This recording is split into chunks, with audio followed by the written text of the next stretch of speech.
Chapter 1137. The clash between the Song of Ice and Fire world and the Demon Hunter world was not the same as a high-level world crushing a low-level world. On the contrary, excluding the true gods and the fake true gods who understood the Song of Laws, the Demon Hunter world was far stronger than the Song of Ice and Fire world. The Song of Ice and Fire world's power was stronger. After the cataclysm of Wuxia, and before Danny appeared, the Demon Hunter world was overwhelmingly strong. Other times, if there was a plain invasion, the Megalosaurus of Wuxia could easily stop the Demon Hunter world. But it was impossible to invade the other world. Generally speaking, other than Danny, the transcendence of the Song of Ice and Fire world, even the demigods, could not do anything in the Demon Hunter world. The top Demon Hunters and Warlock Council members were stronger than the demigods, who did not understand the laws. Moreover, every world had a main character and a big boss. Their strength and potential stood at the top of the world.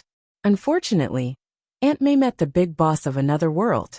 Vilgefortz, you are a war hero who fought against Nilfgaardian. How could you betray the organization? The red-robed woman said in disbelief. As she expected, there was an undercurrent in Then Island. The arrival of Geralt and Ciri was like igniting a powder keg. A few days later, a coup d'état occurred. Vilgefortz and Ciri were both source warlocks. The Demon Hunter world did not have a regular sea of laws, and there was no strong person like Dragon Queen, who could create the cauldron of the King of Gods. The chaos force in the universe was not filtered by the sea of laws, and could not be used directly. Even if normal warlocks had magic talent, they had to pay a huge price to use magic. For example, their ovaries would shrink, and they would lose the ability to reproduce. For this reason, the Warlock Academy specially turned students with poor grades into electric eels to extract the chaos force and transform it into docile magic, which was the Academy's magic engine. But source warlocks were different. Their bloodline was too strong, and their genes were even engraved with more complete laws, so their bodies were the best medium for the chaos force to flow through. To put it bluntly, they could freely extract the chaos force for their own use, just like the sorcerers of the Seven Gods world. Oh, that's not right. In order to reduce the depletion of the world's origin energy, Danny had also set a limit on the King of Gods cauldron.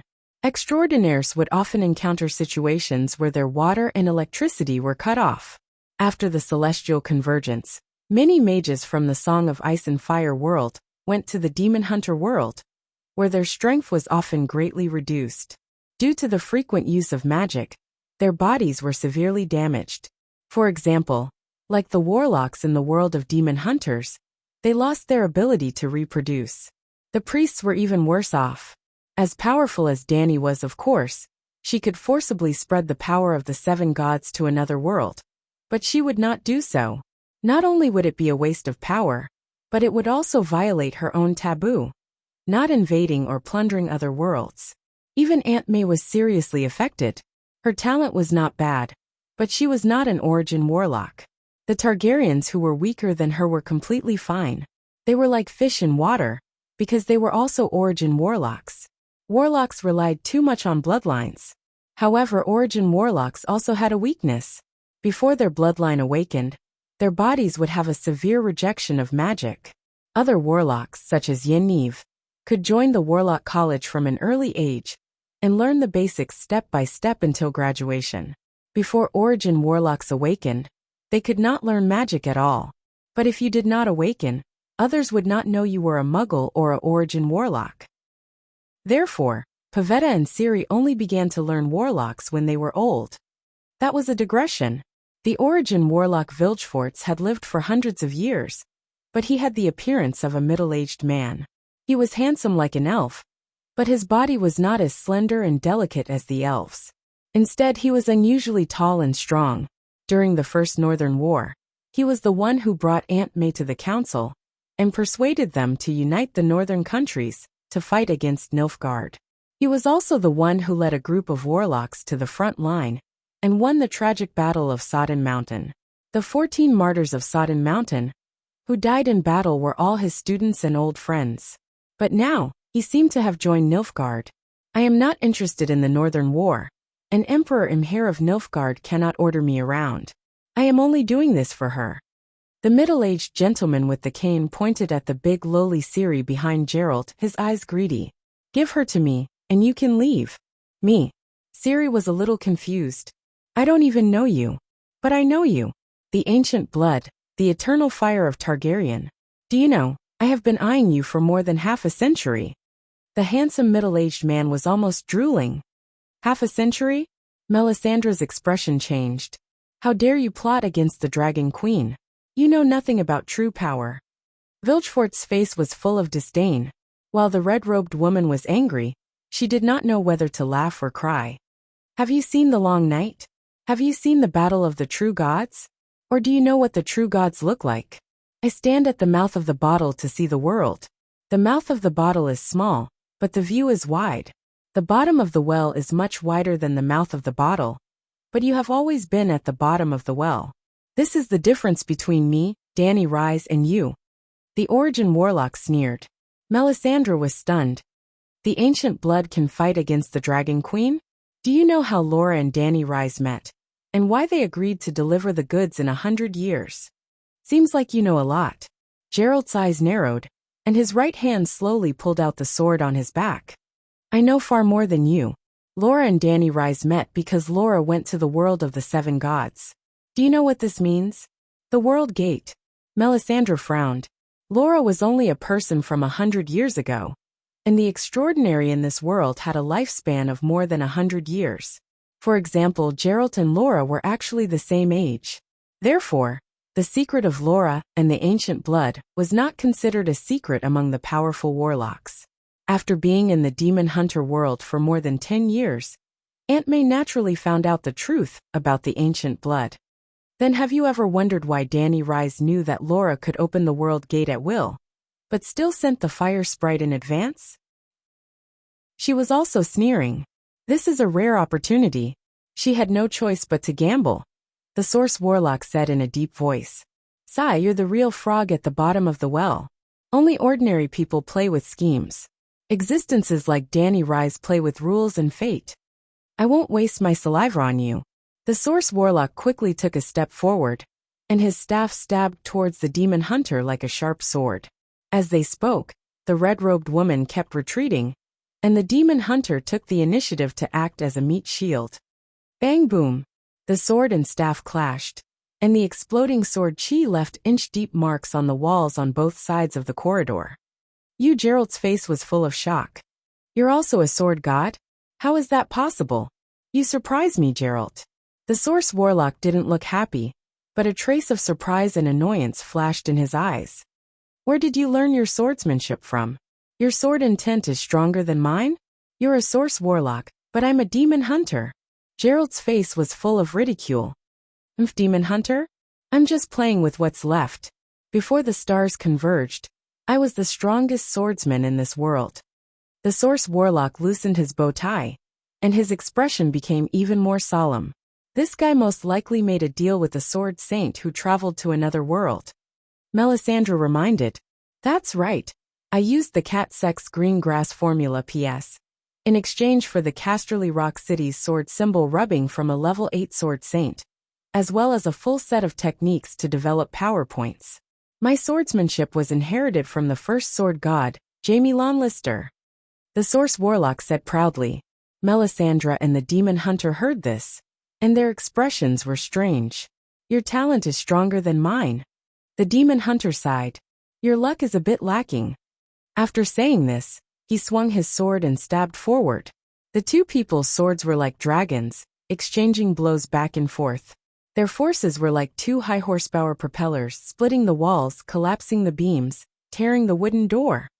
Boom! The demon hunter was advancing bravely, forcing the Source Warlock to continuously retreat.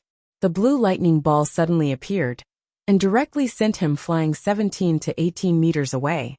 I admit defeat. My swordsmanship is not as good as yours. The Source Warlock's empty left hand flickered with electric sparks. But I'm a warlock. You talk too much nonsense. Melisandre snorted coldly. Darkness like a living monster appeared behind her, twisting and rising and pouncing forward. It was like a wave of black mud, had filled the entire room and corridor. In the sticky darkness, there were countless undead wailing. Not bad. If this was a few years ago, I would have been helpless. Unfortunately, in the past 10 years, I've collected countless ancient books from your world, including but not limited to the shadow-binding sorcery. Lightning flickered, like an irregular blue-white sharp blade, slashing here and there, cutting through the darkness. The evil spirits near the source warlock came into contact with the lightning and mournfully wailed, evaporating into rotting black smoke. Geralt, I think we can change our strategy first. This place is too narrow, and it's not convenient to gang up on them. Aunt May said to the demon hunter struggling in the ruins. I'll take Ciri first, you take the rear. Geralt spat out a mouthful of blood, his voice weak. Okay. Aunt May did as she said, and forcefully blocked the source warlock for half an hour. The other party repeatedly tried to activate spatial teleportation, but was also interrupted by the experienced shadow-binding sorcery. Half an hour later, the magic tower at the highest level of the fairy city exploded, and the two warlocks finally stopped fighting. That's the Seagull Tower, The source warlock's expression was ugly. You have accomplices? That's right. Of course you have accomplices. Aunt May was stunned, and no longer bothered. She turned into a wisp of smoke, and disappeared into the ruined palace. In the next few days, she could not find Geralt and Ciri. She only heard from the other female warlocks that Ciri escaped to the Seagull Tower under the pursuit of a few warlocks, and helplessly activated a teleportation formation, disappearing with the demon hunters. She was not sure if they died in the explosion, or if they were teleported to another area, another world, or even another space-time. That was not an ordinary teleportation formation, but a cross-world teleportation formation built when the elves ruled the world in ancient times. Because it was extremely unstable, no one dared to touch it in the past. Reality proved that it was indeed very unstable. Melisandre only used divination to confirm that Geralt and Ciri were still alive, and did not dwell on the matter anymore. The Dragon Queen did not give her the task of protecting Ciri, and she helped the little girl purely because of Geralt. However, Geralt was not her main goal in coming to this world. She had her own plans and goals. After a small group of warlocks colluded with Nilfgaardian spies to start the Vaned coup, the status of warlocks in the north plummeted. The kings of the north even announced that they would no longer support the Warlock Council. Not long after, the largest warlock organization in the north disbanded. Aunt May's chance came. Chapter 1138. The Warlock Council was disbanded, but there were still warlocks in Nilfgaard. What should they do? In addition to winning over the warlocks who were born in their own country and showed their loyalty, the northern countries began to learn from the advanced experience of the Seven Gods world. First, they vigorously developed the Blademaster Knights. Second, they imitated the universities of the Seven Gods world and refined the extraordinary professions and single attributes. Finally, they tried to introduce the faith of the Seven Gods, so that the Church of the Seven Gods could assimilate the Seven Gods. Dany herself had already traded laws and bloodlines with the otherworldly Laura. She had even given away the First Flames trait. There was no need for her to set up a trade barrier to prevent others from selling cultivation techniques to the other world. The Demon Hunter world and the Song of Ice and Fire world were not competitors. As long as Dany did not have any bad intentions, they were not enemies. After the celestial convergence, both sides went their separate ways, and it was difficult for them to meet again. Therefore, the Source Warlock Vilgefortz had broken through to the Sword God realm. In the past decade or so after the celestial convergence, the royal family of the Demon Hunter world had already obtained the Blademaster training technique, and even created a large number of Blademasters. Yes, not just one or two, but a large number of them, hundreds and thousands. Especially the northern countries, near the Megalosaurus Mountains, they could form a 100-man Blademaster Knight regiment. Before the celestial convergence, the swordsmanship of the Demon Hunter world had developed to a level that was not inferior to extraordinary powers. For example, Geralt had killed countless extraordinary monsters and warlocks. The introduction of the Path of the Sword God was like adding wings to a tiger. Countless demon hunters and knights who had reached the peak of swordsmanship found the right direction in the lost path, and naturally advanced bravely. Blade masters were much more reliable than warlocks, because the nobles who had the most resources were the easiest to cultivate blade masters. Blade masters and sword gods were the advanced versions of knights. Most of the merchants in the Song of Ice and Fire world were imperial merchants. While selling the sword god realm, extraordinary spells and meditation techniques, they also obtained many cultivation techniques of the demon hunter world. For example, the nature spells of the druids, the body forging techniques and swordsmanship of the demon hunters. The exchange of knowledge multiplied the total amount of knowledge. In addition to the path of the sword god, the detailed extraordinary professions of the Song of Ice and Fire world also made the nobles of the northern countries excited. Since the traditional warlock groups had other ideas, the bigwigs could only helplessly accept it. However, even if the wildfire specialists openly rebelled, it would only cause the industries involved in wildfires to wither. It would not have a fatal impact on the kingdom's political power. In fact, in the second year of the celestial convergence, the wildfire technology was also introduced to the demon hunter world. However, those small countries did not have the ability to build railways.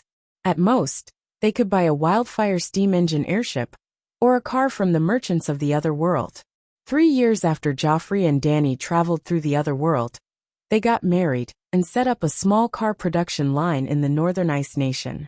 They specialized in producing small cars and small airships to sell to the other world's royalty. Other than earning gold, silver, and treasures, they were also happy to purchase precious metals and alchemy products from the other world. Apart from the true gods, the level of martial arts and magic in the demon hunter world was much higher than in the Song of Ice and Fire world. There were too many treasures that the otherworldly people coveted. Also, because of the countless years of celestial conversions and the fusion of countless world fragments with this world, the quantity and diversity of resources in the world of demon hunters were far greater than in the world of the Song of Ice and Fire. For example, coal. In the Megalosaurus Mountains where the two worlds collided, there was an immeasurable amount of coal stored. Dany chose the Megalosaurus Mountains as the point of collision, not only because it was empty and uninhabited, but also because of the coal resources. She planned to dig out a small piece of land from the demon hunter world and leave after the convergence. This was just a normal phenomenon of the celestial convergence, not a robbery.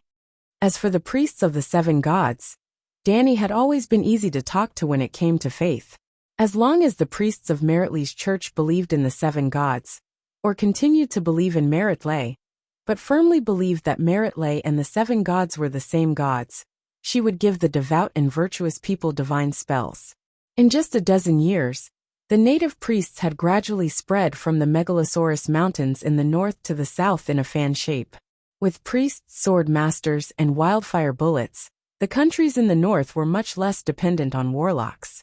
During the coup in Thanet Island, even if only a small number of warlocks changed their stance and stood on the side of Nilfgaard because of the ancient prophecy, most of them chose to be neutral.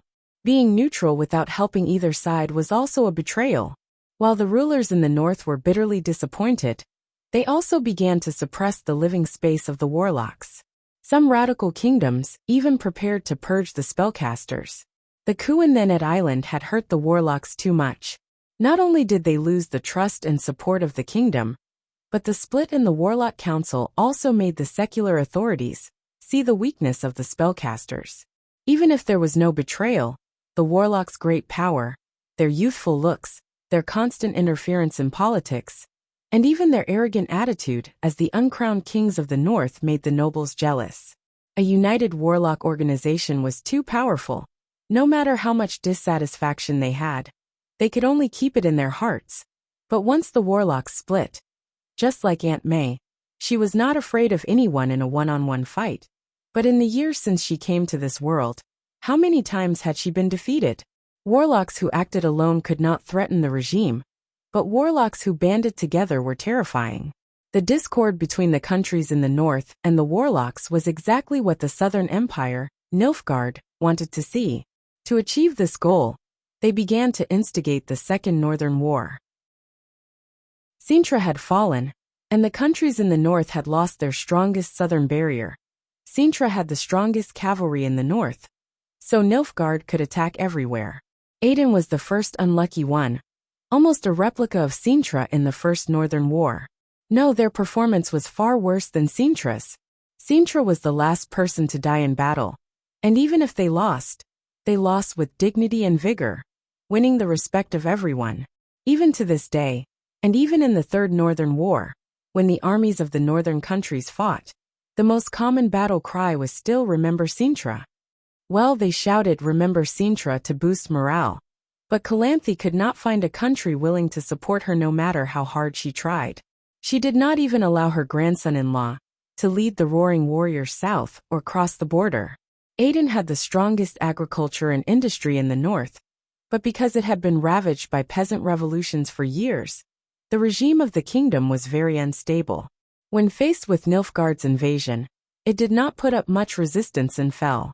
Sigh, it seems that equality and freedom is not suitable for this world. Sakia, come back to the world of the seven gods with me, and bring your godfather and mother. In a mountain ridge outside Ving Castle, the capital of Aden, a dwarf who had just suffered a huge defeat looked at the female dragon, who was equally dejected. Just yesterday, the peasant army that they led, claimed to be 500,000, was defeated by the 20,000 southern troops in a field battle to defend Ving Castle. The dwarf even mounted his warhorse again, raised his axe, and was ready to put on a show of the return of the cloud at the Black River Pass. Unfortunately, he did not have knights of the same strength as the enemy by his side this time. Although the peasants had simple military training, their individual strength was too weak, and their cooperation was far from that of a regular army that had been honed for years. The enemy's 200 sword saints led 5,000 heavy cavalry, like a sharp knife cutting through butter. With just one charge, they destroyed the army of 50,000. If not for the dwarf's tile steel armor, even if he disregarded his identity and transformed into a demonic dragon, he would not have been able to survive the encirclement of the sword saints and war spellcasters. That bunch of unscrupulous merchants, they even sold tile steel. When I get back, I'll definitely investigate this matter thoroughly. Stroking the fine-cut marks on his breastplate, the dwarf felt a lingering fear, as well as anger. The enemy's sword saints had tile steel swords, and more than one. The marshal of the empire was even wearing tile steel armor, with the image of a human face on it. They must have noticed that you are wearing tile steel armor. Thanks to the merchants of the world of the seven gods, your identity was not exposed. The female dragon sighed. We have failed, Tyrion said. I don't believe that all 50,000 soldiers will die on the battlefield.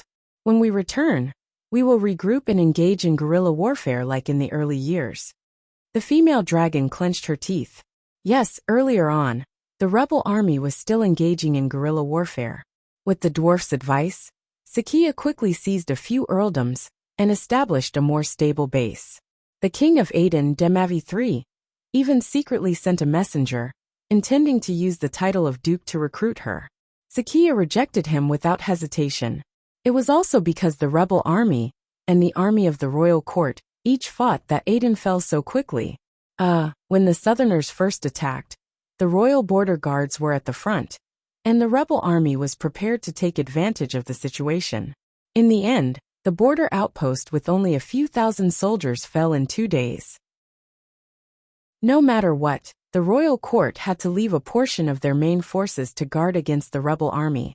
So as to prevent a revolution, they did not dare to send out all of their forces. With this, the royal court, which only had a total of 13,000 soldiers, fell in a few days.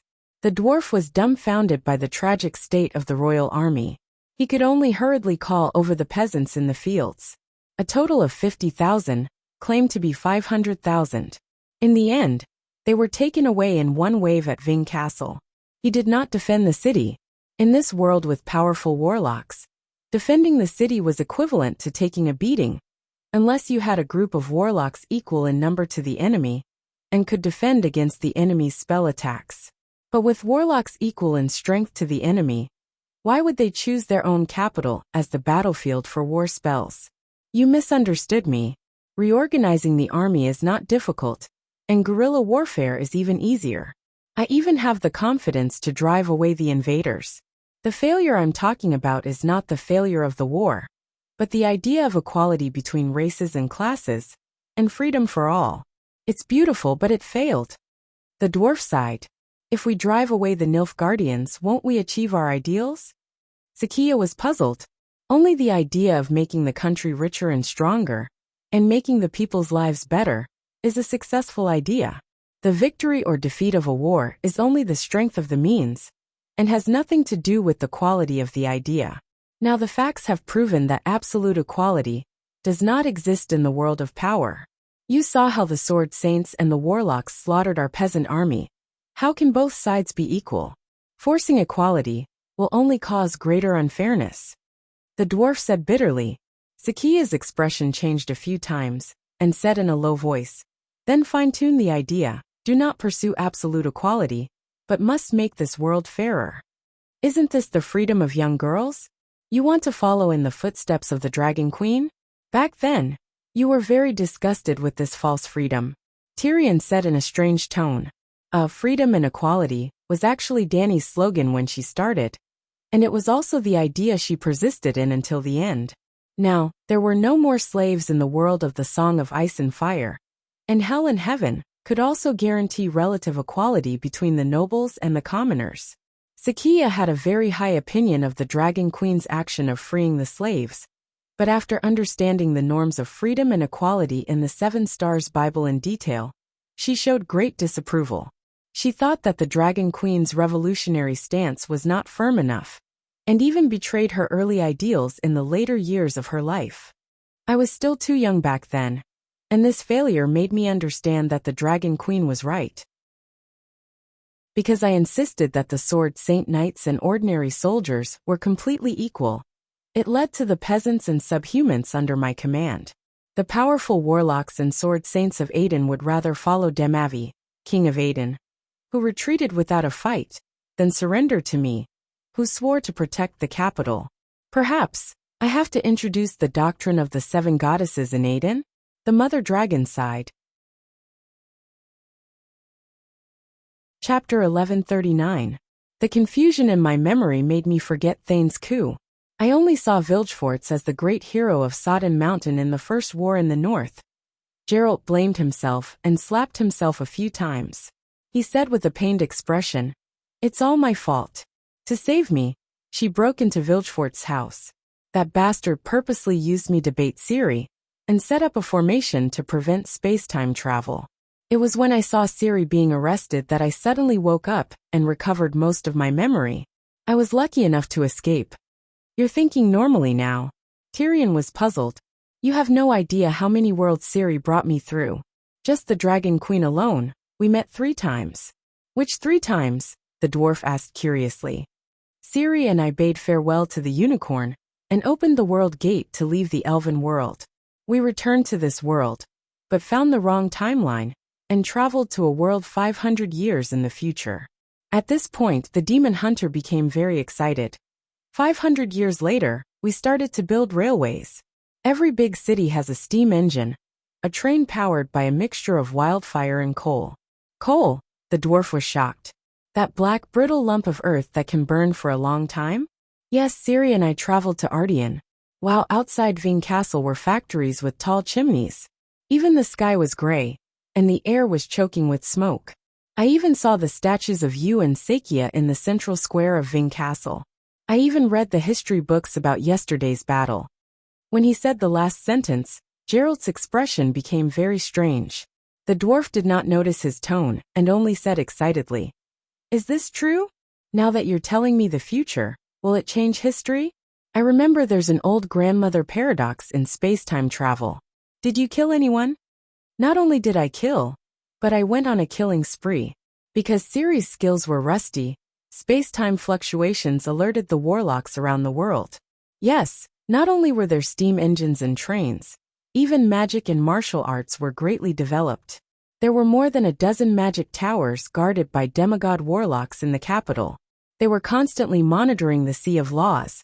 Any abnormal fluctuations would attract their attention, let alone space-time fluctuations. However, you don't have to worry that history will change. The Dragon Queen said that the old grandmother's paradoxes and the rules of space-time, imagined by mortals, are all nonsense. Traversing space-time is equivalent to breaking the space-time laws of the entire universe.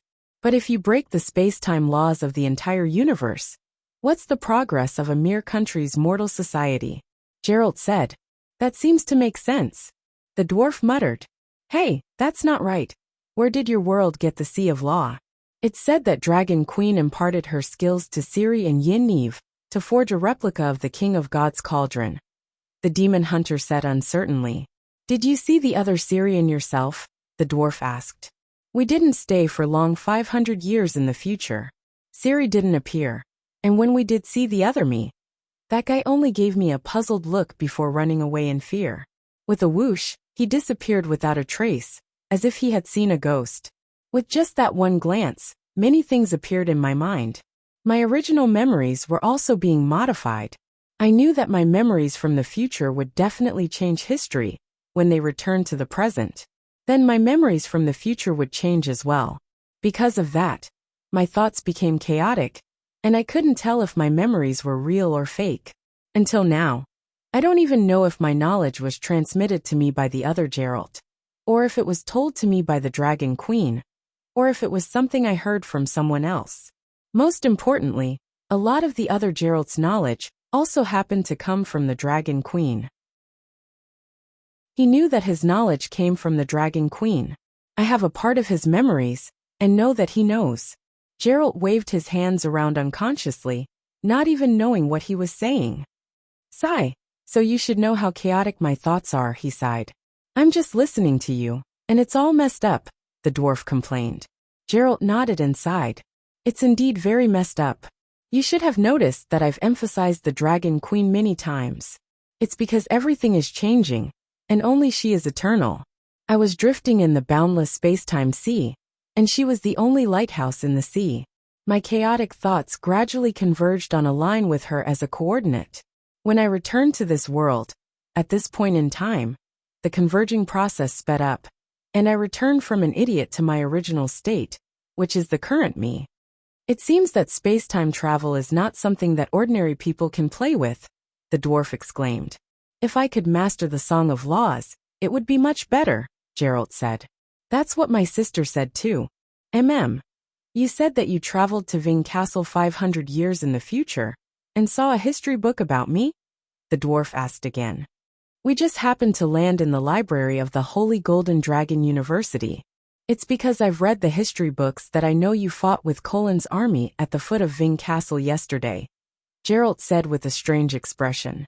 Damn it, I lost so miserably yesterday, and it will affect my image in the future. The demonic dragon was embarrassed and a little flustered. No, after I chase away the invaders and rebuild the glory of Aiden, I must change the history, and not let those scholars write nonsense. You've already written nonsense. Geralt sighed. According to the Chronicles of Aiden, the husband of the Virgin Sakia, Hugo was 195 meters tall, handsome, with golden hair fluttering in the wind. He had sparkling blue eyes and a smile as sharp as a blade. At times, he was charming and witty, full of witty remarks, and at other times cold and arrogant, like a lonely wise man who was not understood. It's fine to fake your body and appearance, but that author even made up the result of the war. The Battle of Ving Castle was clearly a one-sided defeat, surrounded by sword saints and trampled by horse hoofs. But in the history book, you held a big axe in your hand, rode a tall horse with a silver mane, and fought the god of swords Marshal Colin. Lightning flashed and thunder roared, and the sword aura pierced through the 9 heavens. In the end, you also broke through to the god of swords, and with a swing of your axe, you sent Colin flying 100 meters away. If he wasn't wearing the tile steel armor, he would have died on the battlefield. After sending the enemy marshal flying, you led 10,000 rebels and fought with the outnumbered army. Damn it, you claimed that you had an army of 500,000 yesterday. But in the history book, you were outnumbered again. Even though you were outnumbered, You fought with 100,000 Nilfgaardian soldiers for 3 days and 3 nights. You killed more than 50 generals alone, and led 300 soldiers to penetrate the enemy's army more than 10 times. I almost thought that you were Zhao Zilong and Guan Yunchang combined. The end of the battle was inspiring, and because of Demavi III's betrayal, the god of war Hu Ge was tragically defeated. Who's so shameless to flatter me like this? The dwarf smiled sheepishly, but he thought to himself, this historical record is pretty good. I have to remember the author's name, and get him to write my history book. Geralt stared at the demonic dragon under him with a strange gaze for a long time, and then said calmly, the history book was compiled by the completely neutral holy monk from another world, Master Tyrion. Because Master Tyrion is from another world, and an accomplished monk, he has nothing to do with Hu Ge. That book's fairness is recognized by historians. Are you confused and remembered wrongly? The dwarf forced a smile. I'm not that shameless. However, with Master Tyrion's credibility, it would be a pity if he didn't write the history book. If I remembered wrongly, how could I find you? Geralt snorted. I still remember that 3 days later, you and Sakia gathered the remnants of the rebel army and held a political meeting in Grob village to seek truth from facts, summarize lessons, and revise the revolutionary program. In the meeting, they decided on a new concept of absolute equality leads to unfairness, and absolute freedom is a threat to the freedom of survival. The dwarf was stunned. Didn't I miss that historic meeting now? It doesn't matter. Since you like to make up history, you can get Master Tyrion to make it up for you in the future, the demon hunter said coldly. The dwarf was speechless. After a long time he asked again, who are Zhao Zilong and Guan Yunchang? And their names are in the Draconic language. After leaving the demon hunter world 500 years later, Ciri brought me through another 20 times, or 30 times, or even more. I can't remember clearly. Anyway, I just randomly transmigrated. Sometimes I went to another world, and sometimes I returned to this world at the wrong time. Finally, we met her again at a place called Earth by the Dragon Queen. She was forging a sword by the lake. Earth? I seem to have an impression of it, but I don't know who mentioned it, the dwarf muttered. You probably remembered wrongly. Earth is a newly discovered world, Geralt said. The dwarf frowned and thought for a moment, shook his head, and asked again, what sword was she forging? The sword in the stone, a sword to choose a king. Choose a king for whom? She said that the royal family were her descendants, and she had to be responsible for the people on the island. The sword in the stone could choose the best king. I don't quite understand. Isn't Earth a different world? Where did her descendants come from? Tyrion said. It seems. Geralt looked hesitant. I don't quite understand. She said that Earth is a different world, but she also said that Earth was created by her. Maybe it was a transformation. The dwarf recalled the Dragon Queen's transformation of the Song of Ice and Fire world. Maybe the natives of Earth died out, just like the builders of the ancient ruins in the southwest desert. And then, the timeline is too messy, and I can't figure it out. Could her descendants be called Zhao Zilong and Guan Yunchang? No, at the same time on another continent, a great empire was dying. The new era began, and many heroes were born. Among them, Zhao Zilong and Guan Yunchang were the most famous, Geralt said. Why did they go to another continent? The dwarf was confused. At that time, the Dragon Queen was forging a sword. When she saw Ciri and me, she asked if we needed new weapons. Only a fool would refuse a weapon forged by the Dragon Queen herself. She forged a two-handed sword for each of us, and then suggested that we go to the Great Han Empire to test our weapons. Because England was a barren land at that time, and the Eastern Han Empire had the best civilization and martial artists. So Ciri and I went to the Eastern Han Empire. We challenged many famous people along the way, including Hua Xiong Pan Feng, Xing Daorong, Wang Yulubu Guan Yunchang, Zhao Zilong. Unfortunately, we didn't find Tong Yuan. The Dragon Queen didn't lie. The Central Plains were full of heroes. Ciri didn't even want to leave immediately. She wanted to take Lu Bu as her master. Didn't you say that Zhao Zilong and Guan Yunchang were the strongest? The dwarf asked curiously. Lu Bu is lecherous and immoral. He has the most beautiful wife in the world, And he wants Ciri to be his concubine. I don't like him, Geralt said in disgust. Lecherous? He's our kindred spirit. The dwarf was confused. Lubu killed his father for a woman. Geralt said disdainfully. Midget more and more like a kindred spirit. I killed my father for a woman too. Snatching a woman from his own son. Father Lu isn't a good person either. He couldn't help but defend Lu Lion. He's not his biological father. He's my adoptive father. The dwarf suddenly wanted to meet Lubu with his own eyes. Is Lubu strong? He asked. Very strong. If it wasn't for the fact that the Earth's chaos force is too thin, he would have broken through to Sword God long ago. In terms of combat power, he's invincible. The dwarf was so excited that his whole body was trembling. Is he handsome? He's rather good-looking, majestic, and dignified. How is he Lubu? He's obviously the Eastern Han Tyrion. I'm sure that Lubu is a hero that my sister created using me as a template. The dwarf shouted excitedly. Chapter 1140. Not only was the dwarf not happy about his lover's sudden repentance, he was also very depressed. He had accompanied the mother dragon for more than 10 years to verify a path that was different from the Dragon Queen. Now that he had to walk the same path and repeatedly prove the Dragon Queen's path, it would not help his cultivation at all. Don't be disappointed. The dwarf's face was full of disappointment. He put his hand on the mother dragon's hand and comforted her. There will be countless celestial convergences in the future. Or, when my sister masters the power of the ancient blood, find a world without magic for us. At that time, we can re-verify the ideals of equality and freedom. Sakia's expression was strange. What am I disappointed about? I revolted in hopes that the suffering people can live the best life.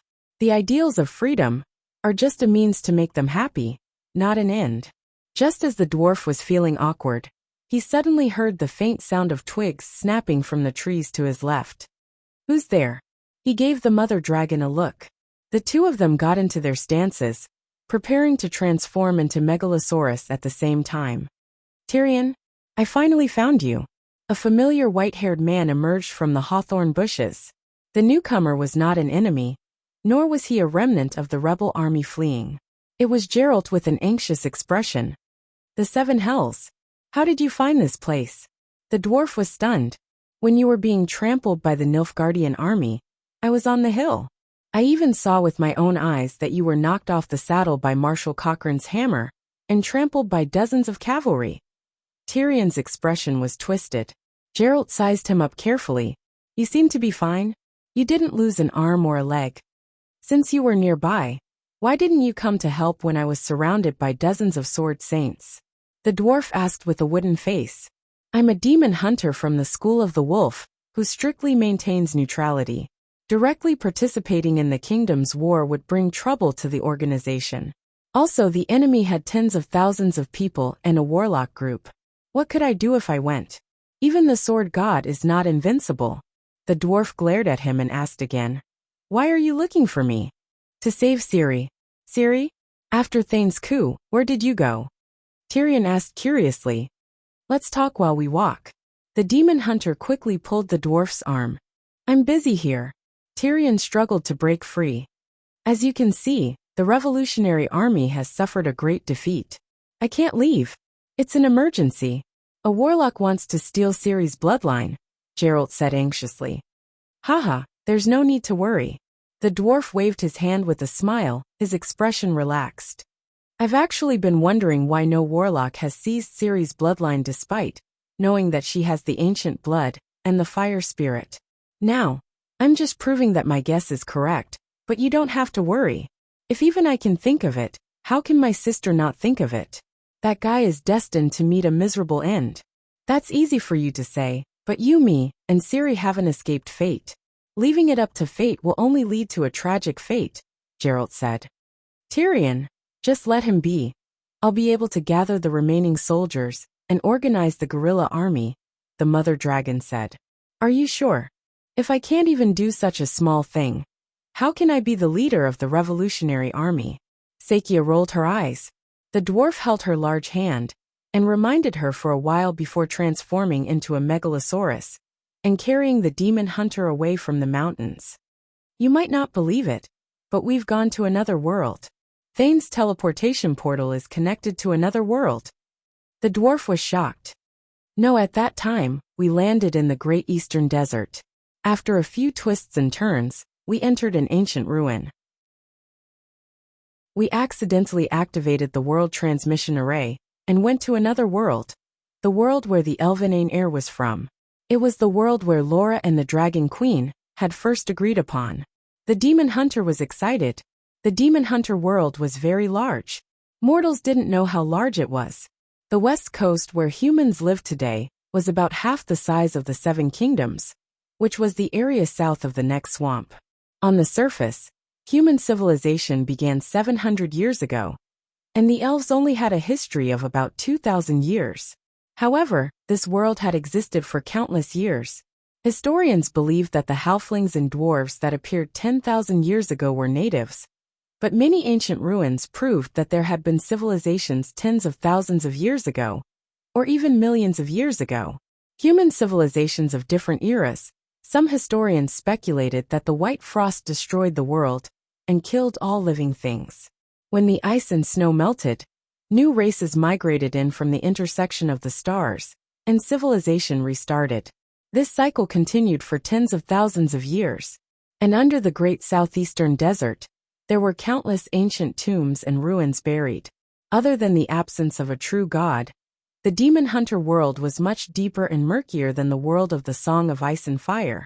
Even the original author didn't know how vast the world he wrote about was, and what kind of ancient history it had. How did you come back from another world? Did Ciri's ancient blood completely awaken? How old is she? She's not even an adult yet, right? The dwarf asked in surprise. The ancient blood is too strong. Ciri could only barely open the world gate. After a pause, Geralt added meaningfully, I now understand why the Dragon Queen made a deal with Laura. You can't imagine what we've been through. I'm all ears. The teleportation portal that let us pass through, the Tower of Swallow, isn't a single existence. There's a corresponding teleportation tower in the Elven world that allows for point-to-point teleportation. That's why we were discovered by the elves as soon as we passed through. Laura's former fiancé found us, the demon hunter said in a strange tone. The elven sage whose wife was stolen by a human? The dwarf had a strange look in his eyes. Yes, he said that the human warlocks stole the elven blood through marriage and wanted Ciri to pay the debt. Did the elven sage want Ciri to have children with him? No, he wanted Ciri to have children with Laura's father. What? The mystic dragon Tyrion almost fell from the sky, and Geralt almost fell off the dragon's back. Fortunately, he used his legs to clamp the dwarf's waist tightly. The elven king Oberon once gave birth to Laura, who had awakened the ancient blood. In theory, she has the strongest bloodline. The elves want to repeat this process. Fuck. The elves are a bunch of beasts. Oberon is Ciri's ancestor. You're a Targaryen. You have no right to criticize others, Geralt complained. And then, the elves used me to threaten Ciri. Ciri could only agree. Fuck, which unknown grandson of mine was cuckolded again? However, my sister should be happy to see the birth of a purer ancient blood. In order to please the old ancestor, Prince Targaryen wouldn't be against taking over. The dwarf laughed without any sympathy. It didn't succeed. Oberon and Ciri tried many times, many nights, but he couldn't get hard.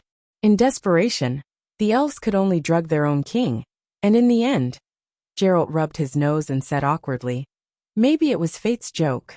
The elven king overdosed and died in bed. The dwarf dragon's face was contorted beyond recognition. This is really what the fuck? It's really fucked up. The demon hunter nodded with a contorted face. Ciri had already slept with the elven king many times. Although it didn't succeed once, the elves saw her attitude and released me from prison early on. On the night of the elven king's death, the elves weren't on guard, and she could easily find me. Of course, her teleportation ability was sealed by the elves, and it would have been difficult for us to escape. Fortunately, the unicorn brought us out and unlocked Ciri's seal, and taught her how to open the world door. Even a unicorn has come out? Do they know space-time magic? The dwarf was puzzled. Gerald said. The unicorns in your world are magical beasts with a single horn. The ones Siri and I encountered were gods in the form of unicorns. They can speak and can grasp the language of any living being through telepathy. Traveling through space-time is an instinct. Fuck, the world door technology is a bug-like existence. It's so common in your world? The dwarf said in disbelief. Gerald said uncertainly. I suspect that the unicorn has some kind of connection with the elves, just like the fire elves and the dragon queen. The unicorn is a pet of the elves? Didn't you just say that the unicorn saved you and Siri? The unicorn isn't a pet of the elves. In fact, the two of them are currently engaged in a cross-world racial war. The Ain-Air elves of the elven world are especially cruel and warlike.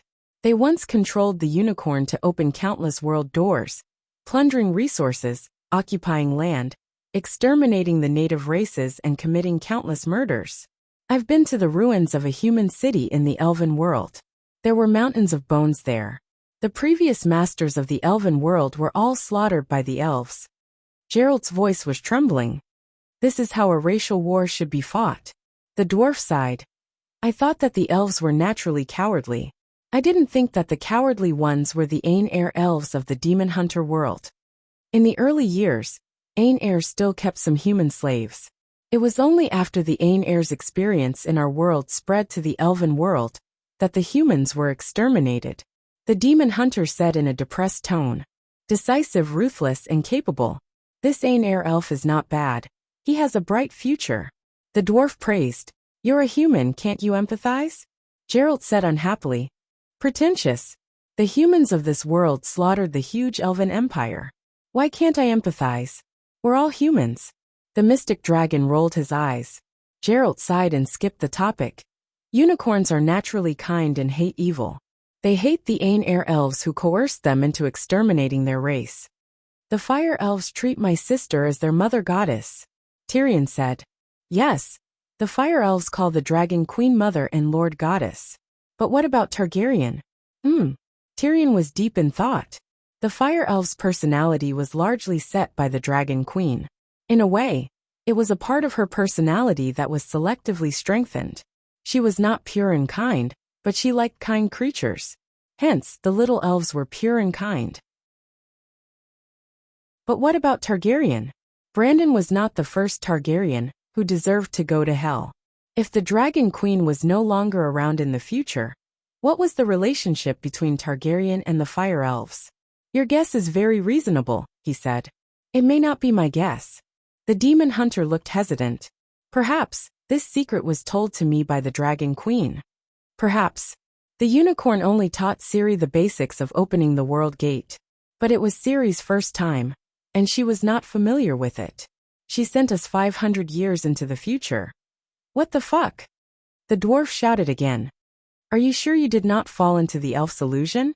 I met the dragon queen a total of 3 times in different worlds. She even reminded me that I was only a mortal. You're a mortal? The dwarf shouted again. Then what am I? Sigh. Small demigods like you and me are no different from mortals in her eyes, Gerald said helplessly. The dwarf dragon's face contorted. All right, what you said makes sense. She said that mortals are unable to withstand the distortion of thought and existence brought about by time travel. It's probably like how two-dimensional creatures on paper cannot exist in the real world. Sigh. I don't really understand. I only feel that I'm missing a part of my memory. Or perhaps, a part of my memory has become uncertain, as if it has merged with another person's memory.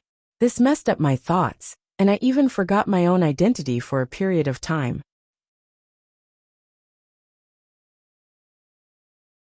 Chapter 1141. Maybe it's because Ciri stayed in Eastern Han for a long time. The next time we passed through the World Gate, we didn't leave Earth. However, it was more than 3,000 years before Eastern Han, when we arrived at Emperor Huang Xuanyuan's era.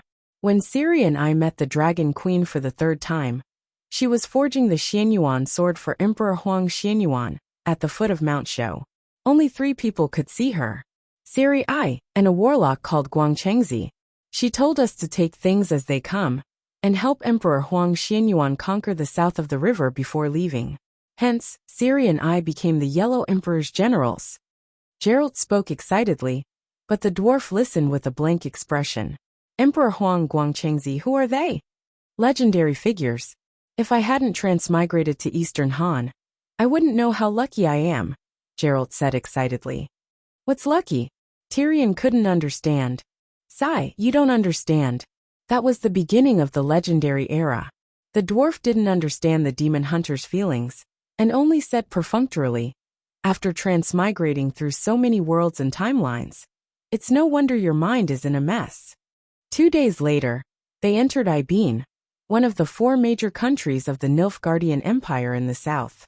It was a coastal kingdom with rivers and lakes.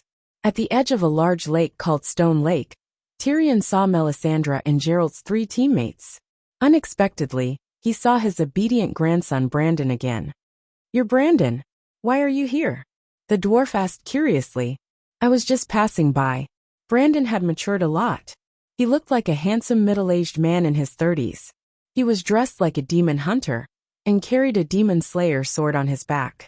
His eyes had experienced the vicissitudes of life. His skin had become rough and dark, and he spoke in the common language of the other world with a local accent.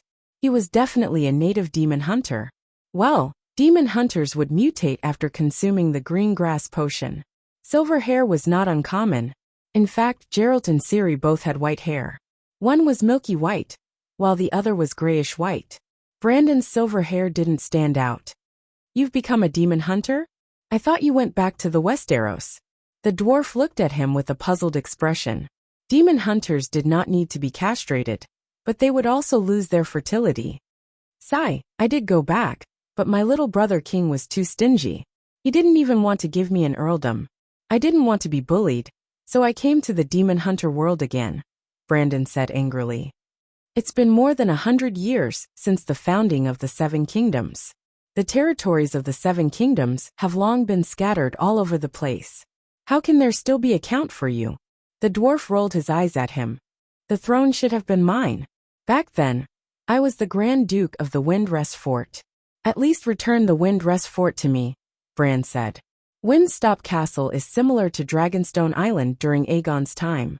It belongs to the Crown Prince. If I give it to you, where will the Crown Prince go to train in the future? The dwarf glanced at the few people who were looking at him curiously, and said impatiently, All right, let's not talk about the 7 countries' royal families here. What level are you at now? A level 7 sword saint at the pinnacle of level 7. My wizard level is close to that of a demigod. Coupled with the demon hunter's body modification and unique curses, most sword gods are no match for me, Bran said proudly. You even participated in the Trial of Grass PS? You really don't want children? The dwarf was shocked. I don't even have a fief. What do I need an heir to? Moreover, I left behind a few illegitimate children in my early years. Now even my grandson is preparing to get married, Bran said proudly. Fuck, Gerald frowned and said. Where did you come from? Why did you happen to pass by? He wasn't invited by you? The dwarf said in surprise. I was the one who invited Bran. Melisandre walked over and pointed at the few swordsmen in old armor behind Bran. She said, I heard that Oxenford Academy is developing a perpetual motion machine. I was very curious and wanted to take a look. However, I was surprised to see these unlucky scoundrels stripped naked and lying on a wooden stake at the Academy's entrance. It wasn't convenient for me to make a move, so I found Bran who was slaying demons nearby. You guys! The dwarf carefully sized up the 4 armored swordsmen and felt that there was a familiar aura on them. Suddenly, his expression changed and he said in surprise, You guys are scholars? Are you stealing other people's technology again? The swordsman had an awkward expression. How can an exchange of knowledge between scholars be considered stealing? The dwarf was speechless. In the past 10 years, he had seen countless scholars who had their hands chopped off, sold to brothels, whipped, and all kinds of suffering. They were all discovered, tortured, humiliated, and killed for stealing things, books, and technology. In the beginning, he had saved a few of them, and even advised them to try to exchange for something of equivalent value. We are poor. Without the kingdom's financial support, the precious books collected by our ancestors were taken away by the Dragon Queen 100 years ago. Moreover, for the sake of truth and knowledge, we scholars are not afraid of death, the scholars said. After that, he no longer cared about them. After all, they were not afraid of death. What technology is it for this time? The dwarf asked casually. A perpetual motion machine. Oxenford Academy is researching a perpetual motion machine, and is about to succeed, the bearded swordsman said excitedly. You are a scholar, but you don't even know the law of conservation of energy? Tyrion snorted. In the age of magic, nothing is impossible. Scholars should base their knowledge on facts and not distort false delusions with their own will, the scholar said unhappily. Fuck, these words should be heard by your elders from 100 years ago, the dwarf complained. Stop arguing, Ciri is still waiting for us, Geralt said. Let's formulate a battle strategy first. The dwarf looked around at everyone. Tell me your abilities and weaknesses. The opponent is in the fortress. It's impossible to fight them alone. I'm a demon hunter at the level of a sword god. I can be an assaulter. Geralt turned to Bran, his gaze lingering on the Iron Griffin badge on his chest for a moment. You're a demon hunter from the Griffin sect? Yes, I'm proficient in swordsmanship, fire witchcraft and healing spells. I'm also very good at demon hunter curses. I can be your second assaulter and assist you, Bran said. The demon hunters in this world were divided into 3 factions. The neutral wolf faction only hunted demons, and did not participate in any politics. Geralt was the representative of the wolf faction. The Griffin sect, which advocated chivalry, paid attention to personal morality and cultivation, and did all noble things.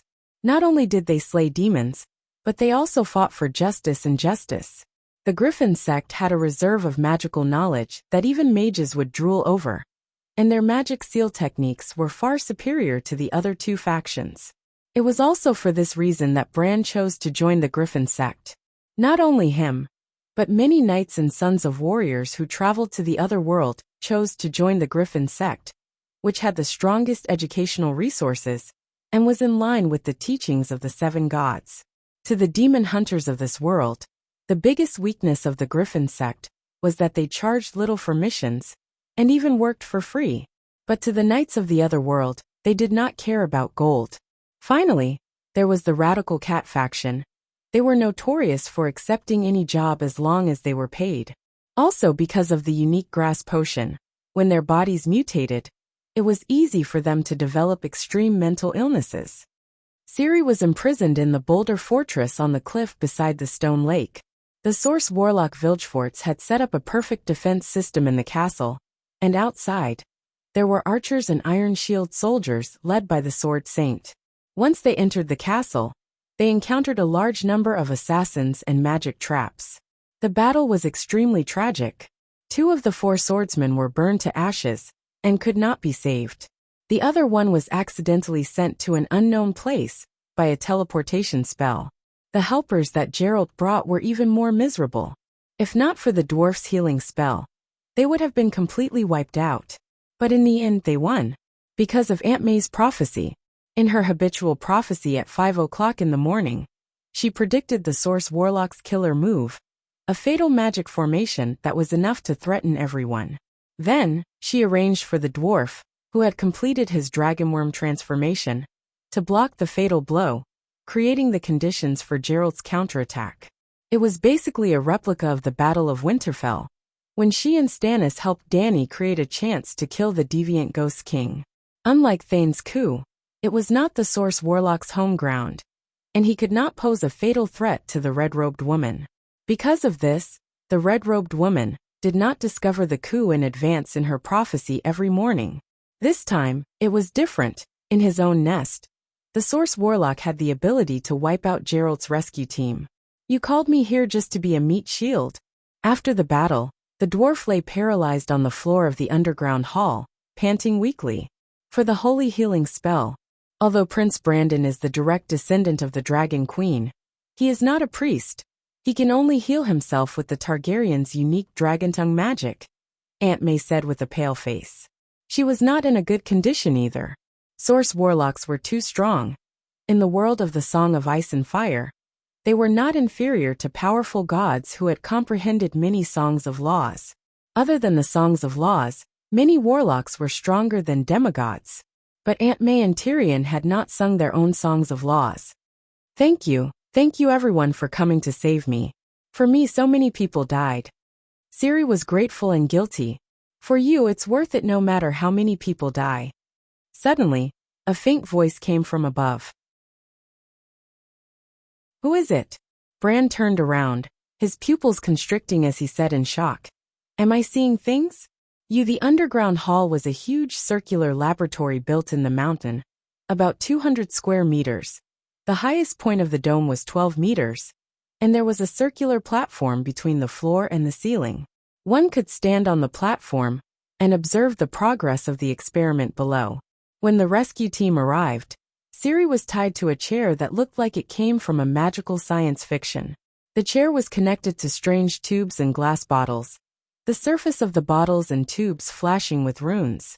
This was a bloodline conversion device, invented by the Source Warlock, which could extract Ciri's ancient blood and fuse it into one's own body.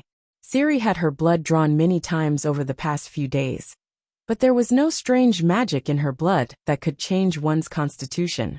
The Source Warlock had been modifying the device recently, trying to exchange spinal fluid with Ciri, when Geralt's group charged in. At this moment, the Source Warlock was lying in a bloody mess in the hall. Everyone looked tired, sitting or standing, slowly recovering from their injuries.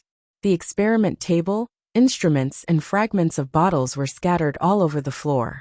On the observation deck on the second floor, a middle-aged man wearing a black, red sun leather armor and a flaming crown appeared silently.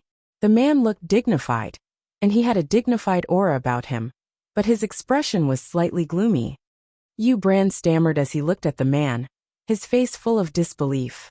Prince Brandon, we meet again. The middle-aged man smiled faintly, his eyes flashing with murderous intent. Tony, or rather, Emperor Imhir. Geralt's expression was gloomy, but he was not as shocked as Brandon. I really hope that you are here to save Ciri, and not Vilgefort's master, who is here to save the day. Vilgefortz is indeed my dog, but he's not very obedient, or we wouldn't be in this awkward situation, the Emperor said flatly.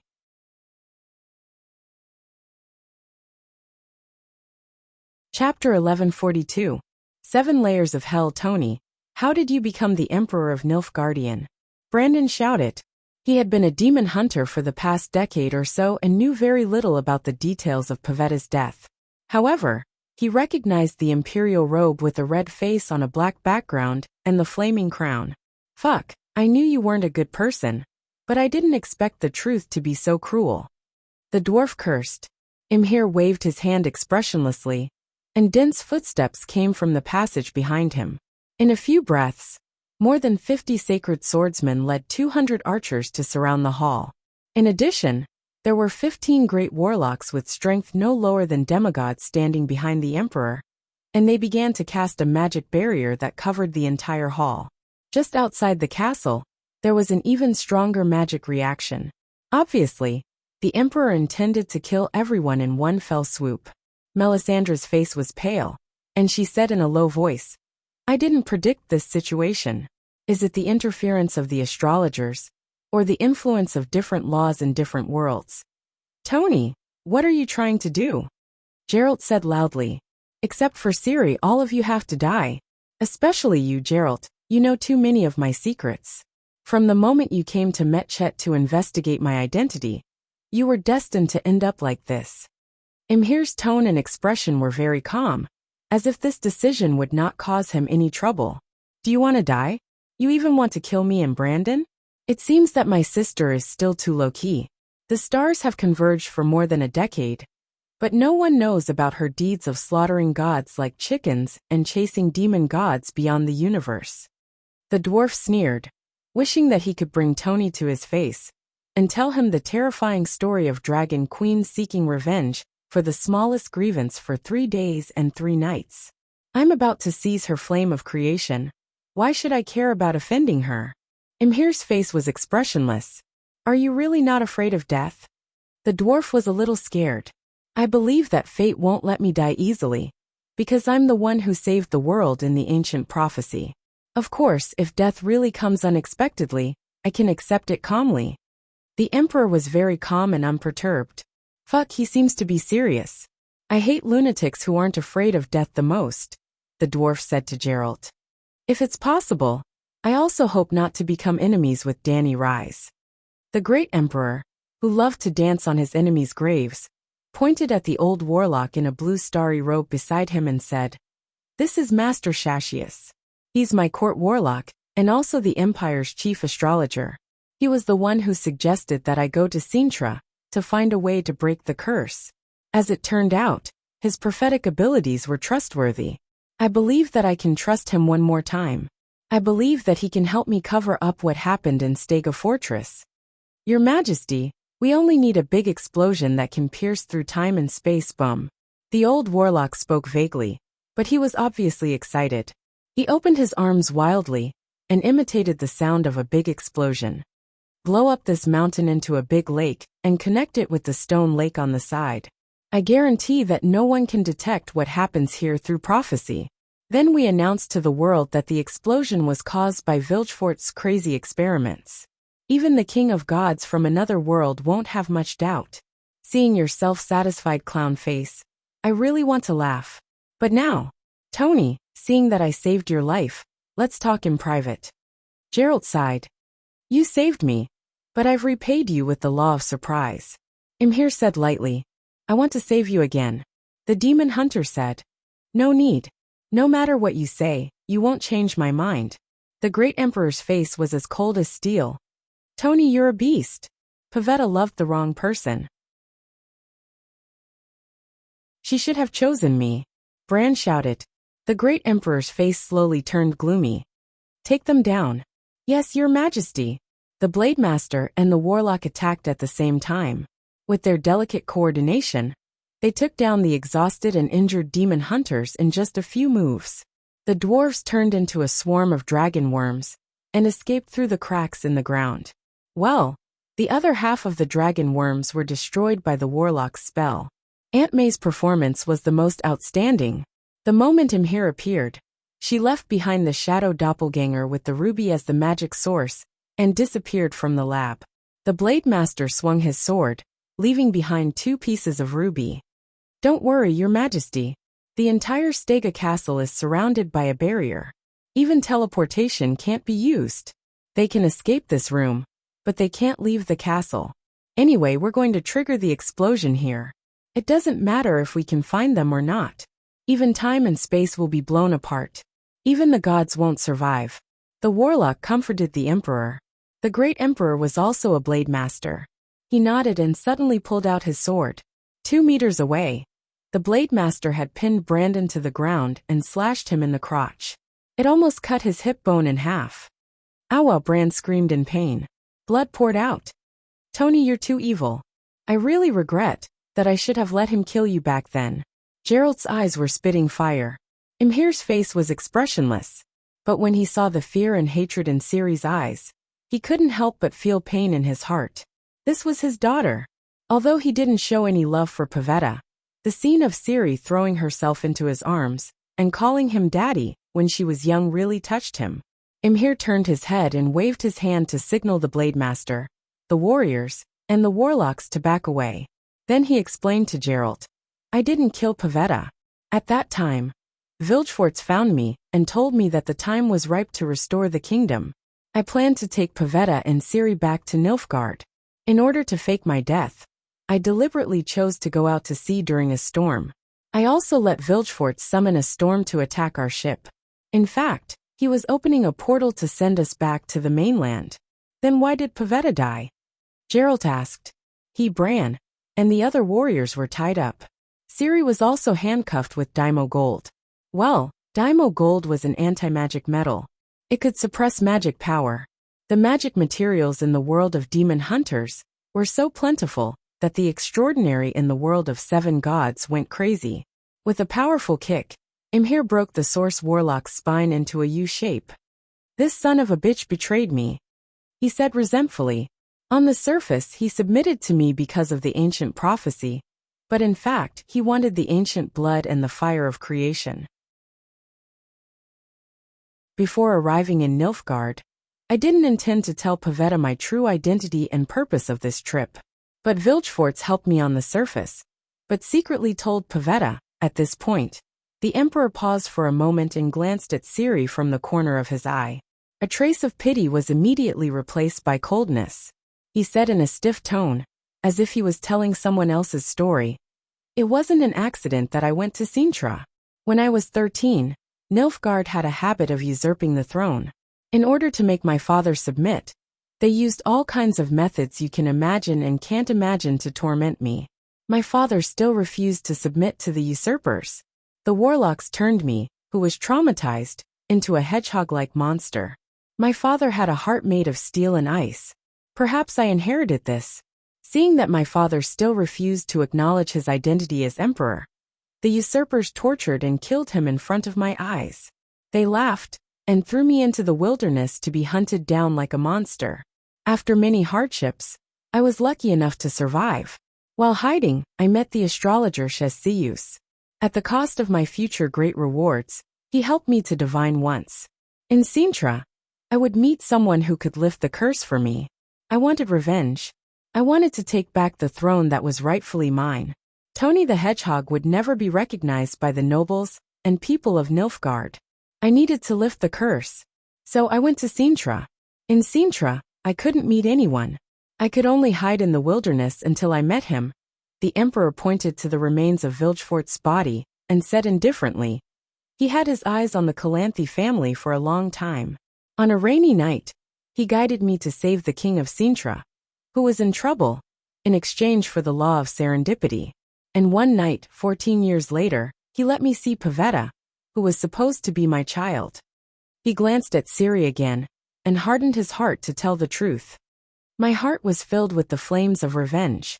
There was no room for love. Vilgefortz said that Pavetta was the one who could lift the curse for me.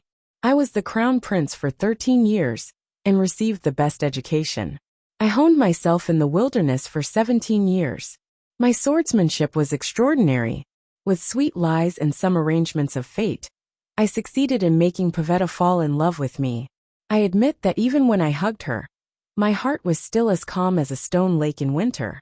But I swear to the gods that I was willing to treat her as my only wife for the rest of my life. In fact, to this day, there has never been a woman more attractive to me than Pavetta. The Emperor frowned as if he had encountered a difficult problem. He knew that he didn't love her and didn't care if she lived or died. But if he had to marry and choose a wife, he would choose Pavetta if it didn't involve other interests. But this thought was difficult to describe in words. What Pavetta pursued in this marriage was different from what I pursued.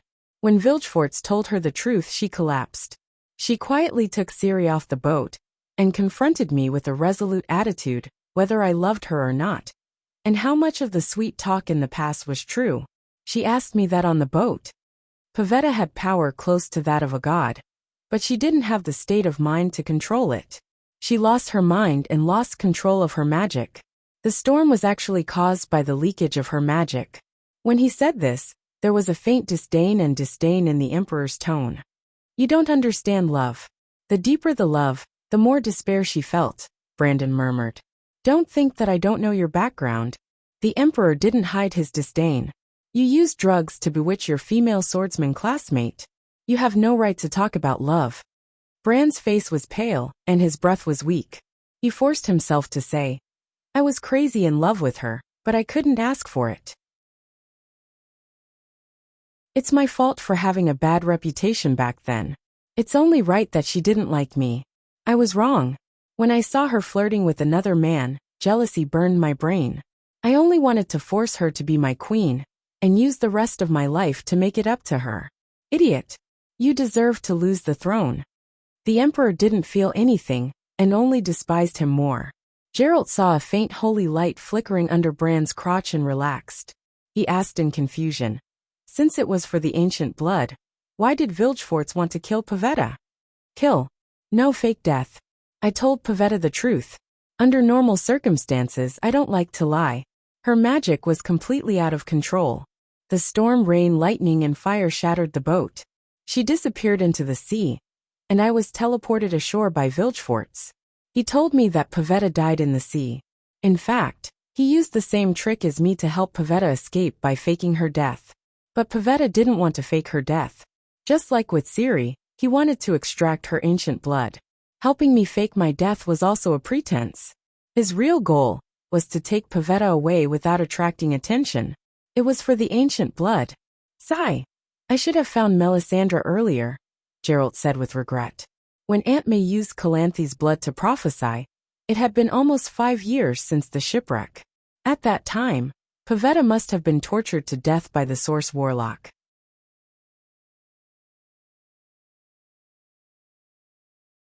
Chapter 1143. Year 149 of the Draconic Calendar, the end of winter, December 25th. The old year was over and Christmas had arrived. Christmas was the first day of the first month, the birthday of the Holy Celestial Emperor Dany Rise. Her birth was the beginning of the year, the first day of spring, the spring festival of all races and countries. On the Sword God airship flying toward Slaver's Bay, the deck under the magic barrier was calm and windless. Men and women in luxurious clothes held wine glasses and whispered to each other, laughing heartily as the symphony orchestra played at the bow. Is the effect of the spring potion that good? Caitlin, you haven't changed at all. But I've become a haggard old woman. No, Dany, you must give me a bottle. On the port side, Asha, in a brown velvet coat, held the face of Mrs. Stark and pinched it left and right, and then pulled the mistress of Casterly Rock City to yell at her. Joffrey has formed a 200-person alchemy research team. When the formula is cracked, I'll give each of you a bottle, Dany said with a smile. The Magic Academy of Old Town University is also researching this potion. It's been 15 years, and they still haven't succeeded. I have to admit that the alchemy of the other world is several generations ahead of us, Ginny Tully said with emotion. She was now the deputy dean of the Knight Academy of Old Town University. Didn't the scholars steal? Asha asked. Scholars stealing technology is not stealing. The deputy dean explained out of habit, then shook her head and smiled bitterly. It's easier to borrow technology from ordinary people, but the warlocks have powerful detection and defense magic. It's difficult to get close. Don't worry. Looking at the situation, the celestial sphere will not end in a short time. Asha raised her chin to the distant sky and said with a smile. The ladies nearby also looked to the north. The huge celestial body had covered a quarter of the sky, and they could even distinguish the sea and land on the planet with telescopes. There are now 2 suns in the Demon Hunter world. One is bright, and the other is just a faint disk. The dim one is our sun, Dany said. Caitlin pointed to a small but obvious black dot in the sky in the west. That seems to be a planet too. Dany nodded. That's right. The 3rd star is also here. And there may be more stars after that. But don't worry. According to the history of the Demon Hunter world, the convergence of many stars is a normal phenomenon. 1,500 years ago, planets of all colors and sizes completely covered the sky. Many supernatural creatures fell like rain, entering the world of demon hunters from all corners. Ghouls, gargoyles, bloodthorn corpses, they all appeared at that time. Can monsters enter our world at will? The Countess of Derry City covered her mouth and exclaimed, No, our world only has one entrance and exit, and that is the North Pole. No one can break through from other places, Dany said. Mother of God bless us, Mother of God bless us, the Countess said. Pop, a crisp sound like a bubble bursting suddenly came. 2 kilometers in front of him, a purple-black gap in the shape of a mouth could be seen with the naked eye. Anyone on the airship with a bit of magic talent could feel the strong spatial fluctuations. Everyone was dumbfounded. Whoosh, whoosh, whoosh. Several figures fell out of the crack. Ah, ancestors bless us. We have crossed into the world of the 7 gods. One of them screamed, and a pair of light golden wings of holy light popped out from his back. It was Meng Zatsi, and he quickly caught up with his partners below, holding one in each hand. Wings of holy light, it's a paladin. Asha put down her wine glass and walked quickly to the bow of the ship. The other party also saw the airship in the sky, carrying 2 people, and another man with bat wings to the deck. The crazy Prince Brandon? A few hundred meters away, a dozen people exclaimed. And Geralt? Ah, Joffrey, Danny, Jenny, it's you. Sure enough, the middle-aged man with a sword on his back was Brandon. He was also carrying Geralt, the demon hunter, and another female demon hunter with short gray hair. Are you having a cocktail party in the sky? Geralt looked a little embarrassed when he met his old friends again. Danny turned sideways and said a few words to the captain. Immediately, a group of waiters came over and whispered to the guests that were gathered together. You finally brought them here. She carefully looked at the female demon hunter and said meaningfully, this was an accident. Brandon glanced at Ciri, who was looking around curiously inside. We were being chased by the wild hunters, and in a panic, we opened a random portal and didn't expect to return to our hometown. Maybe this is fate. Ciri said something that even she found strange. After saying that, she was stunned. Danny glanced at Astapor in the southeast and could already see the vague shadow of the pyramid. Who are the wild hunters? She changed the topic. Geralt looked serious and said, a group of demons that can't be killed. Ein Hill is the spiritual projection of the elves. As long as Ciri opens the world gate, even if it's a few worlds away, the elves can sense the waves of the ancient blood, then locate the coordinates and cross worlds to find us. We have been fighting with the wild hunters for the past few years, and I don't know if they will find us here. Hee, now that you are here, you don't have to worry about the wild hunters anymore. Let me introduce you to this friend. Regis greets your majesty. I am a vampire. In the palace at the top of the Great Pyramid of Astapor, a thin-faced man with a severely receding hairline bowed elegantly to the young woman on the throne. Ah, he's a vampire? Vampires don't go to hell, but dare to meet Her Majesty the Celestial Emperor. Many guests in the hall exclaimed softly. Danny glanced at the people below and smiled. Arrogance and prejudice are the major flaws of humans, and I can't avoid it. Vampires like you who are upright enough to comprehend the power of holy light are the best propaganda for the doctrine of the equality of girls. What this vampire is a priest of holy light.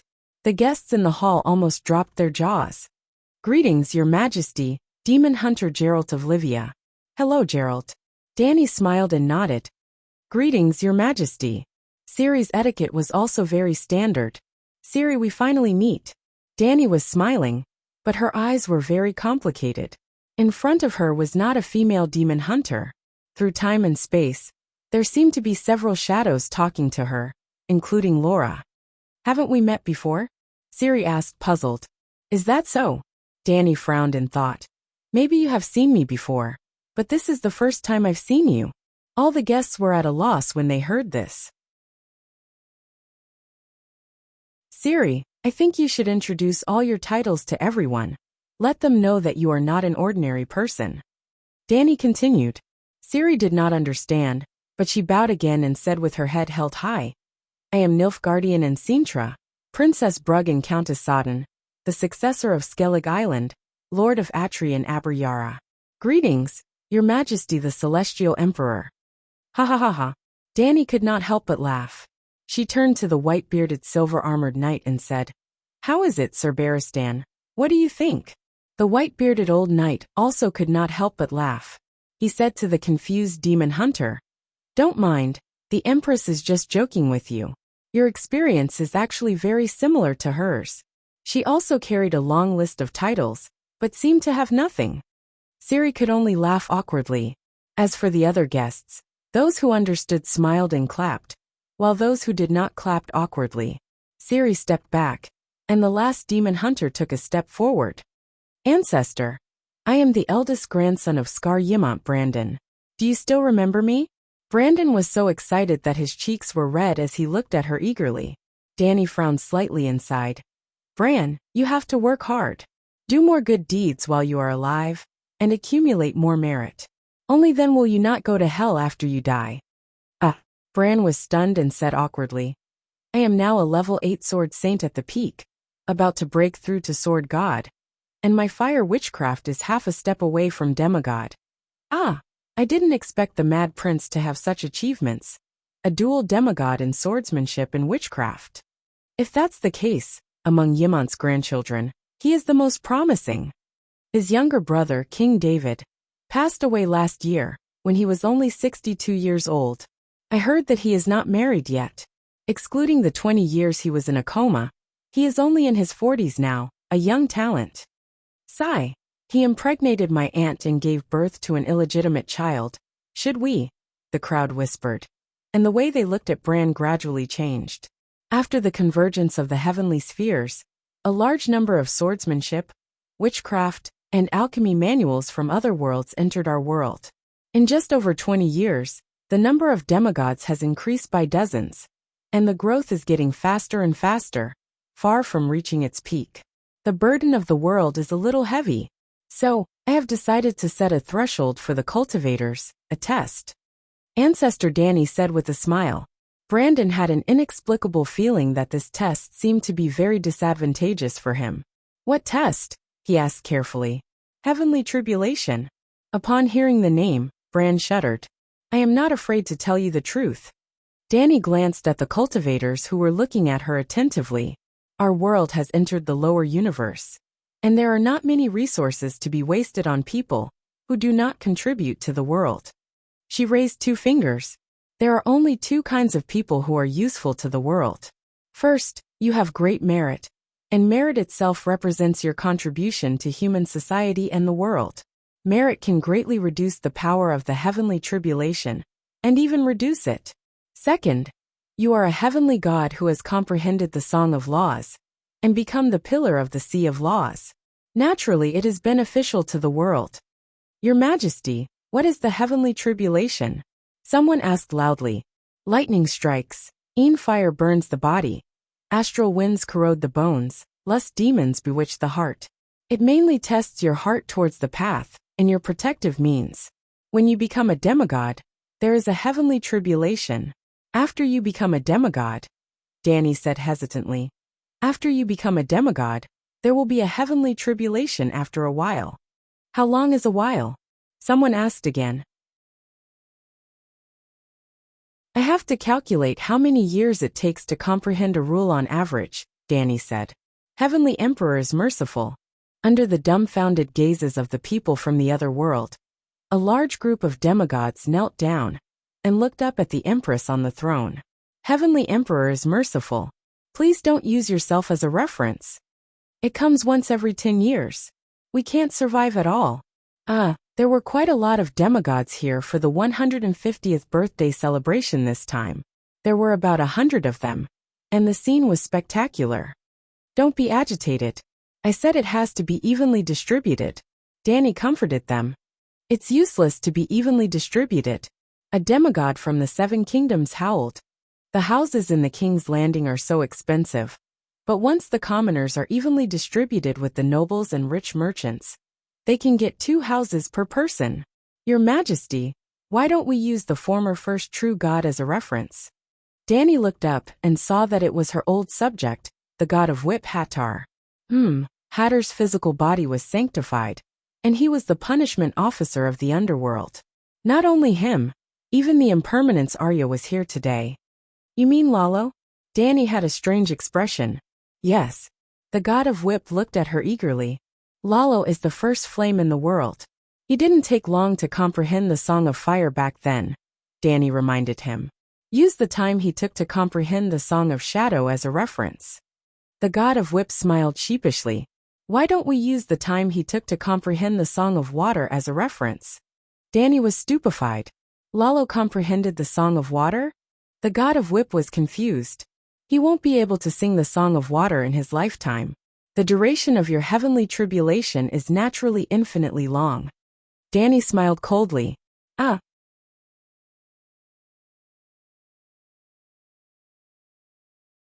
Chapter 1144. Are you going to fulfill the ancient sacred oath with me this time? After the banquet, Danny brought Ciri and Geralt to the 5-Dragon Cave, a towering cliff south of Astapor. The jade platform under the moon was clean, with a stone table and a few stone stools. It was simple, and the 3 of them sat around it and drank tea. Can we wait a little longer? Geralt looked worried, and his eyes were uneasy. Ciri has not fully grasped the power of the ancient blood, and she knows about your fire of creation but not why. Danny looked at him from head to toe and smiled. Gerald, have you noticed the changes in yourself? In the early years, you rushed back to the demon hunter world and couldn't wait to bring Siri to me. Now, you've been dragging your feet and even subconsciously avoiding seeing me again. The demon hunter said awkwardly. Maybe our identities are different, and now I really see Siri as my daughter. In front of you, I can't hide my selfishness. You'll take away her ancient blood, and you'll take back the fire spirit, which will be disadvantageous to Siri. I'm not avoiding the oath, but I hope that Siri can transform the law in her blood into her own song of law. Just like you, without the fire spirit, you still control the fire of creation. No one can take away the law you've comprehended, that's what you said to me. Siri looked worried, afraid that her foster father would tell the truth and offend the powerful queen before her. Your world's will is very stupid and greedy. Danny said something that puzzled the two. Of course, my world's will is not very smart, but... Seeing the confusion on their faces, Danny sighed and skipped the topic. She said, Gerald, you have failed to live up to my expectations.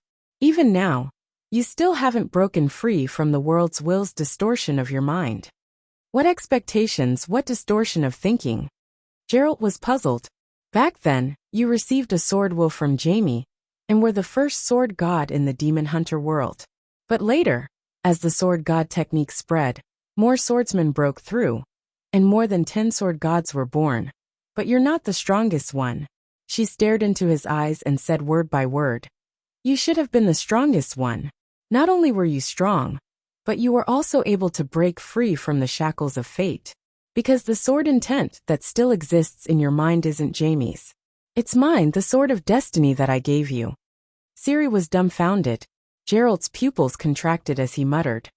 My teacher once taught me that everyone has their own style of swordsmanship, and that one's own style is the best. So, after becoming the sword god, I didn't choose to fuse with that sword intent. Why did you give me that sword intent? Do you know my story? Danny asked. I've read history books and countless plays about you.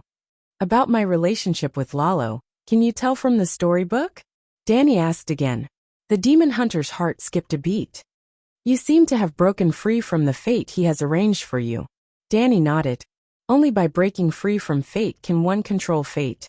I gave you that sword intent for a very simple purpose. To help you break free from the fate that the demon hunter world has arranged for you. Not only do I have a deal with Laura, but I also have a deal with your world's will. I will recomprehend the laws that I have mastered in the demon hunter world. However much I get, I will give it back to you and Yennev. Yennev will at least comprehend a song of law, and what you get will not lose to the song of law. My personal understanding is that the value of jumping out of fate far surpasses the song of law, she added. Thank you, I'll absorb it later, Gerald said solemnly. You don't want Siri to fulfill the agreement with me immediately, because of the influence of the world's will. It instinctively refuses to let high-quality blood flow out. This is the nature of the world's will, and our world's will is the same. But your world's will is too stupid. How is it stupid? Gerald was puzzled. Let me ask you, can Siri escape the sacred oath with me forever? Danny asked. She can't. Gerald sighed. Danny smiled and asked. If Siri transformed the laws in the ancient blood into her own song of law, then the ancient blood that she gave me, does it contain all the secrets of her understanding of the laws? This Gerald was horrified. Danny looked meaningfully at the stunned Siri. Your coming to Slaver's Bay this time was not an accident. It is very likely that your future self asked you to do so. She did not want me to continue taking advantage of you. By the way, I heard that you have been to the future? You really don't know? We have also met in the future several times, Siri murmured. Danny shook her head.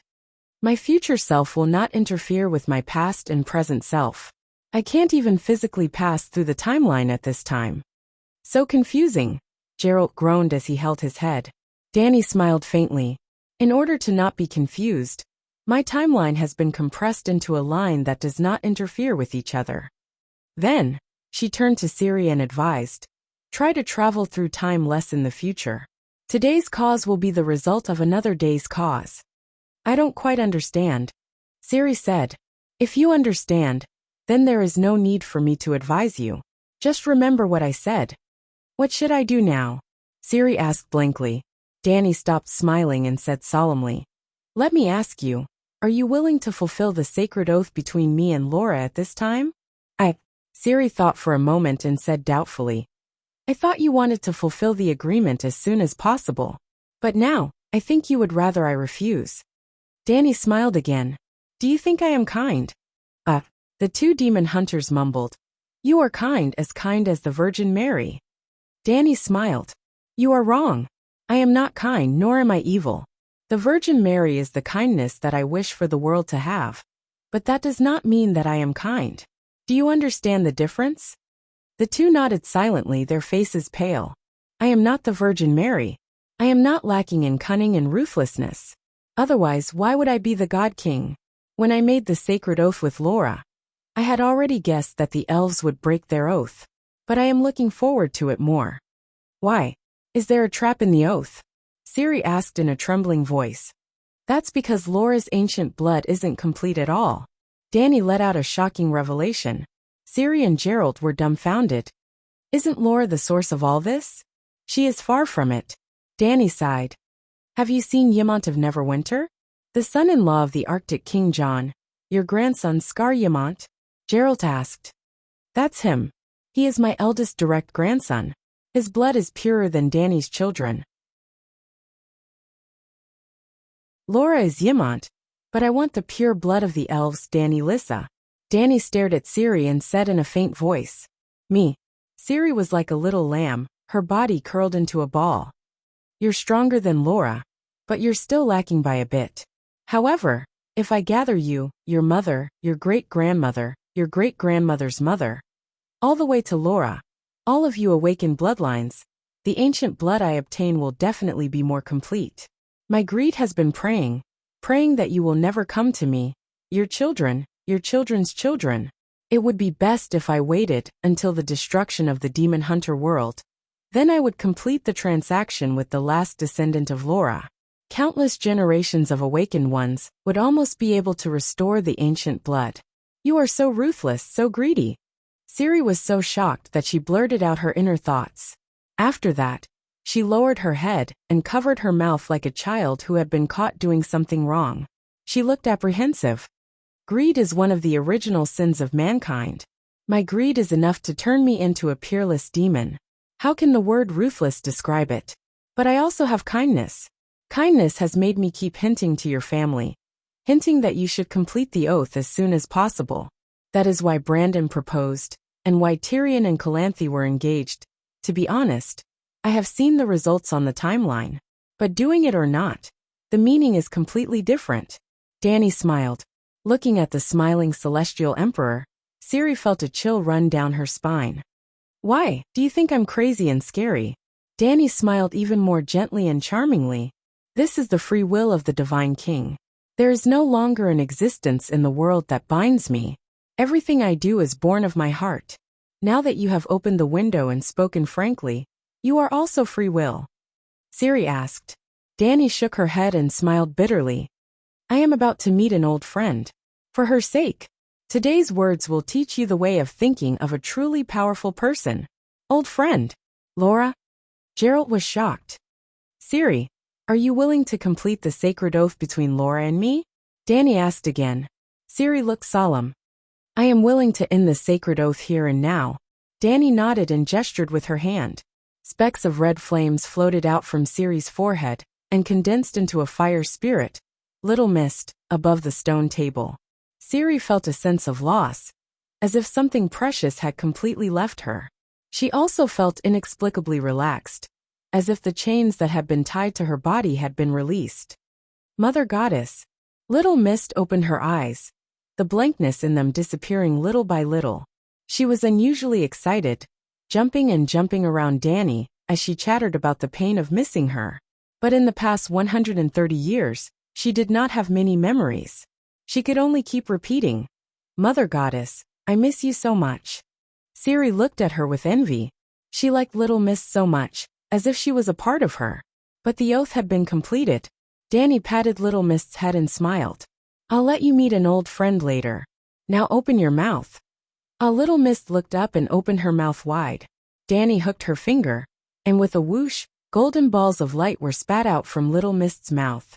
The balls of light expanded into illusory souls in midair. There were 6 of them, 1 man and 5 women. Mother. Ciri's eyes filled with tears when she saw one of the young women. Pavetta. Geralt was stunned. Ciri, my child. Pavetta also looked at Ciri with tears in her eyes. Danny. The beautiful female elf with pointed ears looked at Danny, and Little Mist with a complicated expression. Meeting you under these circumstances, I feel really bad. If I tell you now that I want to drink tea under the osmanthus tree with you in the Elf Kingdom, that would be a lie. As soon as we arrived at the 5-Dragon Cave, I quietly undid the seal on Little Mist's soul core. You should have heard what I said to Ciri before. Laura, I sincerely treat you as a friend, and I really want your ancient blood. There shouldn't be any contradiction, right? Danny smiled bitterly.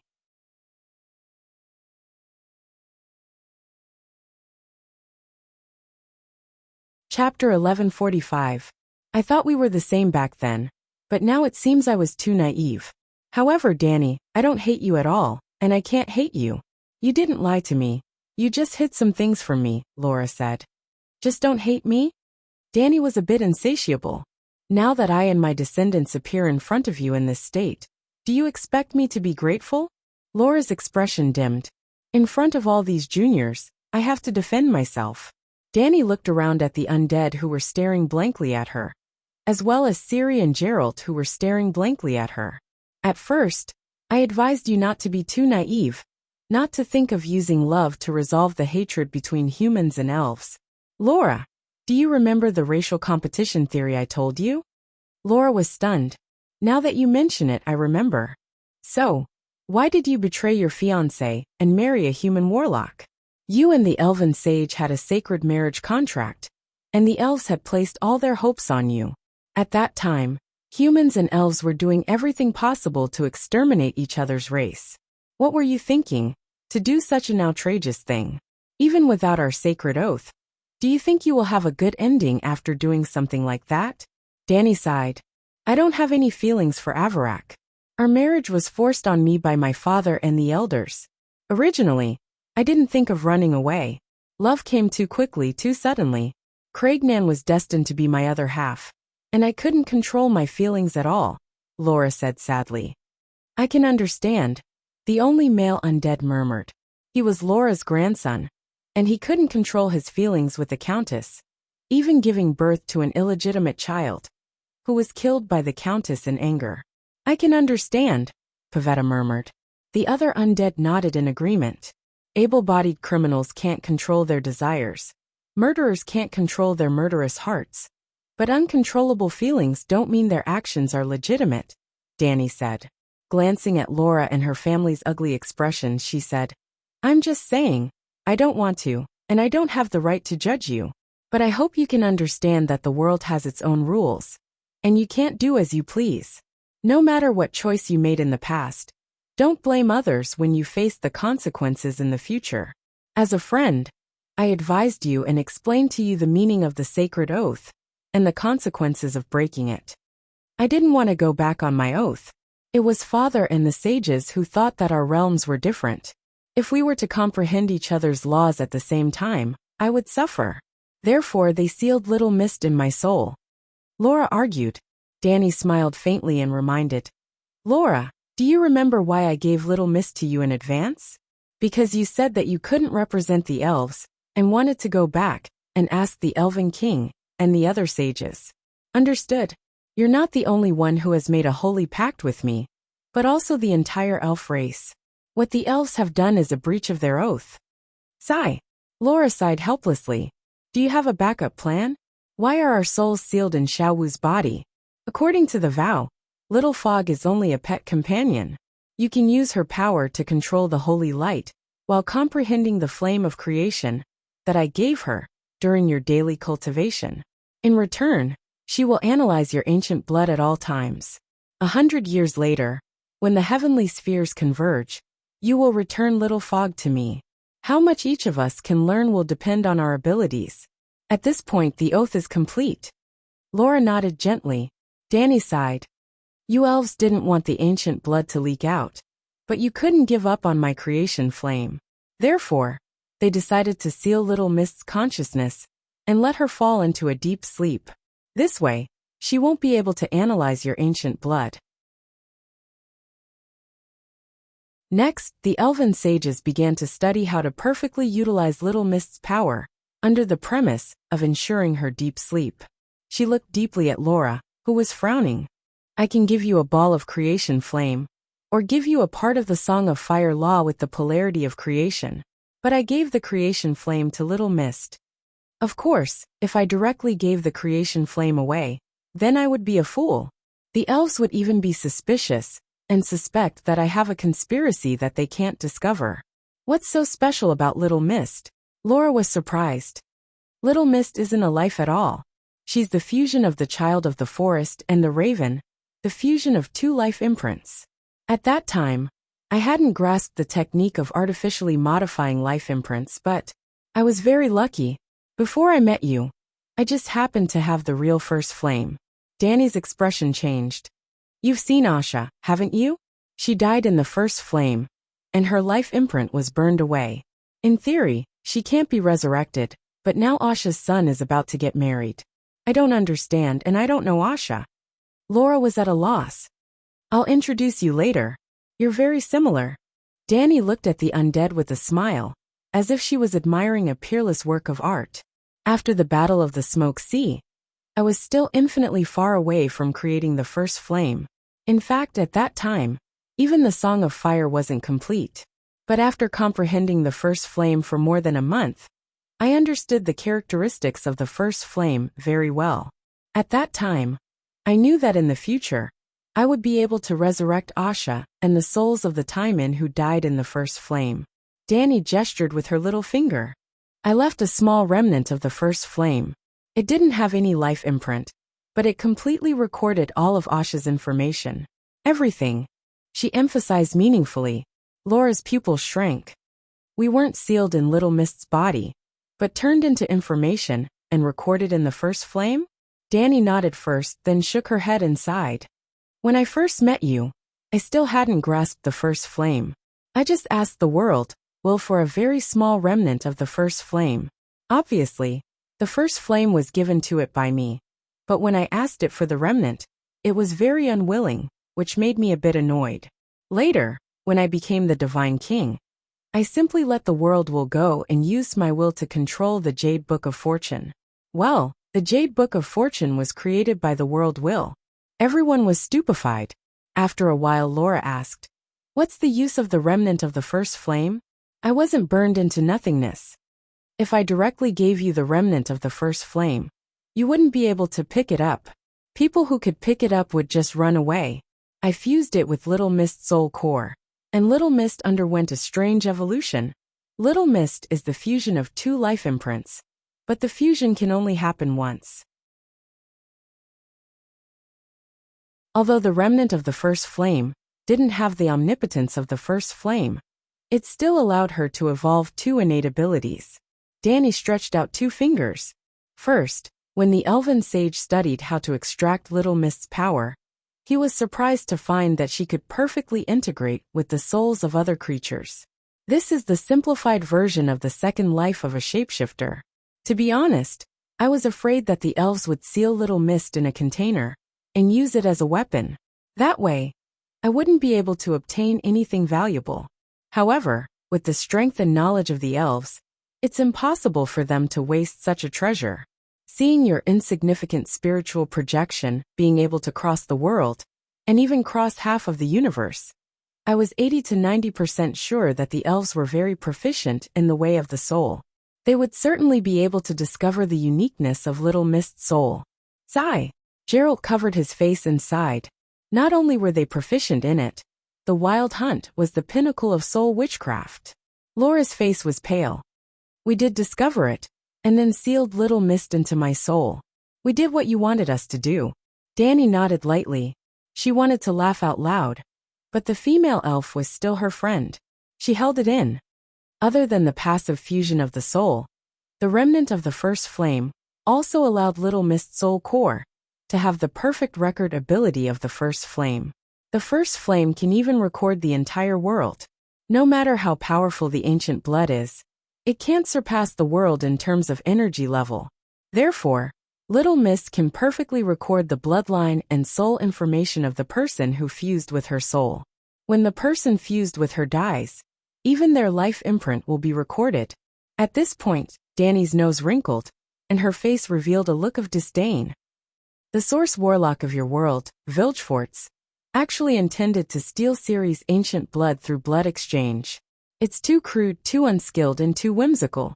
If Pavetta's ancient blood inheritance is equivalent to Sansa's, Laura is equivalent to the unfilial son Ymont, and Ciri is my son Simba. From a purely genetic point of view, the ancient blood should have become thinner and thinner with each generation of humans. But the truth is that Ciri far surpasses Laura, and my bloodline surpasses any previous generation of Targaryens. Bloodline isn't just about material genes. Ciri, Pavetta looked at her daughter in a daze, and tears appeared in her eyes. A warlock stole the ancient blood? Laura's expression was ugly. Not just a warlock. Danny looked at Ciri. The Warlock Society also forced Ciri to marry the prince they appointed, right? You know all about it? Ciri was surprised. As long as I want, I can tell anyone in your world how many times they've peed in their bed in their lifetime. Danny smiled faintly. I thought that humans and elves would be able to coexist peacefully. I didn't expect humans to covet the noble bloodline of us elves, as father said. Laura's expression was pained, more pained than when she learned that good sister Danny was plotting against her. It has nothing to do with race. When I, the God King, was still alive, there were dark wizards who tried to steal the true dragon's blood. A powerful bloodline visible to the naked eye. As long as it's a creature with desire, whether it's a human, an elf, or a god, they will all be greedy. Danny sighed. Everyone is greedy, but there are very few people like your majesty who are principled and trustworthy. The oldest of the undead, a graceful woman, said respectfully. She was Calanthe's mother, Queen Adalia. Unlike the other mortals, who only had powerful strength, she was also a prophet. A prophet naturally didn't lack experience and wisdom. She could do the right thing, and say the right thing at a critical moment. Laura glanced at her great-granddaughter, and seemed to understand what she meant. However, she wasn't as cautious as her and directly said to Danny, "How do you plan to deal with us? The choice is in your hands. I can extract your life imprints and resurrect you into a heroic spirit. I can also resurrect you directly. Those who are tired of the world can choose to be completely silent. Heaven on my side, the world of death in your world, you can choose. Or, I can help you build another heaven in your world. Those who are reluctant to part with the mortal world can also be resurrected. Perfectly resurrected, just like Asha. If you want to live but don't like your previous way of living, I can also send you into reincarnation. Or like Little Mist, become an elemental spirit?" Everyone was stunned.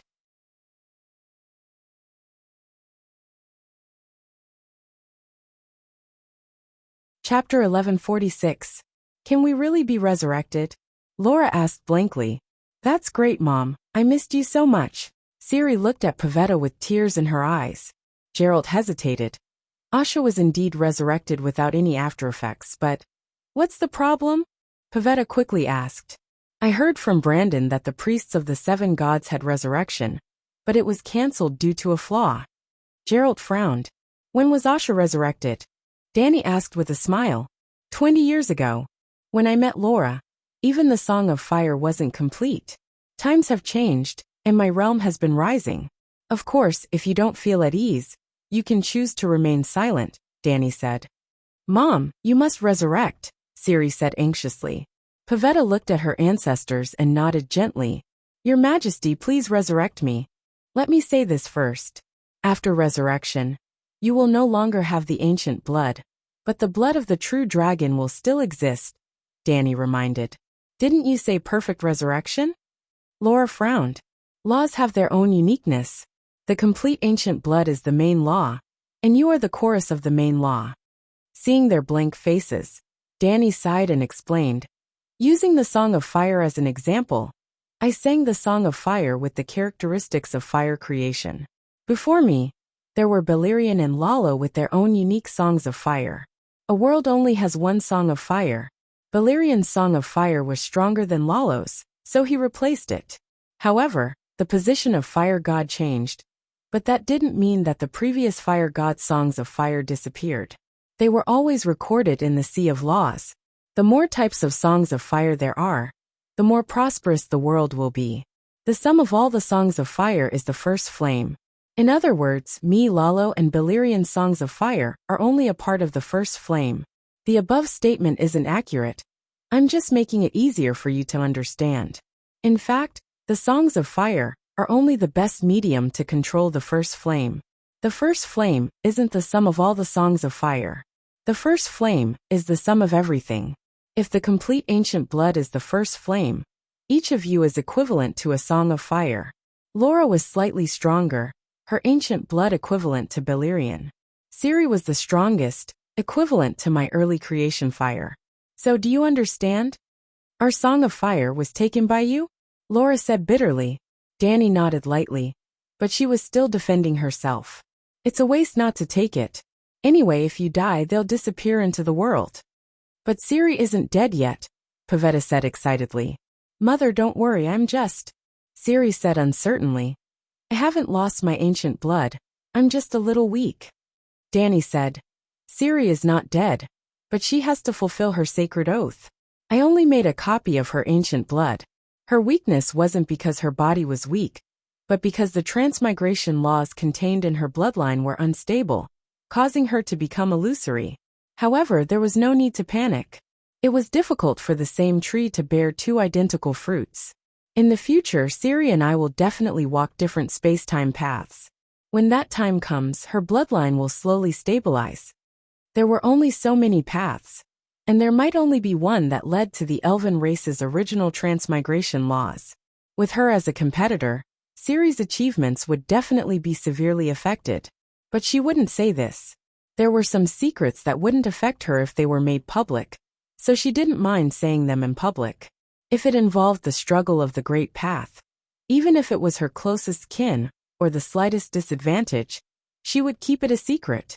On the path of cultivation, loneliness and hardship were eternal friends. I thought our bloodline was the price of the oath, Laura said, staring at Dani. The good sister didn't look ashamed as she shook her head. Those who break the oath have to pay the price, just like borrowing money and paying interest. If Ciri never comes to me to fulfill her promise, the oath will continue, and she and her descendants will repeat your old path. At that time, it won't just be a copy of the bloodline. You said we were friends, Laura said softly. Even blood brothers have clear accounts. The female elf's face turned ashen. Seeing this, the good sister comforted. The sacred oath can't be violated. This is the rule. The original agreement was fair and just, so you didn't get nothing. Whether you can comprehend the flame of creation depends on your talent and luck. But the true dragon's blood that is engraved in your veins is real. After resurrection, you can continue to control the flames and the healing saint technique. This power has formed a new ancient blood that will be passed down in your descendants forever. Laura was still silent, but her expression looked better. Dani first resurrected Pavetta and Adelia. Their daughters were still alive, and now 4 generations were living under the same roof. The resurrection process seemed very simple. Dragon Queen summoned a fist-sized red fireball, sucked in their souls with a whoosh, and then spat them out with a whoosh. They were 2 living people. They even had clothes, and they were real. Miracle, this is a power that only the gods can control. Geralt was stunned. Mom! Ciri! The mother and daughter hugged each other, crying tears of joy. The prophet, Adelia, was also wiping her tears. Seeing their daughter resurrected, Laura's great-grandson also chose to resurrect. Adelia and her mother hugged each other and cried. Seeing their daughter resurrected, Laura's grandson also chose to resurrect. Seeing their son resurrected, in the blink of an eye, only Laura was left as an undead. Dani, turn me into a fire elf. I only owe 3 people in my life. My father and my clansmen violated the sacred oath, and I was helpless, unable to resist. I let you down, but you have already been repaid. I died right after Leonluan, her daughter, was born, and I didn't fulfill my responsibility as a mother. But before I died, I combined my magic with. Laura gently stroked her daughter's cheek and said bitterly, I left everything to you, and I did my best. Only the elves. She turned to Danny. After hearing your words today, and thinking about my life, I understand how cruel the world is, how willful and childish I was. I owe the elves too much, and I only hope that the fire elves can help them get a chance to comprehend the Song of Fire. Turning into a fire elf is equivalent to being reincarnated, and you will lose your memories, Danny reminded her. Forgetting the past isn't necessarily a bad thing, Laura said. Sigh. I was going to help you resurrect Craignan. Danny stretched out her hand, ready to burn the female elf. Wait. Laura took a few steps back and said nervously, Did you say resurrect Craignan? Yes. His soul is with you too? Laura asked excitedly. His soul has already dissipated into thin air, but... Danny glanced at Little Mist who was sitting on her shoulder.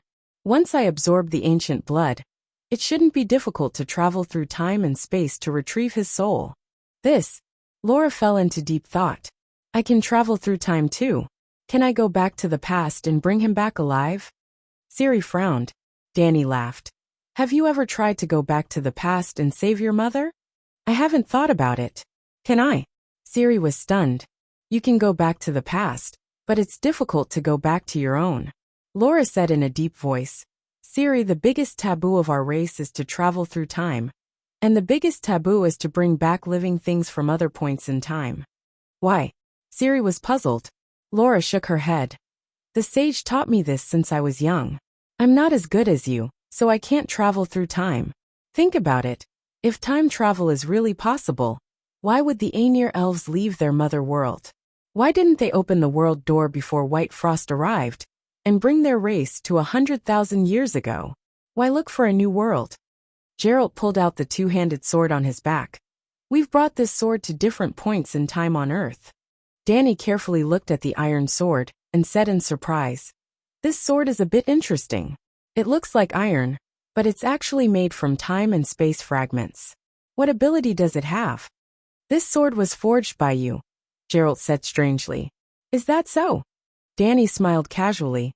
I haven't experienced it yet. Laura, let me turn you into a fire elf. She extended her right hand to the female elf. No need. If you can revive Craig, aye.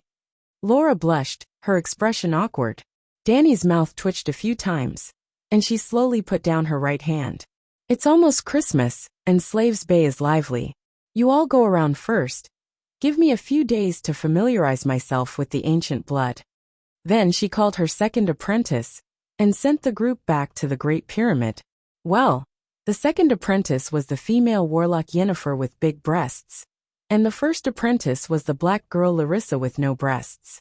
In the past 100 years, she had taught hundreds of students, and the two girls only had the title of apprentice compared to the others. Bullneck Marvin went to heaven. The magic tower on Dragonstone Island was still managed by the black girl, and Yennefer helped to manage the cave in the Five Dragon Cave. After the guests from another world had left, Danny picked Little Mist up. Two of her fingers seemed to pass through the illusory smoke as she reached between the fire elf's eyebrows. She gently pulled out a glass orb that was radiating a bright red light from the fire elf's soul core. This is the essence of the bloodline of 7 generations of Laura. Danny's calm heart began to ripple. She clenched her fist, and silently, the red glass bead shattered into specks of colorful light. The specks of light vaguely formed 7 figures, Laura and her 6 descendants. Ciri's figure was the most illusory, but her image was the clearest. Ciri's bloodline is too strong. If she doesn't come to me for the rest of her life. Shaking her head, Danny threw away all distracting thoughts. Her nose flapped, and the specks of light turned into a stream of light that entered her nostrils. Boom! Her purple pupils turned into 2 balls of flames, and the flames spread from her eye sockets to the rest of her face. It was as if her jade-like skin cracked open, and the golden-red magma inside leaked out. Boom! When the flames spread to her whole body, Danny directly exploded. and the golden red light dissipated, leaving behind a bean-sized flame. The flame was very small, and the light was weak. The temperature did not seem high, and it was extremely ordinary. But this was a first flame that had a completion rate of 85%. Danny still had not been able to raise the flame of creation to 100% first flame. The speed of improvement of the flame of creation had two peaks. The first was when she had just finished singing the complete Song of Fire. The second was when she had started singing the songs of other elemental laws, and when she had integrated the Song of Law's life mastery into the flame of creation. The speed of improvement was faster than the first time. But there were only 4 elemental songs: earth, water, wind and fire, and she had sung them all. After that, the miscellaneous songs of law such as death, mercy, and moonlight had little to no effect on the flame of creation.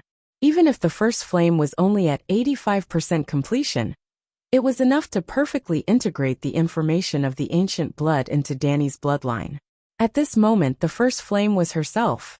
This technique was derived from the theory of the first flame's evolution of the world. The world was born from the first flame, and the complete world was equal to the first flame. Then, using the human body as an analogy for the world, could the small world of the human body be equal to a small first flame? Danny proved that it could. She traced herself back to the first flame. The information of the ancient blood was completely absorbed by the first flame, which meant that it was absorbed by Danny. When the first flame was transformed into a human body again, the ancient blood had completely become Danny's blood. Huff huff huff. Half an hour later, the bean-sized flame began to expand, and the flames retracted, and a brand new Danny appeared on the spot. It's done.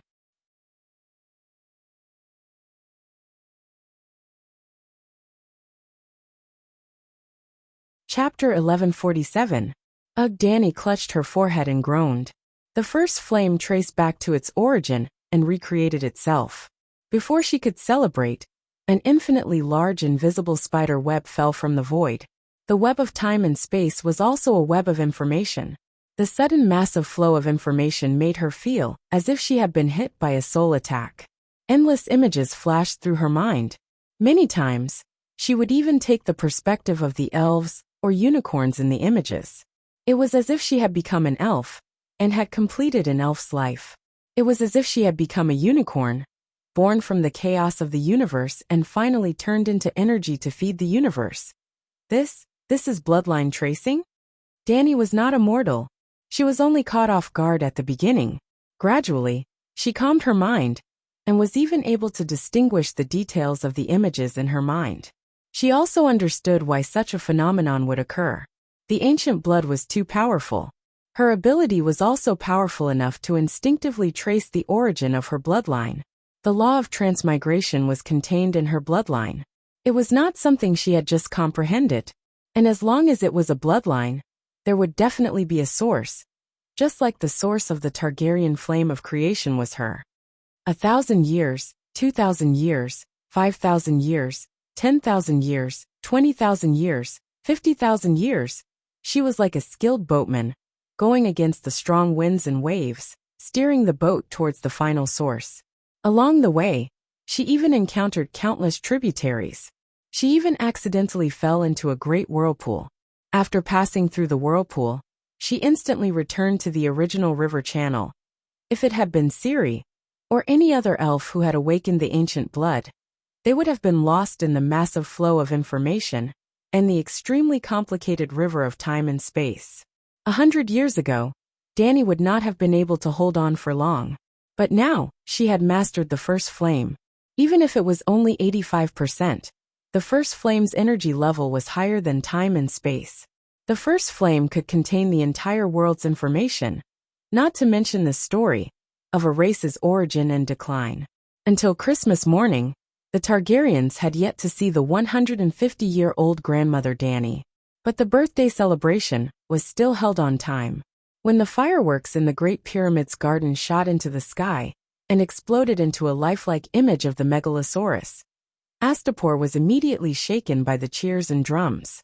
The small buildings with colorful flags on both sides of the street threw flower petals onto the street, and into the sky. To find the eternal fire. A voice said softly. This was the last scene. The female elf with long golden braids and pointy ears leaped with her back facing down. She stared at Danny as she fell into the abyss that was emitting bright white light. Crack! Crack! The white light froze the chaos energy, time and space. The female elf's body seemed to have blurred, flickering continuously in the white light as she teleported downward. The image froze from time to time, and every time it froze, time would either fast forward or rewind. The long-braided female elf was jumping through the timeline. Every time she traveled through time, it was as exquisite as an antelope's horn. Just by looking at her movements, Danny could faintly sense the aura of the Song of Laws. What is she doing? Why does she have to go down? Danny was very puzzled as she watched the long-braided elf continue to dive into the abyss. Roar! At some point in time, a roar that shook the dimensions of space and time erupted from the bottom of the abyss. She wasn't sure if it was the roar of a beast, the airflow brought out by the white light, or the sound of space and time being torn apart like cloth. In short, after a soul-freezing roar, the endless white light expanded violently, and instantly became more than 10 times brighter. It was obviously a glaring white light, but it didn't have the warmth of the sun. Instead, it was terrifyingly cold. The white light was like a tsunami that drowned the agile female elf. Danny followed her line of sight, and was instantly covered by the white light as well. Crack! Crack! Crack! Crack! With Danny as the center, frost spread rapidly in the air and on the ground. Huff! Huff! Huff! The entire 5-dragon cave was frozen. The intense temperature difference formed a huge tornado that penetrated the heavens and the earth in a short period of time. The cold air spread like a white spot from the 5-dragon cave in all directions. Ah, it's suddenly snowing? It's already early spring, and it's still so cold? Estapo, the wanderer who was immersed in the celebration, was at a loss. Bam! The extreme cold caused Danny to explode into a ball of flames of creation. The bean-sized flame melted all the frost in the world in an instant. As the snow stopped and the temperature returned, is the weather in Slave Bay that strange? The guests who attended the Dragon Queen's birthday were puzzled. 5-dragon cave. To search for the eternal fire. In the state of the first flame, Danny saw the scene in the white light clearly again. The female elf had finally failed. Like an insect in amber, she was frozen in the white ice crystal. Her breath of life had completely disappeared, and only a trace of her will remained. She went to the top of the abyss and entered the river of time, waiting for her descendants to track her down and obtain the information in her will. To search for the eternal fire. Only this sentence was left. The scene disappeared, and Danny woke up from tens of millions of years of backtracking. The eternal fire is what the elves call the first flame. Searching for the eternal fire should be to deal with the white light in the abyss. Danny was deep in thought. Why must she go to the bottom of the abyss? What does she want? Also, what do the abyss and the white light represent? Danny looked at the jade ground beneath her feet. Her gaze seemed to pass through the planet and look at the bottom of the universe. What was below the bottom of the universe? What was there? What was the relationship between the white light and the white frost that destroyed the world? Danny's heart was filled with questions, but she was also faintly looking forward to it. The elf Danny risked her life to go down. There must be benefits, and she had the first flame. When the flame of creation had completely evolved into the first flame, she must go down and take a look. With a decision in her heart, Danny's figure suddenly disappeared. 1,000,000 years ago, the land of the setting sun in the wild forest, the hills that would be named Noble Heart in the future. As the timeline has been touched, the tall weirwood that reached the clouds woke up from its deep sleep. Door God. The next moment, a surprised cry came into its mind. Door God, are you calling me? The weirwood's leaves rustled. The person who jumped out of the river of time just now was you? Are you from the past, the future, or other worlds? In an instant, thousands of thoughts flashed through Danny's mind. In the end, she suppressed her excitement and said, Hello, Wind God. I am Stranger, the god of mystery and the unknown. I came from the future 1,000,000 years later. You are very sharp. And the complete you is also very strong. When I just came here, I was still in Slave Bay, but you found me. Also, only you found me. My vision can only see the end of the era. 1,000,000 years, that's a few eras. How did you pass through the era gap covered in fog? You came here too? Could it be that you can physically pass through time? How is that possible? The weirwood asked. I thought I could physically pass through time, but I failed. Danny said dejectedly. The world 1,000,000 years ago was still in the higher universe. 1,000,000 years later, the world has fallen into the lower universe. I directly hit the wall of the universe, and my body bounced back. Even my consciousness couldn't enter. Luckily, I still have the megalosaurus in the upper universe's energy dimension. I barely managed to project a thought and float above time. This information was too much. The weirwood thought for a long time before saying in fear, Our world has completely fallen? I can't say much, but don't worry. Everything will be fine. Danny comforted. It has already fallen into the lower universe. How can it be fine? The old weirwood shouted. Don't worry, I'm here. The old weirwood couldn't be at ease. Why can't you tell me the ending? In the era, we often talked on the river of time. You said it yourself, that's in the era. Danny sighed. A world that had fallen into the lower universe no longer had the era of world change. It would always be in the same era. Time travel was relatively simple.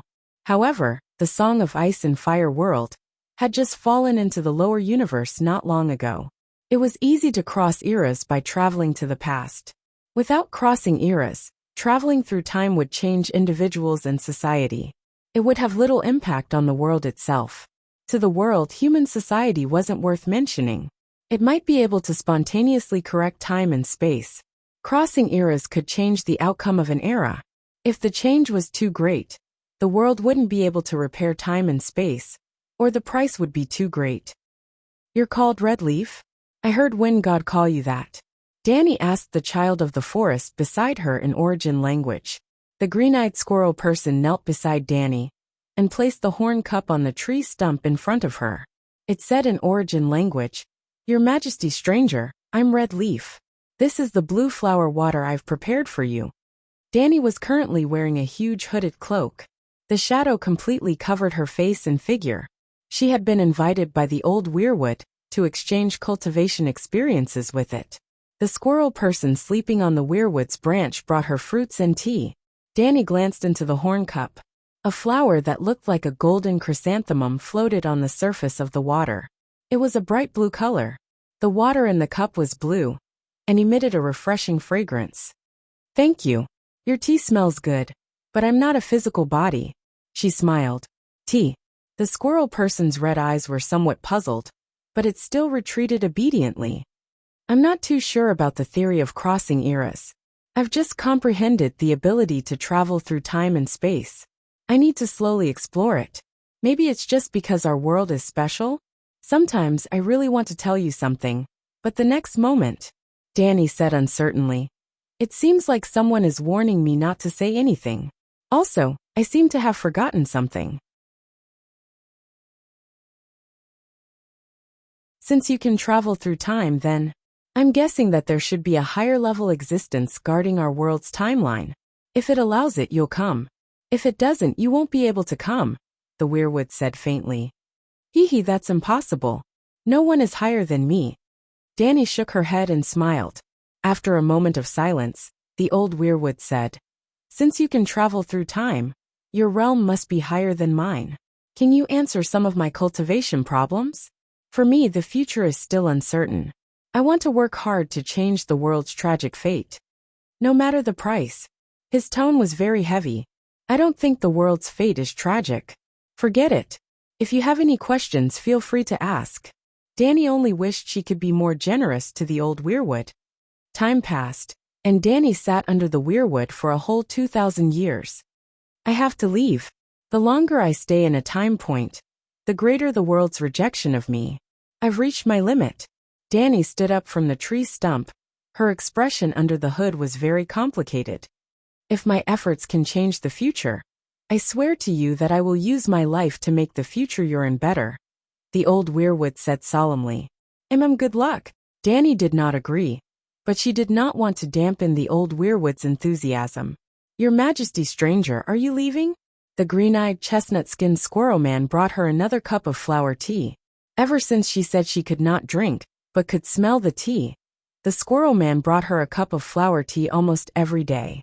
There were all kinds of flowers and leaves. Red leaf. Thank you for your hospitality for the past 2,000 years. Wait. After a pause, Danny smiled and said, why don't you come to the Church of the Seven Gods and be my subordinate god? Thank you for your kindness, but I'm the child of the Mother God. I'll follow the Mother God until the end. Red Leaf shook her head and refused. I'll always leave a place for you here. In the next instant, Danny jumped out of the river of time.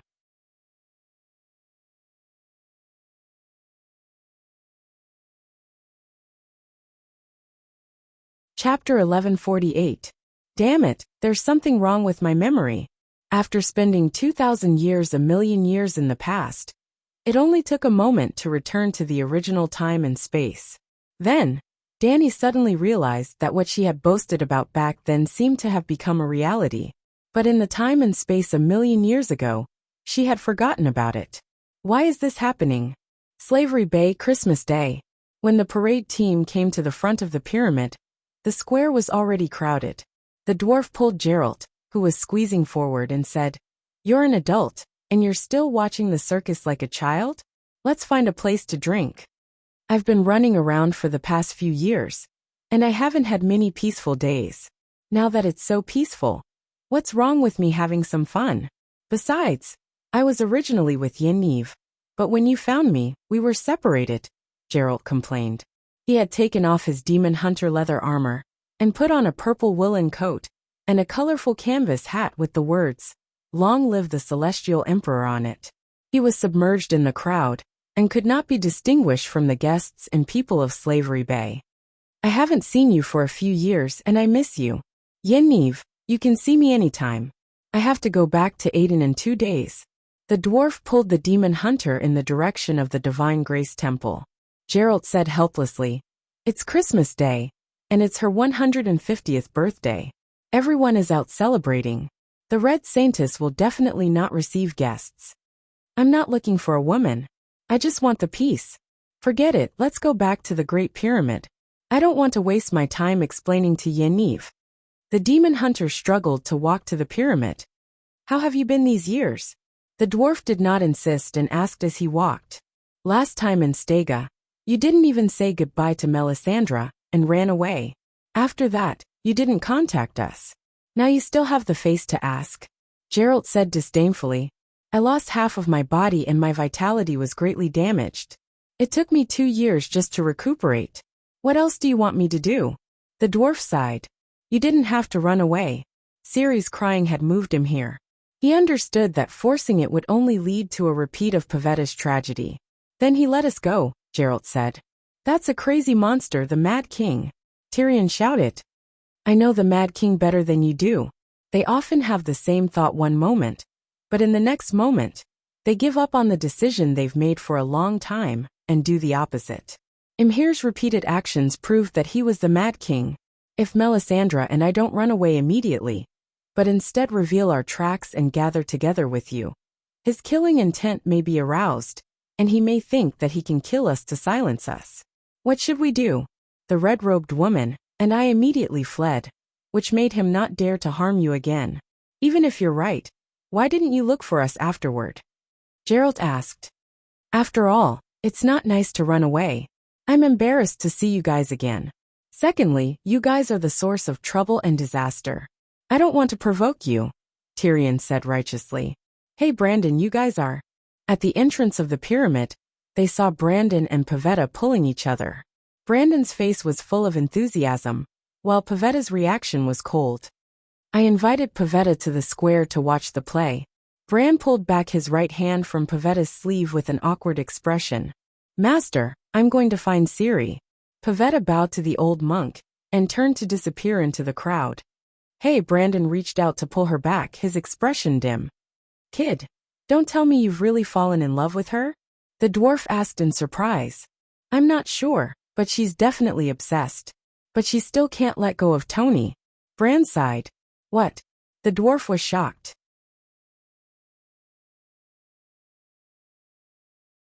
Didn't you tell her what that monster did? Ah, that bastard Imhir pulled back at the last moment and let Ciri go.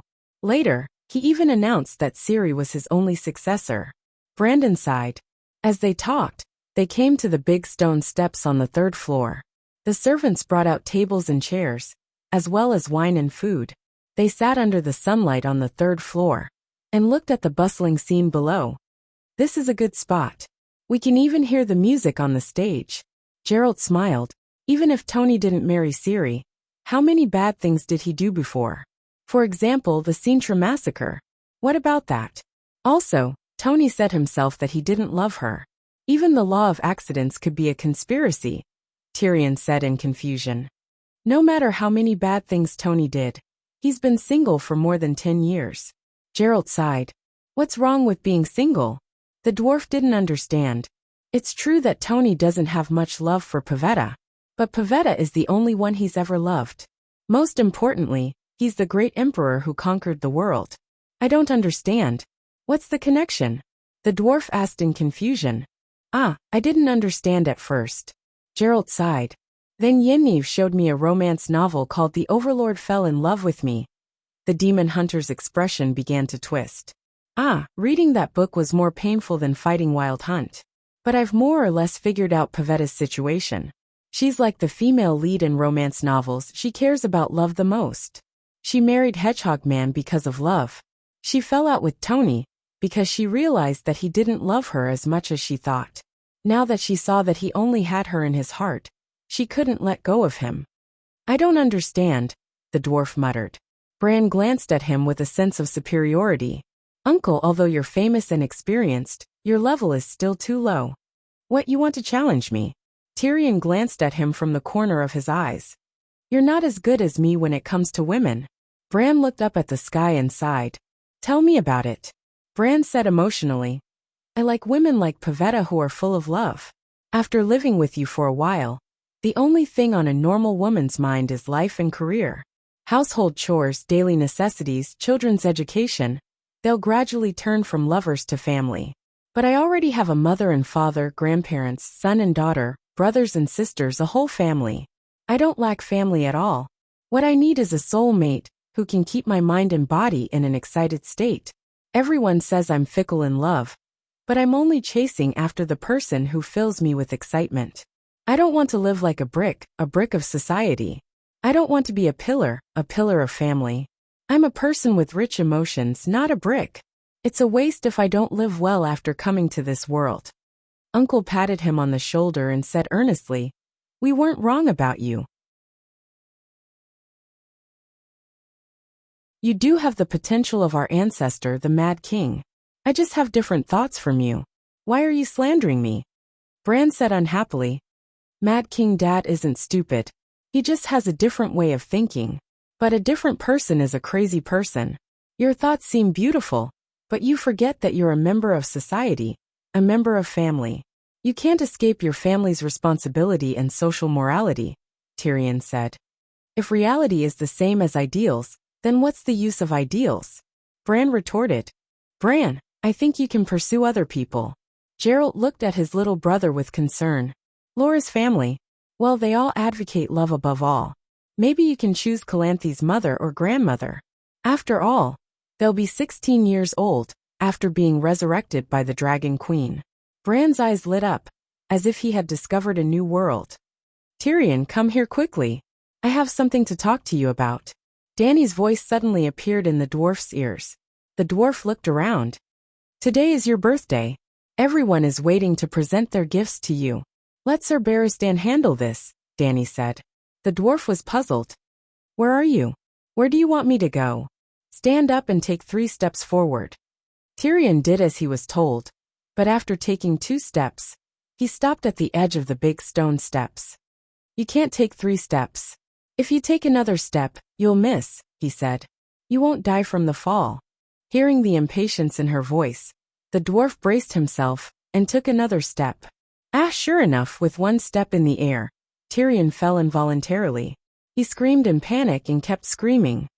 Hey, why haven't I landed? He composed himself and looked around. He was shocked to find that he was surrounded by clouds, and below him was a continuous mountain range. "I'm falling from a high altitude." The dwarf went from being shocked to being at a loss. Then Danny's voice appeared in his ears. "Why aren't you transforming? Do you want to fall to your death?" Oh. The dwarf's body melted, at a speed visible to the naked eye, and finally squirmed into a 10-meter-long shit-green little megalosaurus. "Where am I?" This, after adjusting his vision, the mystic dragon Tyrion's vertical pupils contracted. "This seems to be the Andes Mountains? It's a little different." The old monk Tyrion had once traveled the world barefoot, and was very familiar with the scenery of the world. However, the Andes Mountains at this moment was a little different from the one in his memory. "Come here." Danny's voice came from the southwest direction. The mystic dragon flapped his wings, and followed the voice to a small valley full of purple bamboo. Landing in the open space in the middle of the valley, Tyrion saw the dragon queen sitting cross-legged on a large green rock. "You sent me to the Goose Down Mountains?" Tyrion turned into his human form, and took a few steps forward. He was surprised to find that under the large green rock, there was a white-haired girl prostrating herself on all fours. "What's going on?" he asked, puzzled. "Tyrion, you once swore, a sacred oath, that you owe me 500 lives, right?" Danny smiled. Tyrion's hair stood on end, and he took a few steps back in fear. What are you doing? Did you know about Laura's family's experience from Geralt?" Danny's smile became even gentler. "Plop." The dwarf knelt and begged. Don't torture me like that. I want to help you. If I don't fulfill the oath, the debt won't disappear, and the interest will only accumulate. I'm willing to repay the debt. Tell me, what do you want me to do?" The dwarf said dejectedly. "I have something good to give you." Danny pointed at the girl who was peeking at the dwarf with her dark blue eyes. "She's the wife the girl gave you. White Dove, you will be crowned king by the Heavenly Father." Saying that, she waved her hand towards the sky. The clear blue sky suddenly lit up with 7 stars. The starlight flowed like water, turning into 7 pillars of light, and fell into Danny's palm. When the silver light disappeared, the 7 stars in the sky hid, and a 7-star crown appeared in her hand. She tossed it casually, and the crown landed on the dwarf's head. "From today onwards I crown you as king." Her expression became solemn and dignified. "What king?" the dwarf asked blankly. "The king of Andes," the Heavenly Father Danny announced majestically. "Who are you going to abolish?" The dwarf thought hard, but he couldn't remember which Targaryen was this generation's king of Andes. "That person hasn't been born yet. You will be the first king of the Undulls, the king of the hills, Huga." Danny laughed. "What?" The dwarf was horrified, and then he suddenly woke up. He shouted in disbelief. "This is 6,000 years ago. The purple bamboo forests cut their flesh to feed the eagles. She's the white dove, the pigeon spirit? According to fate, the harpy has been slapped to death by me, but it's fun to pretend for a while, but it's hard to fill a hole for 10,000 years." Danny supported her forehead with her right hand and said in distress, "The king of gods can't lie, and there's no way to lie. My mouth contains the heavenly law, and every word I say determines the direction of fate.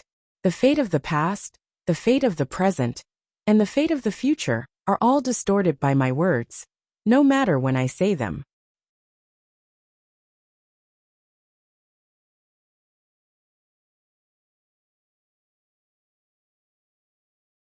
Chapter 1149.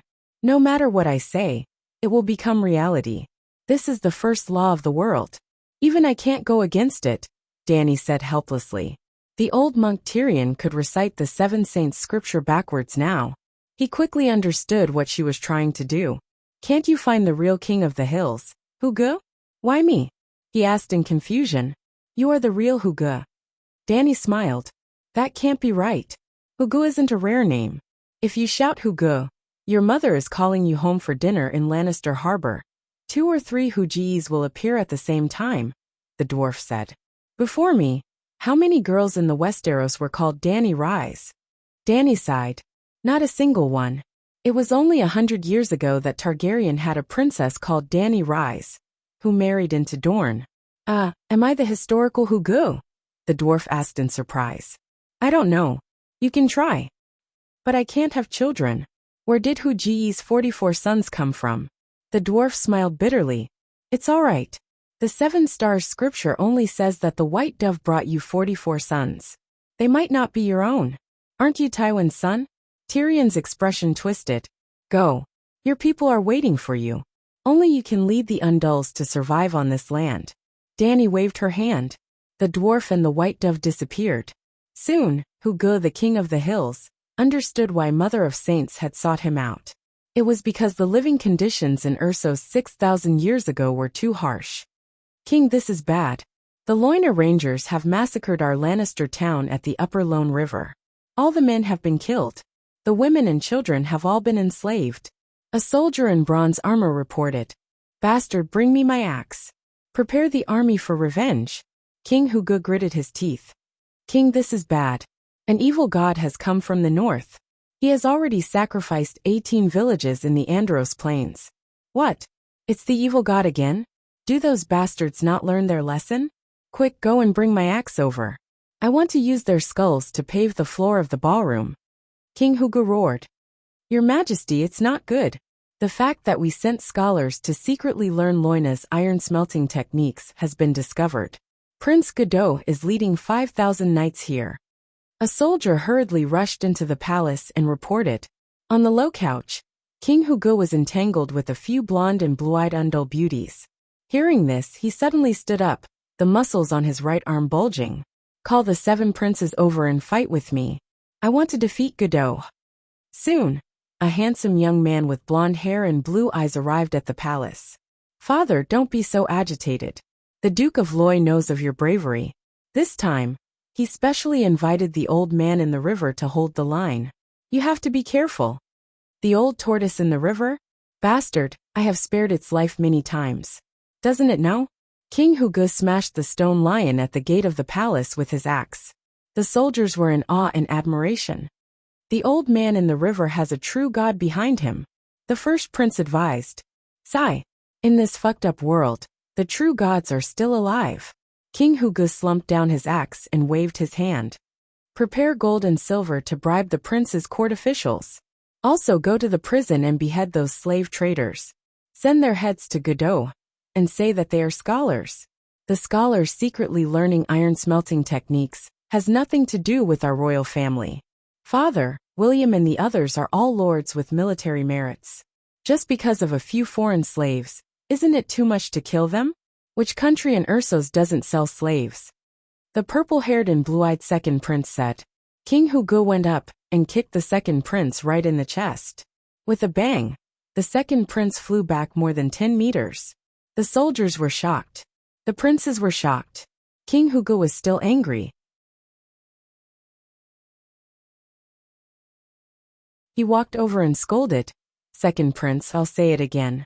We Undulls are believers of the 7 gods and children of the Holy Mother.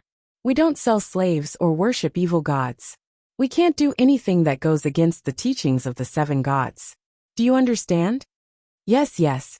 The second prince was a descendant of the gods and had an extraordinary bloodline. He didn't even spit out blood after being kicked. He got up and apologized profusely. Great news, my king. Blessed by the Holy Mother. The queen has given birth to another prince for you. The palace nanny said excitedly. Good, very good. It's already the 18th. Soon, it'll be the 44th soon. King Hugo cried tears of joy. That night, he held a banquet for his officials. Bad news, my king. Winter is here. The long-haired men in the east don't have any food. The entire tribe, more than 30,000 strong men, broke into the Andros Plains. Many of our people have died. King Hugo, who was sitting by the fire and drinking wine, pushed away the woman on top of him. He stood up naked and roared, Bring me my axe. The eldest will be the regent. The second to the 22nd will follow me into battle. I want all the women in the Norfoss Mountains to cry for their husbands and sons. Father, please calm down. After we drove the long-haired men into the Norfoss Mountains, they were quickly taken in by the god of clock. The god of clock is a powerful god who has comprehended the law, the 7th prince said. King Hugu raised his fist and punched the seventh prince's face. He said angrily, "You suspect the seven gods in me? It's just a stupid bell. It's just a sound wave law. Do you think I'm afraid?" Half a month later, in the Norfoss Mountains near the upper Rhone River. "Save me, Holy Mother!" King Huji's helmet was askew. His horse and axe were gone, and his left iron boot was nowhere to be seen. With his dozens of sons and hundreds of defeated soldiers, he staggered to the border post of the Kingdom of Hill in the west. "Father, don't be afraid. Mother and I are here." The first prince led a group of men to meet them. "Prepare the arrow formation. Bless the seven gods. Kill the demons." Queen White Dove commanded loudly. Seeing the reinforcements, King Hugu stopped running. He turned around, pointed at the black clouds in the sky and cursed. "Black goat, you are the god of death, but you don't have any morals. You sneak attacked me, a mortal. Do you have any shame? One day, I'll kill you and use your golden horn as a pedal for the latrine." Dong, the bell in the sky shook. The Undulls threw down their weapons and howled in pain.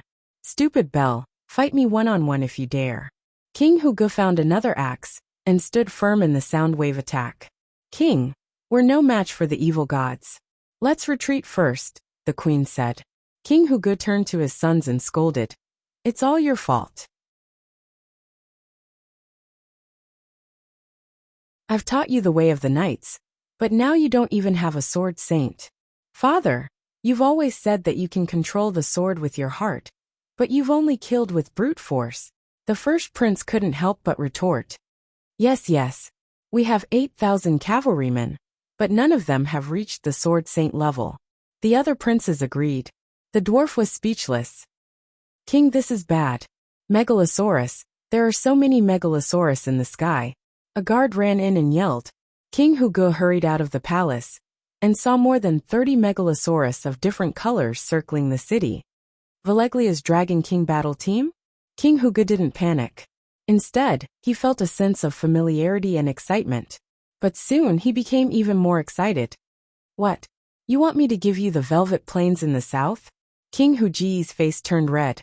He wanted to punch the arrogant silver-haired man's head. "Not give it away.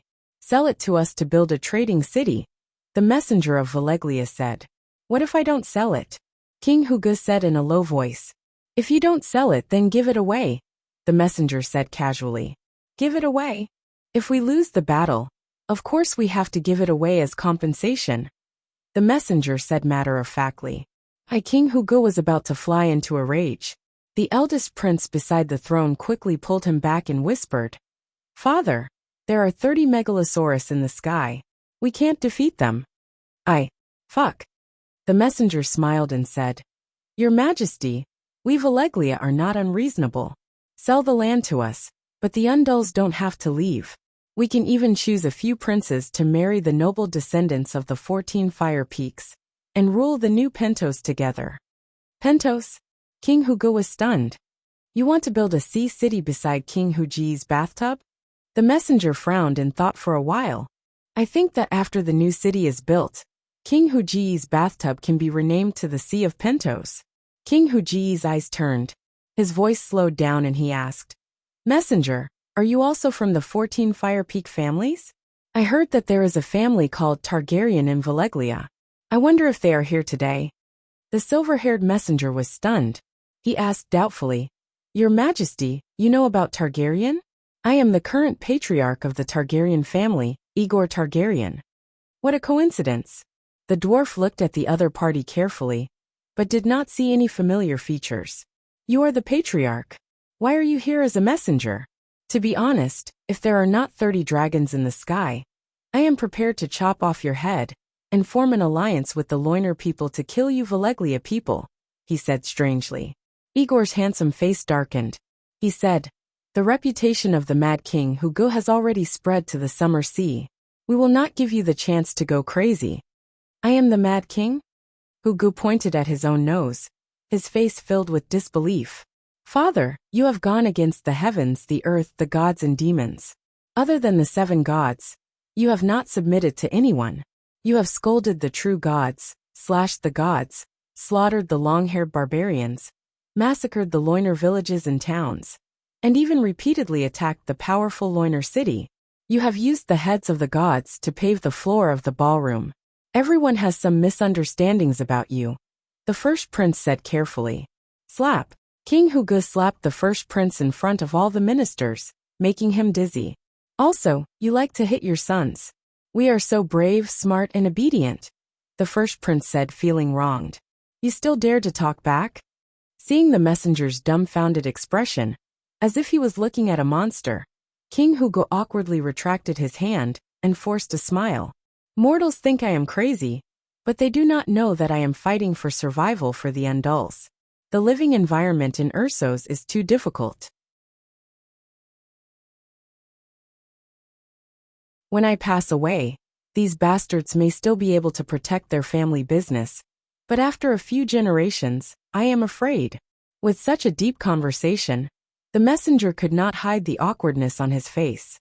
He returned to the previous topic and said, I am the coachman of the Beleriand family, the head of the 14 Fire Peaks. To be the messenger of the third young master is a great honor for the entire Targaryen family. King Hugo sighed and said, Messenger Igor, opposite Pentos I have Dragonstone Island. I admire your courage and honesty. Dragonstone Island is yours. This, Igor was at a loss. As expected of the Mad King, he did not do things in any order. Thank you for your kindness, your majesty, but... Igor hesitated. The great wizard has forbidden Dragon King to go near the land of the setting sun. I appreciate your kindness. There is a volcano on Dragonstone Island. King Hugo smiled. Volcano? Igor was shocked. He was surprised and hesitant. This matter must be decided by the third young master. Seeing the cowardly look of his honest servant, King Hugo waved his hand dispiritedly. Enough. Choose a few noble ladies from the 14 Fire Peaks to go on a blind date with my son. Pentos will be the betrothal gift. King Hugo had lived for 150 years. After his wife gave birth to his 44th son, he closed his eyes in satisfaction. His children and grandchildren were not as crazy as him. The size of the country decreased with each generation. In the end, the country was destroyed, and the nobles could only escape to the Westeros by ship.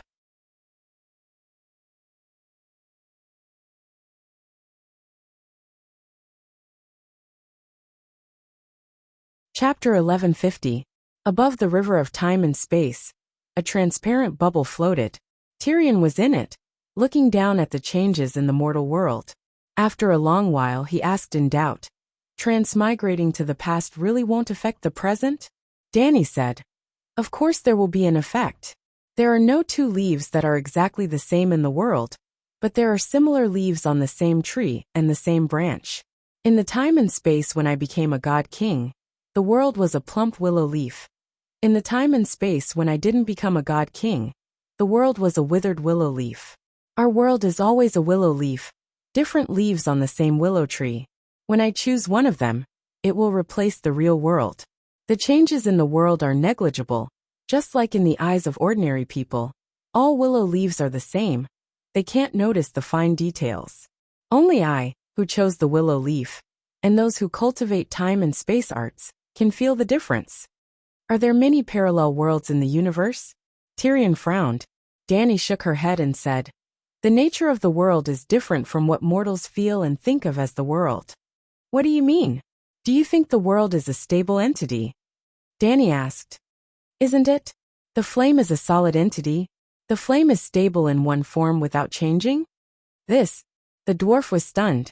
After pondering for a moment he asked in doubt, Can the past be changed just by mastering the first flame? Dany continued to shake her head. At first, I thought the mystery of time and space was too profound. It couldn't be summed up by a law. When I first transmigrated to 1,000,000 years ago, I thought it was impossible to transmigrate across eras.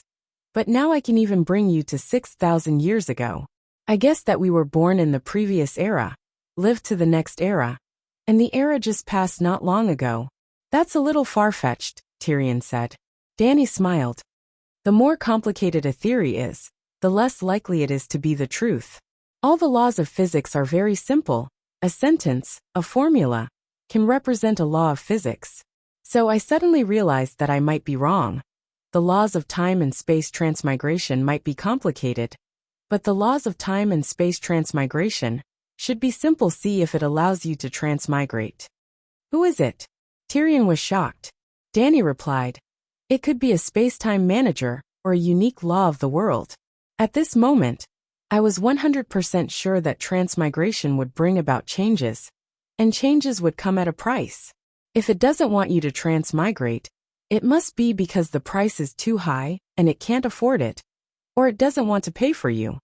At this time, Dany was vaguely aware that there was a space-time manager above the time of the world of ice and fire. She couldn't even see his shadow, but she could feel a familiar aura. It could not have been her. She would not have confined herself to one world forever. The most likely possibility was that she was one of the 5 Megalosaurus, followed by the goddess of faith. How is that possible? Or did you secretly do something? Tyrion cried out. 800 years had passed since the time of King of the Hills Hugo, and 500 years had passed since the first batch of Undulls crossed the narrow sea and entered the Westeros. The Undulls had completely taken over the valley, and were now fighting with the king of the first people for control of the river. Both sides had victories and defeats. Then Saint Moses and the fugitive Undull slaves appeared. Dany showed her divinity among the first people, and gave Moses a holy sword that split the river of the Trident. Only then did she return above the river of time and said, you are the cause, and he is the effect. Through you I made him a reality. There was no Moses in history, but I have spoken, and Moses' deeds were even written in the 7 Stars Bible. So he must be real. Huji's appearance caused the River of Fate to change its original flow. After thousands of years, there were no major changes in history. But Tyrion also noticed that there were colorful stars flowing from the world below into Dany's palm at every moment. At the same time, her body was also emitting golden stars that fell into the world. What is this for? He asked curiously. As the only Bible of the Church of the 7 Gods, it must be true. So, Tyrion didn't understand. The souls of all believers of the 7 gods must be judged by heaven and hell. Believers of great merit and practicing the path of the 7 gods go to heaven, and sinners go to hell to be punished. Ordinary people go through the ancient cycle of reincarnation, which is to dissipate between heaven and earth. The soul is made up of 2 parts, spirituality and life imprints. Every time I collect a soul, I will replenish the world with the same amount of spirituality. In terms of energy level, the influence of the souls of the dead on the past has been minimized. Dany said solemnly, you let me transmigrate, so bold and unrestrained, but now you are so calculating. What are you doing? The dwarf complained. I said that changing the time and space of this world must come with a price. Everything I do is to minimize the price. Dany said, even you are trying to minimize the price, so the price itself must not be small. Is it worth it to show off? Tyrion asked. At first, I thought it was a facade project, but now I realize that no matter the price, it is worth it. Why? Because the 7 gods are the gods of faith, and the biggest enemy of faith is falsehood. No one can give faith to false existences. You might not have noticed, but in the past 100 years, early angels like Matthew and Big Sparrow have not improved in their realm. The stronger they are, the more they know. The more they know, the more doubts they have about faith. Thus, they have reached a bottleneck in their realm.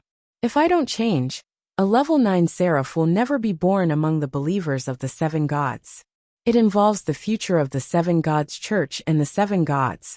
So no matter how great the price of changing the timeline is, it is worth it. Tyrion was shocked. Is that so? The 7 Stars Bible is the foundation of the 7 gods of faith. At first, I thought that as long as the doctrine is perfect, there will be no problem with faith, but Dany sighed and thought of her previous life. The new generation that was born under the red flag and grew up in the spring breeze had almost received the most red education. The red theory that their teacher taught them was a truth that was almost perfect. But after entering society and being beaten up in reality, would they still believe in the completely correct doctrine?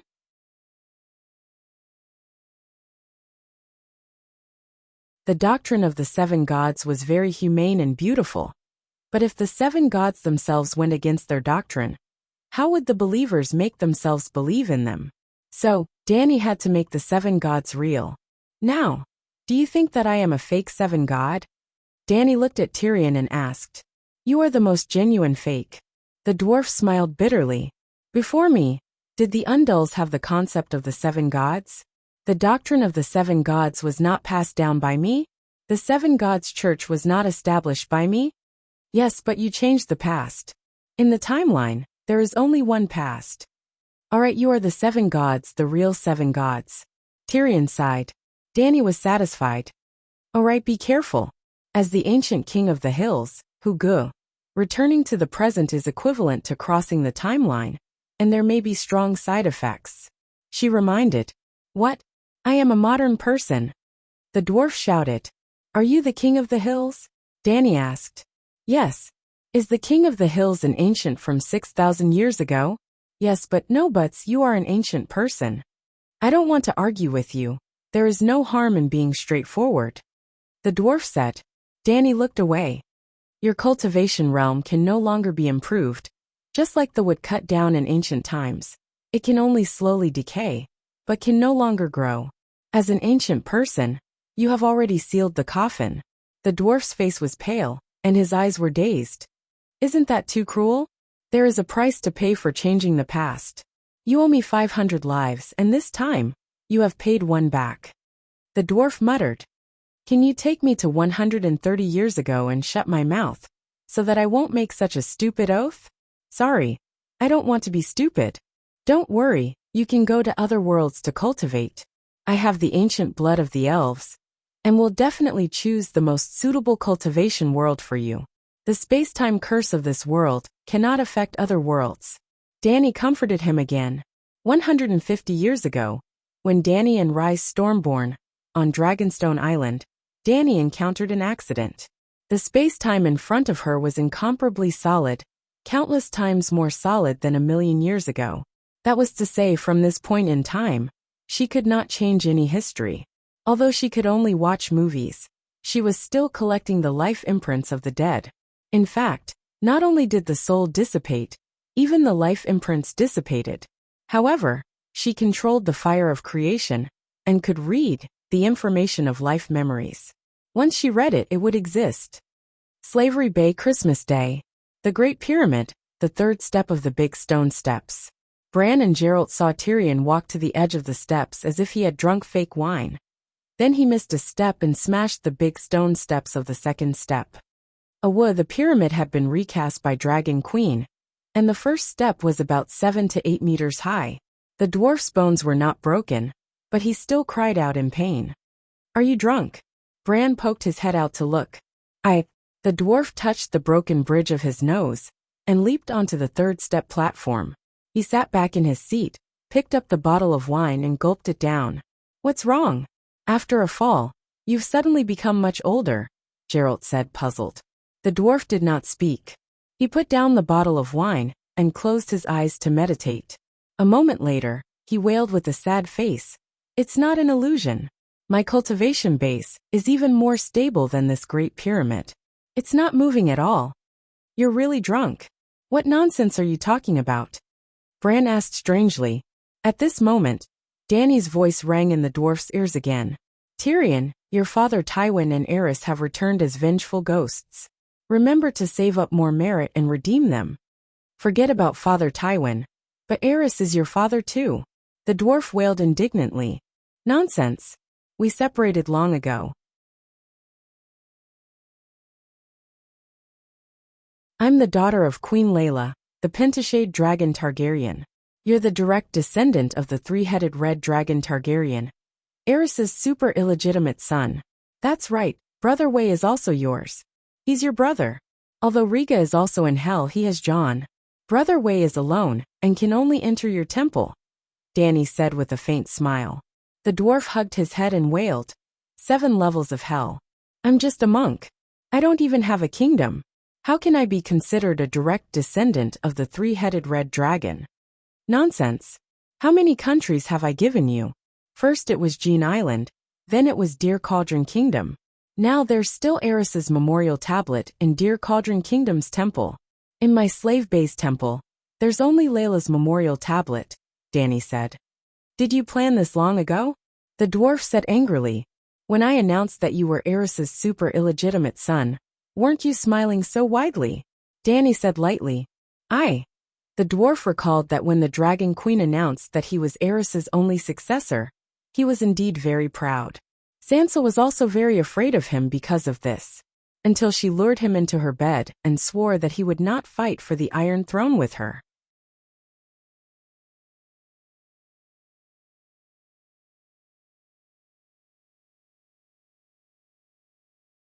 Chapter 1151.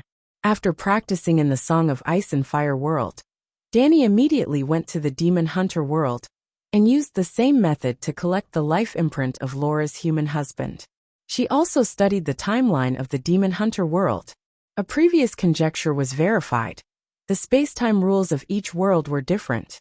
The Song of Ice and Fire world had just fallen from the upper universe, and it was the first time the celestial sphere converged, which basically guaranteed the integrity and independence of the timeline. In other words, the river of time was really like a river. The Demon Hunter world had countless celestial sphere converges. When a pile of cow dung and a pile of horse dung collided, a part of cow dung would be missing, and a large piece of horse dung would be stained. As a result, the river of time had broken and large tributaries. After many celestial sphere converges, the Demon Hunter world's river of time was like a 1,000-layer cake, with countless holes drilled by insects. Each layer of cake represented a different world's space-time fragment. Each hole represented a space-time tributary. In that world, space-time travel was very difficult, but also very simple. It was difficult because space-time was chaotic.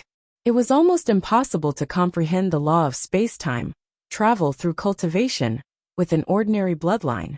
It was also easy because space-time was chaotic, and there were no strict rules. As long as your bloodline contained the innate law of space-time travel, you could travel freely, but the price, if space-time travel in the Song of Ice and Fire world, was like buying a ticket to enter. The ticket was paid by the traveler. Then the Demon Hunter world had no strict space-time rules and time guardians. There were no guards at the gate, and one could enter at will if they found the right way, and the price was paid by the world's origin. Traveling freely in the Demon Hunter world, changing history and the future, the world's origin would be damaged, space-time would be more chaotic, and even more riddled with holes. Perhaps, the world's will would punish the traveler through fate? After Danny brought back the human warlock Craignan, Laura and her descendants were ready to leave. You don't want to settle here? Your world is so chaotic. In recent decades, the North and the South have been fighting a lot. Because of the destruction the warlocks have caused to the cities, and the huge casualties to the people, organizations such as witch hunters have begun to appear among the people. Danny said, No, I've been away from home for too long. I want to go back to the Elf Kingdom.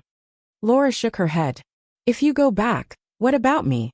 The elves won't allow a human to be with the elf princess openly. Craignan frowned. Laura hesitantly said, Perhaps we can ask the Sage Parliament for forgiveness? Now that I don't have the ancient blood, I'm no longer that important to them. They should. I will stay in the Demon Hunter world, the male sorcerer said in a deep voice. Craignan. The female elf looked at her lover, her heart at a loss. Danny sighed. The convergence of the celestial spheres will continue for another 30 years. You are always welcome here. Also, she looked at the sky.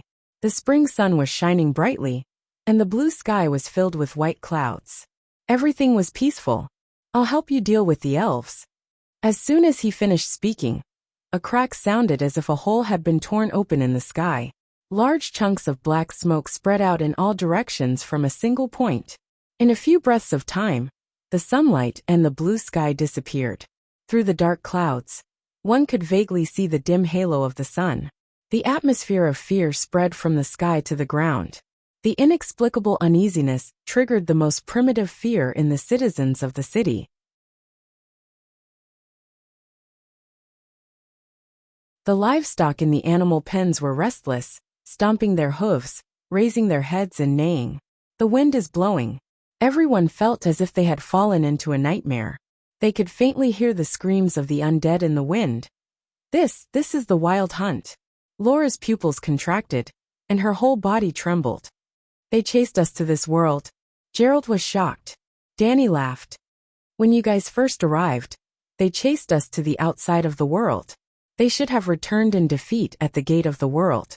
I felt that the matter of the elves had to be dealt with, so I threw them into a space-time bubble. The flow of time in the bubble is different. They thought that they had followed you guys through time. Whoosh! A thin ribbon flashed across the sky. It seemed to come from the distant abyss of hell. The atmosphere of darkness and fear became more intense. Thud, thud, thud, thud. This was the sound of the horse hooves of the knights. At first, the distance was too far.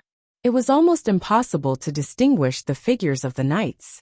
As they got closer and closer, the thin ribbon gradually enlarged into a group of knights galloping in the sky.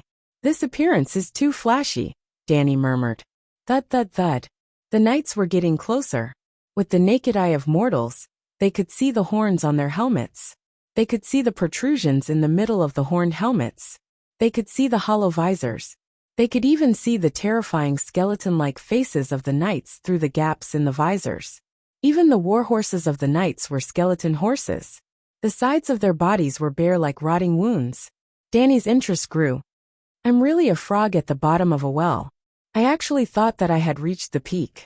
Roar ga! The skeleton knights galloped in circles above the Great Pyramid, bringing with them a bone-chilling wind. Perhaps this was not the wind, but the singing of ghosts or a curse. Your Majesty, they're just a bunch of good-for-nothings. Do you want me to go and cut them down? Arya showed disdain and asked the Dragon Queen for instructions. The Wild Hunt is a group of demons. They're the spiritual projections of the Elven Knights. They can't be killed, Gerald said. Use soul attacks. At least their minds will be damaged, Arya said. It's the new year. It's not good to fight and kill. Danny shook her head. The skeleton knights galloped a few times, stirring up a funnel-shaped black cloud storm in the sky. Suddenly, the Wild Hunt King at the front of the skeleton knights turned his horse around and charged towards the sky garden below. Ga ga ga, the Wild Hunt King let out a terrifying laugh. Behind the rusty visor, the hollow eye sockets burned with light blue flames. The tattered cape behind him rustled. The knights behind him turned their horses around and pulled out their lightning-shaped swords. The blades of the swords shone with silver light, like stars twinkling in the night sky. The hooves of the skeleton horses burned with blue willow, the wisps, black smoke, ghost howls, strong winds, and the ghost knights in rotten armor formed a huge vortex that fell directly on top of everyone's heads. That scene was abnormally terrifying. Fuck, this is too impressive. It's even more arrogant than the appearance of the Heaven Saint Seiya. Tyrion cursed softly. It's a pity that they're not strong enough.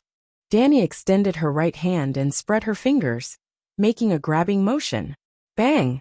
In the center of the vortex formed by the ghost knights, a ball of golden light suddenly exploded and disappeared in an instant.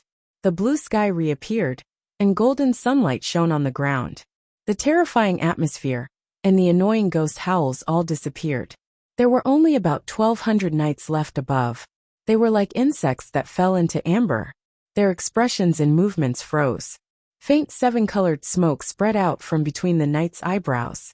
The smoke vaguely formed a distorted person. No, it wasn't the seven-colored smoke from between the eyebrows. It was the seven-colored smoke that came from the void and merged into the bodies of the ghost knights. Their translucent bodies slowly solidified. Skeletons began to cover their flesh and organs, turning into handsome elven knights. The red rusty iron armor became shiny and solid. The tattered cape was bright in color and looked as good as new. My physical body transmigrated. The Wild Hunt King screamed in horror. His voice was no longer as terrifying as the ghost howls. It was the deep voice of a middle-aged man. After regaining their physical bodies, the Wild Hunt Kings could no longer float in the sky. The horses neighed, and the elven knights kicked their limbs and screamed in shock. They are falling. They are going to fall on our heads. Run! Some guests fled in panic. No, they are becoming smaller. Someone shouted. The lower the altitude of the elven knights and their war horses, the smaller their bodies became. They were free-falling, and the speed of their fall increased. They shrank visibly. The tall knights became half-humans, little elves, finger-headed people, ant-men. In the end, the 1,200 knights and their war horses all fell into the hands of the Dragon Queen. Everyone was dumbfounded.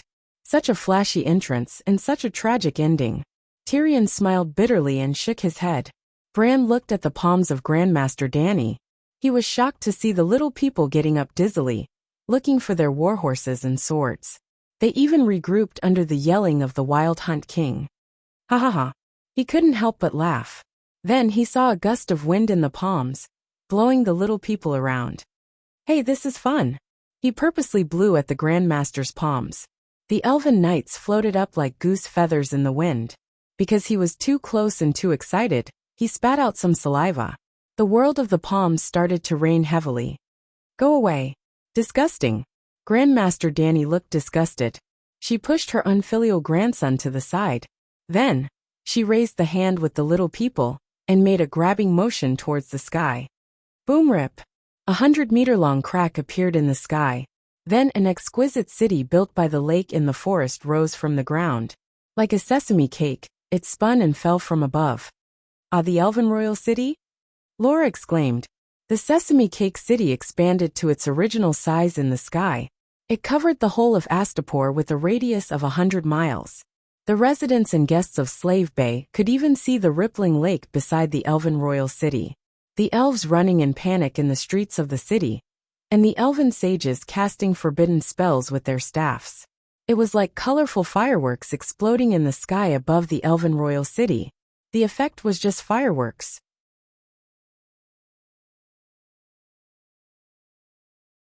As the Elven Royal City fell, it started to shrink rapidly, just like the Elven Knights before it. The people in the Sky Garden looked at the Queen's palms in a daze. They saw a city model the size of a broad bean. Do you admit defeat? She said. Yes, yes. The people nearby said in a daze. I'm not asking you. She pointed at the palm of her right hand with her left hand. I'm asking them. They admit defeat. Dany smiled at the people beside her. Why don't we go to the Elven Royal City for a walk? It's more exquisite than my Astapor. It's more natural. Jump into your palm. Geralt muttered. Try jumping on the spot. Geralt tried, but he didn't land. He disappeared on the spot. The Elven Royal City was so small, but they still saw the demon hunters in the square in front of the palace. Everything was clear. Even the blank expression on Geralt's face could be seen. As the guests in the Sky Garden disappeared one by one, Dany also entered the Elven Royal City in the palm of her hand. A group of defeated elven sages knelt on the ground to welcome her. Dany didn't go overboard. She didn't face them with the attitude of a conqueror. She didn't even sit on the seat that represented the Elf King. Instead, she accepted the elves' hospitality as an honored guest. Well, it was mainly because Laura was beside her. If she humiliated the elven sages in a domineering manner, it would be a slap to her own face. She had previously vowed that Laura was her friend. She couldn't slap her friend's parents in front of her friend, right?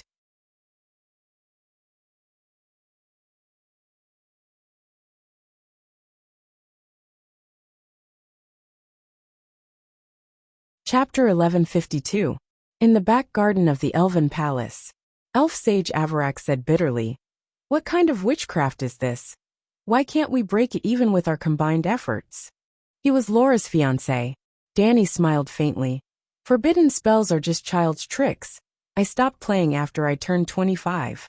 Looking at his fiancé who had been dead for over 100 years, Avarak sighed. You really have a lot of tricks up your sleeves.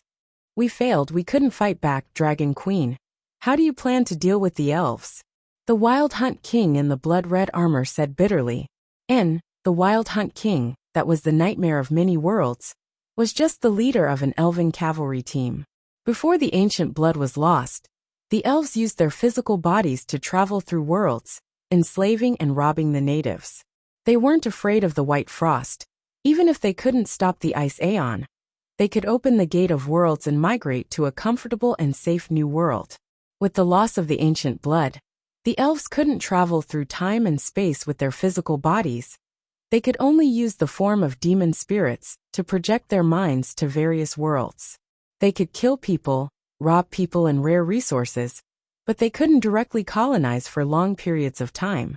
Danny thought for a moment and said, Ciri and I have already completed the sacred vow. In theory, the elves should have paid the price for breaking the vow. However, the ones who decided to break the vow are you. And the price is paid by my good friend Laura and her descendants. This isn't fair. Laura's good friend's face twisted slightly. The dwarf sighed softly, looking at the elves with pity in his eyes. Pity for fellow sufferers. Completed the vow. You obtained the ancient blood? The elf sage's face turned ugly. Why do you think you can break the vow? Danny sneered. I'm not afraid to tell you. I was able to find the elven world and easily grasp the elven capital in the palm of my hand. The ancient blood played a huge role. The old elves' faces turned ashen. Avarak raised his spirits and said, Since the oath has been fulfilled and Laura has been resurrected by you, the price of breaking the oath will be paid by her. How about letting her inherit the position of the elf king? He could see that the dragon queen had obtained a lot of benefits from Laura's sacred oath. Even if the elves were to break their oath, she would still be too lazy to haggle with the elves. Perhaps because she was too strong, the elves didn't have any treasures that she could think of. Once their interests were satisfied, and they couldn't squeeze out any new benefits, they would start to talk about relationships and satisfy the needs of friendship. Or was it purely for the sake of face? The elven sage didn't know, but he was sure that as long as Laura was properly arranged, the elven race's catastrophe would be easily resolved. Thinking of this, he quickly added, I swear on behalf of the Sage Parliament that I will no longer harass Ciri and her friends. I will even allow Ciri to become Laura's successor and the next elven king. The Wild Hunter has offended your dignity. In order to express our apologies, the elf tribe is willing to compensate you with rare treasures, wizard scrolls, alchemy potions and other items. The treasury will be open for you to choose. Compensation is just a token. The key is Laura. Danny waved her hand indifferently and looked at her good friend. Laura, what do you think? Laura looked at her elf fiancé, and then at her human husband. I am willing to serve the elven race, but Craignan, well, Laura has paid a huge price for the elven race. I think you should be able to accept a human royal husband. Danny looked at Avarak. Laura's former fiancé forcefully swallowed the feces in his mouth and nodded. We have already accepted Ciri as the next elven king. Craignan becoming the elven queen's royal husband is a matter of course.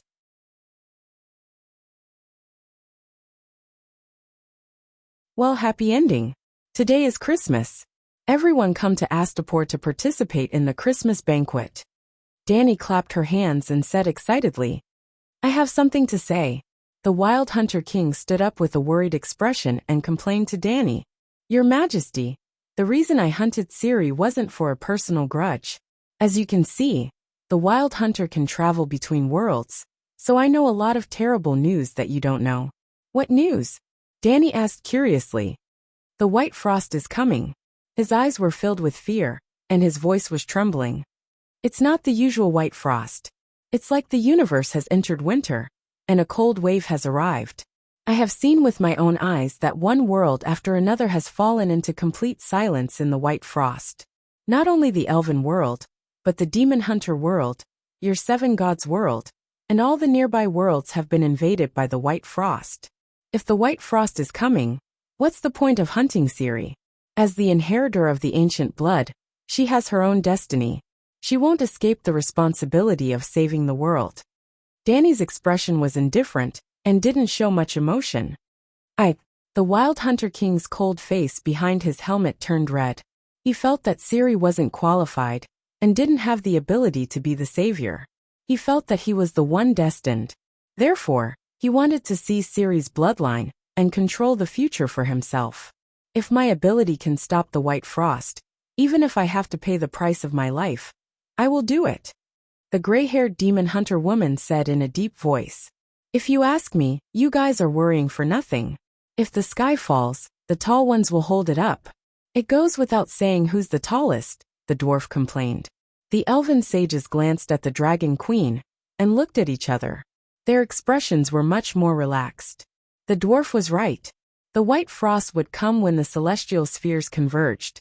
Even if the dragon queen only swept the snow in front of her door, they could still hide behind the seven gods' world. The only question was, could she stop the white frost? Time passed. In the blink of an eye, another 10 years had passed. In the past 10 years, the celestial spheres converged more frequently. At first, it was only the seven gods' world and the demon hunter world that collided. Now there were 7 more great stars in the sky. The world had its own rules. Just like cars on the highway, as long as there were no accidents, there wouldn't be collisions. However, once an accident happened, there would be a long line of cars involved in car accidents. One world's trajectory was abnormal, and it would collide with another world, causing the worlds to derail one after another. Therefore, the convergence of celestial bodies was like the scene of a large-scale car accident.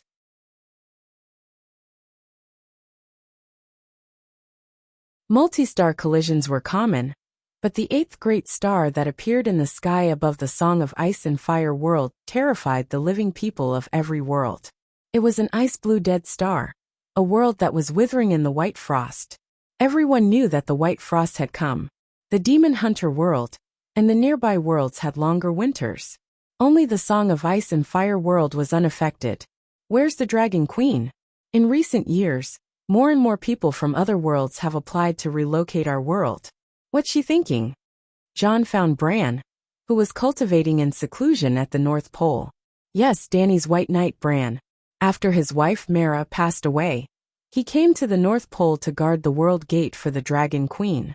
Guarding the World Gate had the highest salary, but he still had his mother suffering in hell. He could not enjoy life by the Queen's side like Barristan. After obtaining the ancient blood, Her Majesty began to travel to other worlds. She might be testing her Tao in one of the worlds now. When Bran opened his eyes, Jon, who met his gaze, felt dizzy for a moment. Your eyes. He saw endless images flash past his eyes. The huge amount of information, and the distortion of time and space, made his head swell. I'm the Green Prophet, a natural time traveler, Bran said. At this moment, he was no longer as young as he was 100 years ago. His weed-like white hair fell to his shoulders. His eyebrows grew to his temples, and his silver beard reached his chest. His cheeks were thin and handsome. He was tall but shriveled. His eyes were full of wisdom. You're also cultivating the law of time and space? Jon was shocked. I'm not just the White Knight. Like Arya, I'm Her Majesty's vassal god. Vassal gods can borrow the Lord God's power. I think. Bran looked hesitant. Do you know that the world has changed? After the celestial bodies converged, the world changed every day, Jon said. No, I mean some things have changed forever, Bran mumbled. Be more specific. Jon was getting impatient. You've seen Legger? Bran asked. Jon was silent. After a while he asked in a muffled voice. Say, is the Dragon Queen my aunt or the reincarnation of the 7 gods? Both. Bran sighed. What do you want to do? Jon asked. I'm thinking. What should I do for Robb and Father? Bran said. They've returned to the world, and will enjoy eternal peace, Jon said. The past can be changed, Bran said faintly. Jon looked down and said, I'm only concerned about the current migration problem. As for the rest, I can't do anything. Let in all the otherworlders with excellent bloodlines, Bran said. Many of the migration problems aren't people. Even demons can be brought in to fill up hell. The species are too complicated. There might be political turmoil in the future, or even racial wars, Jon said worriedly. Then let's fight. Pointless fighting will only deplete the world's vitality. Furthermore, the power of our families will be greatly impacted. Jon said. Bran looked up at the sky. Say, how many stars do you think are real? One true god represents 1 star. That's not accurate. Bran shook his head. 1 small plane also represents 1 star. The world we're in right now is actually the main world. Jon's expression changed. I remember that all the small planes have fallen into the Sosros continent. Our world will definitely level up. Bran didn't have a trace of doubt on his face. Her Majesty doesn't just travel the worlds to verify the laws. She's also looking for worlds with potential. Using otherworlders as small planes? John was shocked. Bran nodded. In the future there will be many more stars in the sky above our heads, real stars. With enough resources, there won't be racial wars in the near future. What kind of worlds are considered to have potential? John asked again.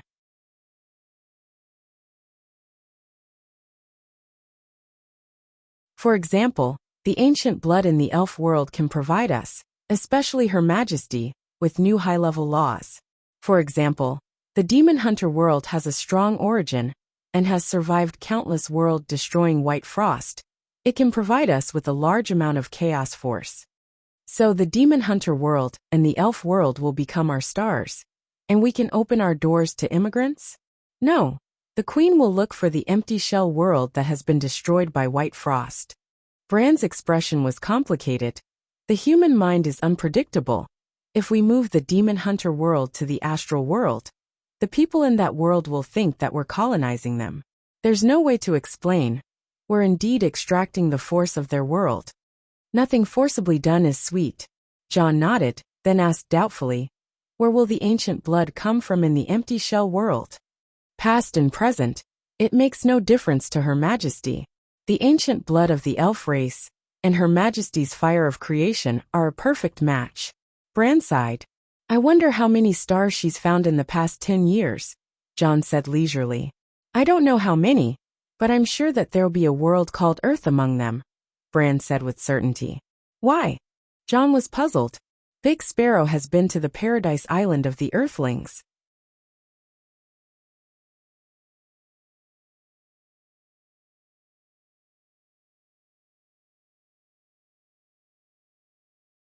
Chapter 1153. Dany did find Earth. She accidentally entered the solar system while searching for the source of the white frost. The white frost was not a point explosion, as she had guessed before, which meant that the white frost suddenly appeared at a certain point in the universe. It had its own source, just like the roots of a tree, from the deepest undetectable and indescribable source. White light in the shape of tree roots erupted. The white light was like lightning, twisting and scattering, and the aftermath was the white frost. The forked lightning-like white light had the ability to track civilized worlds. Like an embroidery needle thrown by Dongfang Booby, it accurately pierced through the lotus seeds that Yang Lianting threw into the sky. With a flash of white light, countless worlds were pierced by the white frost. What was more terrifying was that the worlds destroyed by the white frost would break away from their original orbits and have a chance of colliding with other worlds, which was the intersection of the celestial spheres. The white frost was like a virus. When the celestial spheres intersected, the worlds that had been destroyed by the white frost would attract the white frost, destroying the worlds that had come into contact with it, but had not yet encountered the white frost. The eighth world that intersected with the world of the Song of Ice and Fire was supposed to be the virus spreader. Dany predicted the direction of the white frost in advance and turned into a flame, moving against the light and eating the white frost that destroyed the world. She became a savior in silence, the savior of many worlds, and no one even knew at this time. The price she paid was that half of the flame on her body was extinguished. When she turned into the fire of creation, the size of the flame represented the thickness of her origin. The price of losing half of her origin was too great. The white frost was more terrifying than she had imagined before she met it. It was not something that Frost God's white frost forbidden spell could compare to. Frost God's white frost was the ice power of the frost world. It was essentially an elemental power, no different from the fire and earth elements. The white frost in the lower universe was the power of the end that destroyed civilizations and worlds. The white frost was an energy that could not be absorbed. It represented the complete end, death, decay. It was the end of all matter and life.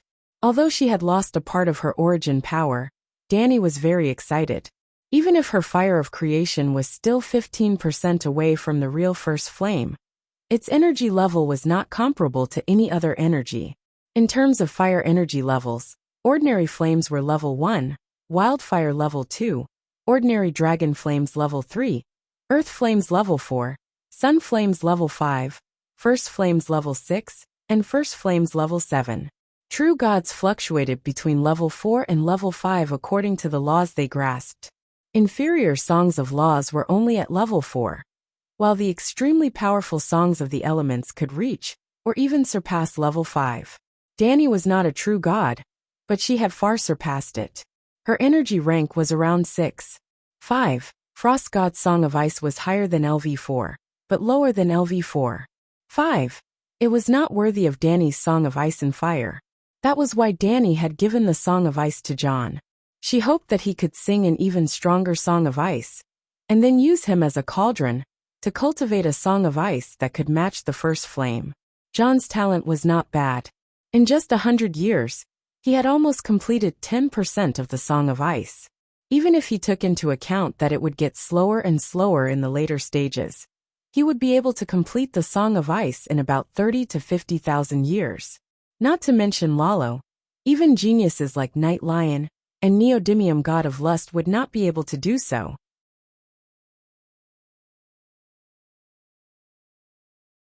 After all, the Song of Ice's energy rank was naturally higher than their inferior laws.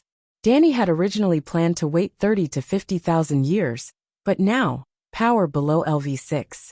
5 could not hurt her at all. Not only could the white light hurt her, but it could also reduce half of her origin. What did this mean? It meant that the white light's energy rank was higher than 6. 5, which meant that the white light was the other half of the Song of Ice and Fire that she had been searching for.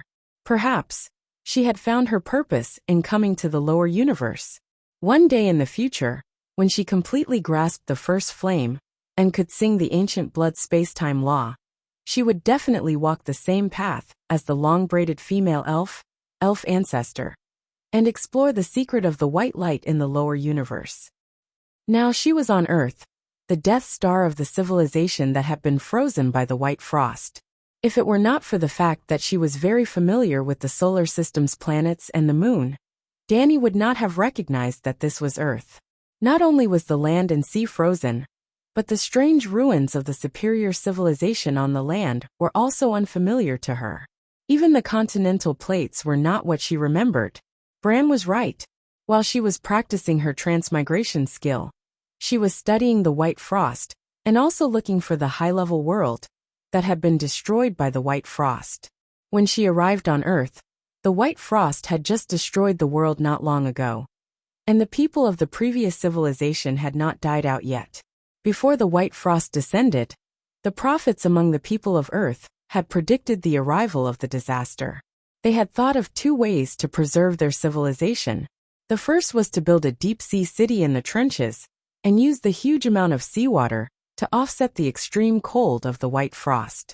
The second was to find a volcanic crater and dig out an underground world near the magma. The prehistoric civilization had more than one human race. According to their forms, Dani named them long-legged giants, slender people, crypt people, and normal people.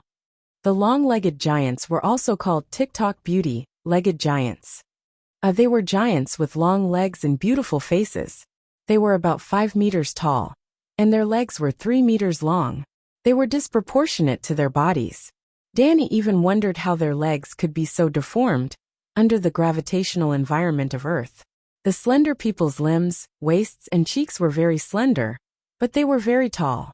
The average height was more than 1.8 meters, and they were slender. The crypt people had a triangular face, big turbid eyes, rough brown skin, thick palms, a height of 1.5 meters, and a slightly hunched back. These 3 races had a very high level of civilization. It was not simply technology or magic.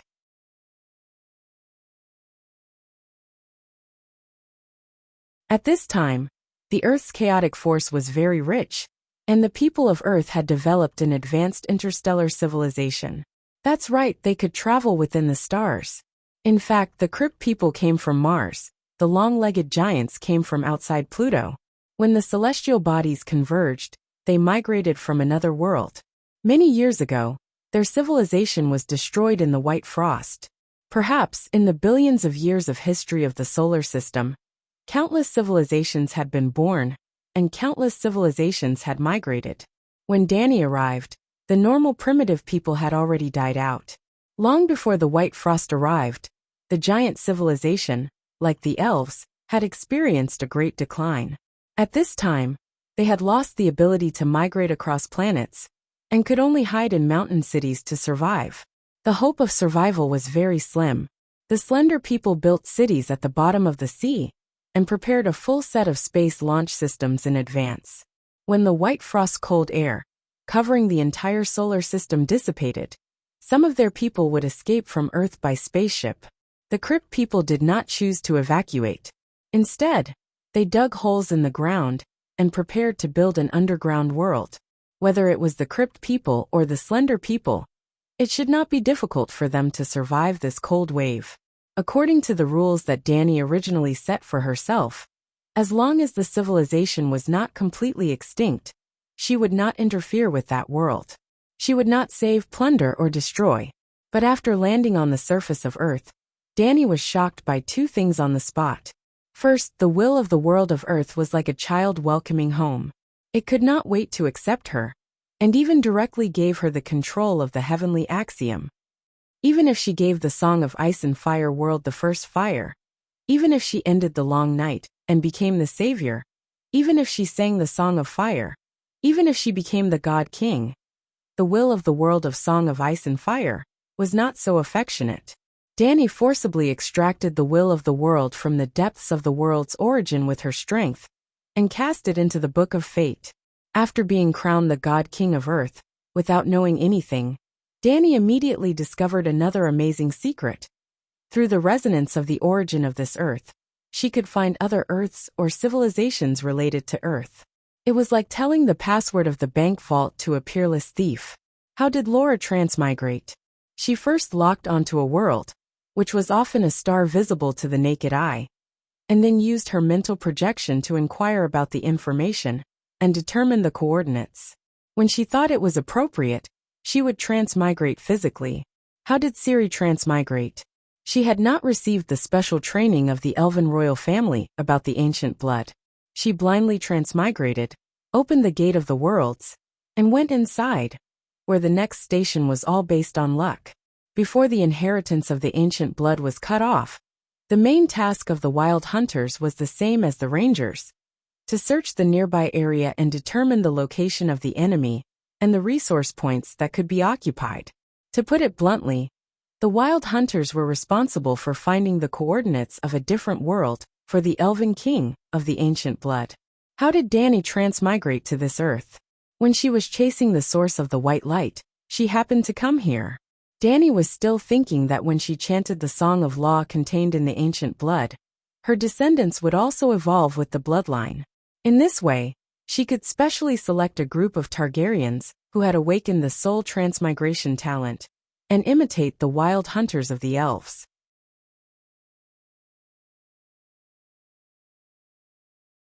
Their image was better, with white robes and silver armor, golden-maned unicorns, and the knights were all handsome and sunny, with hot spring eyes and spring breeze-like smiles.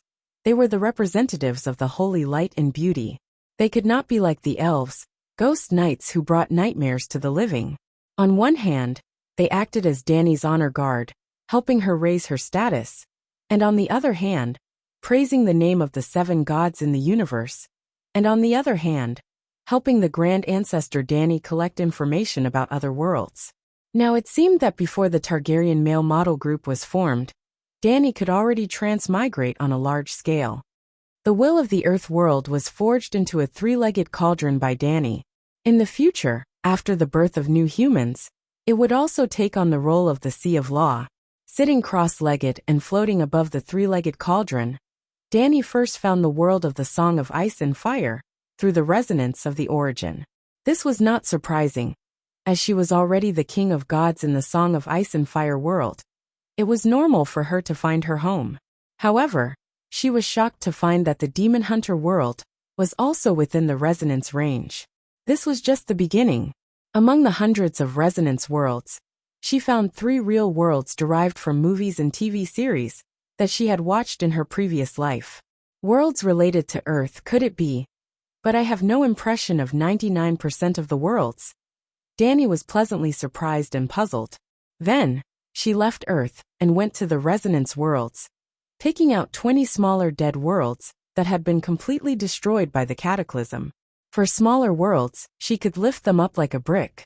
The solar system was too big, and she could only slowly push it to the Song of Ice and Fire world, like a child pushing her grandfather's two-wheeled cart filled with sweet potatoes. 20 small worlds, together with the Song of Ice and Fire world. The world wills of 21 worlds were all replaced by her will. However, after trying in the origin of each world, Dani did not find a world that could resonate with the origin of other worlds. She was almost certain that the resonance of Earth's origin was the same as the transmigration law of the elven mother planet, the rich origin of the demon hunters, and the fusion of ice and fire in the Song of Ice and Fire world. They were all talents of the world itself.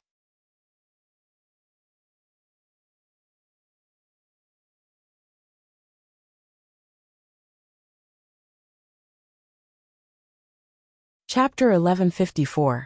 There was only one thing that Dani was unsure of. Could this Earth, which made her feel like she was returning to her mother, be her home planet before she transmigrated? If she was born in this world, when she returned with the first flame, the will of the world would naturally cheer. Just like a family that was poor to begin with, and the father happened to be seriously ill. Suddenly, the daughter who was lost in the early years returned as a billionaire. Now that Earth had just been covered in white frost, and civilization was on the verge of extinction, Dani returned with the first flame, and the ancient blood, and the will of Earth leaned over. Did it seem reasonable? But the problem was that the time did not match, and the location did not match. When Dani transmigrated, Earth had already entered modern human civilization, millions of years ago. When she transmigrated, the world of Song of Ice and Fire was in the upper universe, and Earth had already existed in the lower universe for many years. Transmigrating across dimensions? No, transmigrating across dimensions and time. Dani looked at the frosty Earth below her, and her expression became solemn. Maybe for the rest of the time, I have to stay here until that moment comes. With this thought, Dani stopped moving the solar system to the world of Song of Ice and Fire, because there was a difference of 100 times in the flow of time between the two worlds. Another 20 years later, the convergence of the spheres between the world of Song of Ice and Fire and the world of demon hunters ended, but the communication between the two worlds was not cut off, and Ciri often opened the gate of the worlds to come to the world of Ice and Fire to practice the laws. Later, she simply used the technology of the elves to build a permanent gate of the world between the two worlds. The gate of the world was built on the sea, the world of demon hunters was on the coast of Sintra, and the world of Song of Ice and Fire was on the Bay of Sorrows. Well, in the end, Ciri did not marry the crown prince of the true dragon Khanate because she liked women. Ciri did like boys when she was a lowly, but a series of later experiences had greatly changed her worldview and personality. It was said that she had relationships beyond friendship with several female mages in the world of the seven gods. Although the marriage with Ciri did not succeed, the true dragon Khanate still supported Calanthe's restoration. Because Queen Calanthe's mother, the seer Adalia, had married a Targaryen prince. It was not Bran, but the Bran's reputation was too bad, and no one was willing. Dani did not interfere. They were free to fall in love. To be honest, Dani was far more satisfied with Adalia than Ciri, if she did not consider the ancient blood. Ciri was not suitable to be a daughter-in-law. She was the space-time prodigal, a demon hunter with a big sword on her back, a female version of Geralt. The marriage partner had changed from her granddaughter to her mother. Calanthe was very confused and inexplicably sad. A few years later, her mother gave birth to a few more Targaryen brothers for her. On the 50th year since Dani obtained the ancient blood, she had finally separated a brand new song of laws from her bloodline. From that moment on, faith transcended time and dimension, and the glory of the seven gods spread throughout the universe. For example, in the world of demon hunters, 50 years of convergence of the celestial spheres allowed the Church of the Seven Gods, whose doctrines perfectly fit the three views of human beings, to flourish in the northern countries. Especially the war in the north that lasted for decades, affected millions of people, and was hated by the entire continent. It could be said to be the booster for the development of the Church of the Seven Gods.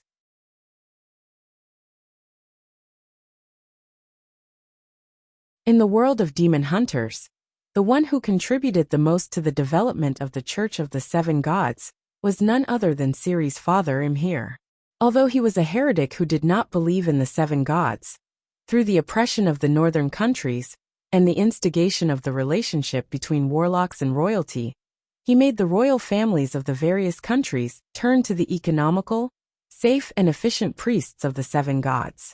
The priests and paladins of the seven gods also lived up to expectations and successfully helped the various countries to stop the brutal Nilfgaardian army. The Nilfgaardians believed in the sun and did not have priests of the seven gods. During the war, the medical disadvantage was too great. The world of demon hunters never lacked devout believers.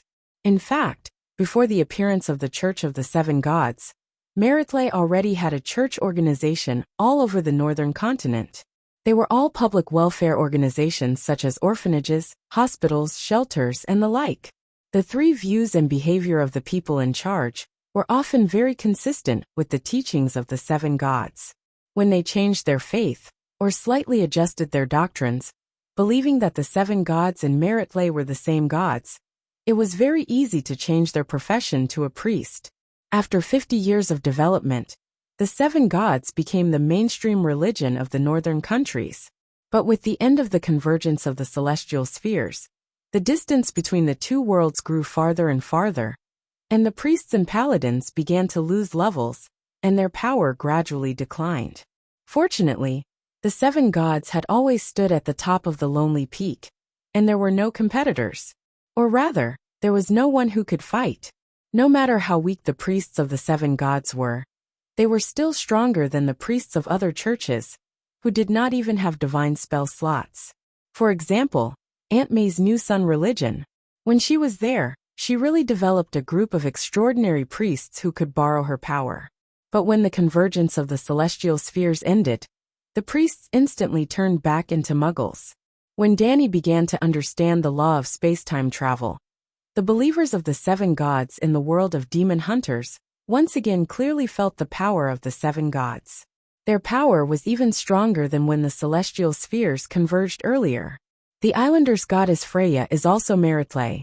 Why not learn from the mainlanders and change the doctrine? No, not change, but replace the slightly backward doctrine of the three goddesses with a more complete seven stars Bible. Perhaps we can remove the seven stars and only revere the Bible.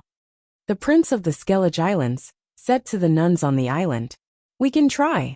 The old nun had long been envious of her counterparts on the mainland. The humans' Meritlay is our faith in Blom Magda. Why should they be the only ones to understand divine spells?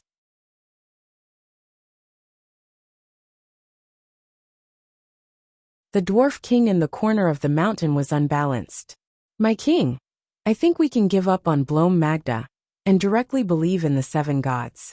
Although the three goddesses have holy healing, holy light and wisdom, we dwarves should believe in blacksmiths more." The dwarf priest said, "That makes sense." So the dwarves directly changed their faith to the seven gods. After the dwarves, it was the elves because the elves believed in Dynamita, the three goddesses of the maiden, the virgin and the crone. In the beginning, only the elves in the world of demon hunters used the Bible as their doctrine. The effect was so good that it was not long before the elves in the world of elves used it. 50 years after the convergence of the celestial spheres, the Seventh Northern War broke out, and the people of the world saw for the first time the legendary palm of the Virgin Mary. The demigod Archbishop of Sintra used only one move, earthquake, and directly slapped the hill 2 kilometers away, where the Nilfgaardian warlocks were, directly into a large lake. Such terrifying power, even Danny was shocked. When the celestial spheres converged, more than 10 planets collided, and Danny quietly helped them resolve the White Frost disaster. The civilizations did not go extinct, and they also came into contact with the teachings of the seven gods, and also introduced churches and priest systems on different scales. When the law of space-time travel was first understood, the faith of the seven gods was no longer limited by space-time, and almost without exception, the seven gods became the mainstream faith of the world in just over 10 years. In addition, Siri and Danny often sent some believers of the seven gods to travel to other worlds, and the faith of the seven gods had already spread in that void domain. At least 30 worlds provided Danny with the power of faith.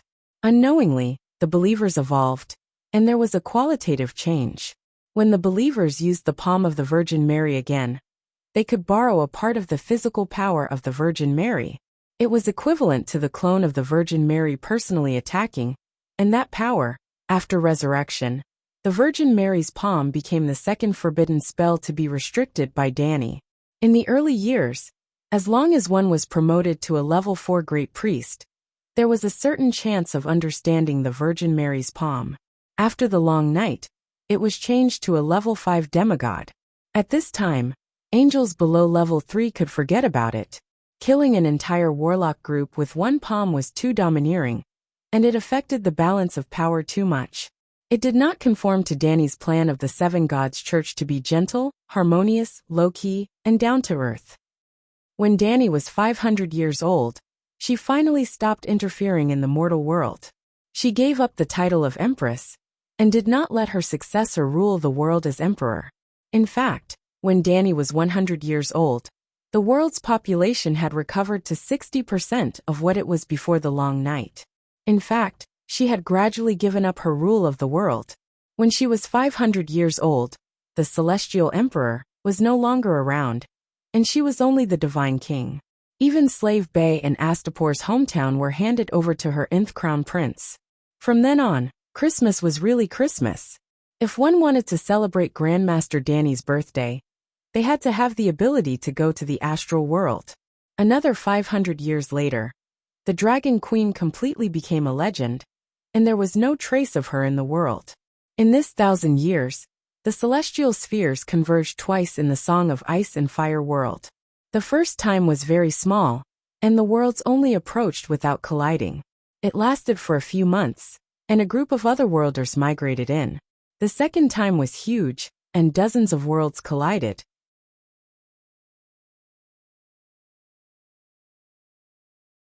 Danny even took action again, and quietly blocked the destructive white light for the mini-worlds. At this time, the faith of the seven gods had spread to thousands of nearby worlds, and the number of heavenly angels had exceeded 10,000.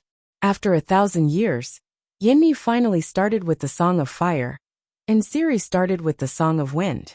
The two women joined forces with 3 angels of the seven gods, who could use the Holy Mother's palm, and successfully blocked the second white frost of the demon hunter world. The first white frost was blocked by Danny. The Holy Mother's palm has a miraculous effect on white frost. This news was spread by the Lady of Space and Time, Siri, and the seven gods missionaries to various worlds. With the first time, there was a second time, and when the second interception was successful, more and more worlds summoned level 3 angels to save the world when the world was in danger. Not all civilizations could summon angels to save the world. First of all, they could not do it at the last minute, and had to have enough power of faith. Second, the world had given birth to angels before, and it was best if they were level 3 middle angels or above. Lastly, the white frost could not be too strong. The world, the church, and even the lower universe. Everything seemed to be developing in a good direction. Danny, however, encountered the first cultivation bottleneck in her life. Her progress of the flame of creation was stuck at 85.7%, and no matter how she tested the songs of the 4 elements in hundreds and thousands of worlds, she could not advance any further. For a whole 500 years the progress bar did not move at all. If it were Lalo, he might have been able to encourage himself with precision down to 9 decimal places. But Danny could not help it. She did not lack patience, but she had a vague feeling that she would never be able to master the first flame in the lower universe. But the first flame was incomplete, and she was not qualified to explore the secret of the white light. Here came the problem. To master the first flame, she had to leave the lower universe. But if she left the lower universe, she would lose the opportunity to understand the ice of destruction. It's time for me to start a new journey. Danny looked at the sky, and her gaze pierced through the dimensional fog, and saw a sea of bright stars. There was something there that made her flame of creation restless.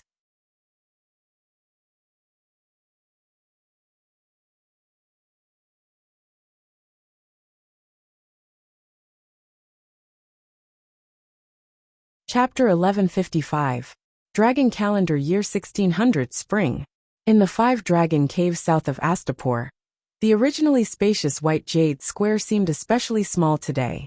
It was packed with people shoulder to shoulder. There were more than 1,000 people, all of them Targaryens. There were leaders of various families, kings of kingdoms, and demigods who had long escaped the danger of their lifespans. Brandon, where have you been? I haven't seen you in a few hundred years. The dwarf pulled the former crazy prince, his face full of enthusiasm. My third tribulation is coming soon. What else can I do but work hard to earn merit? Bran said dejectedly. Once they heard about the tribulation, a group of demigods of Targaryens surrounded him. There were 400 to 500 of them.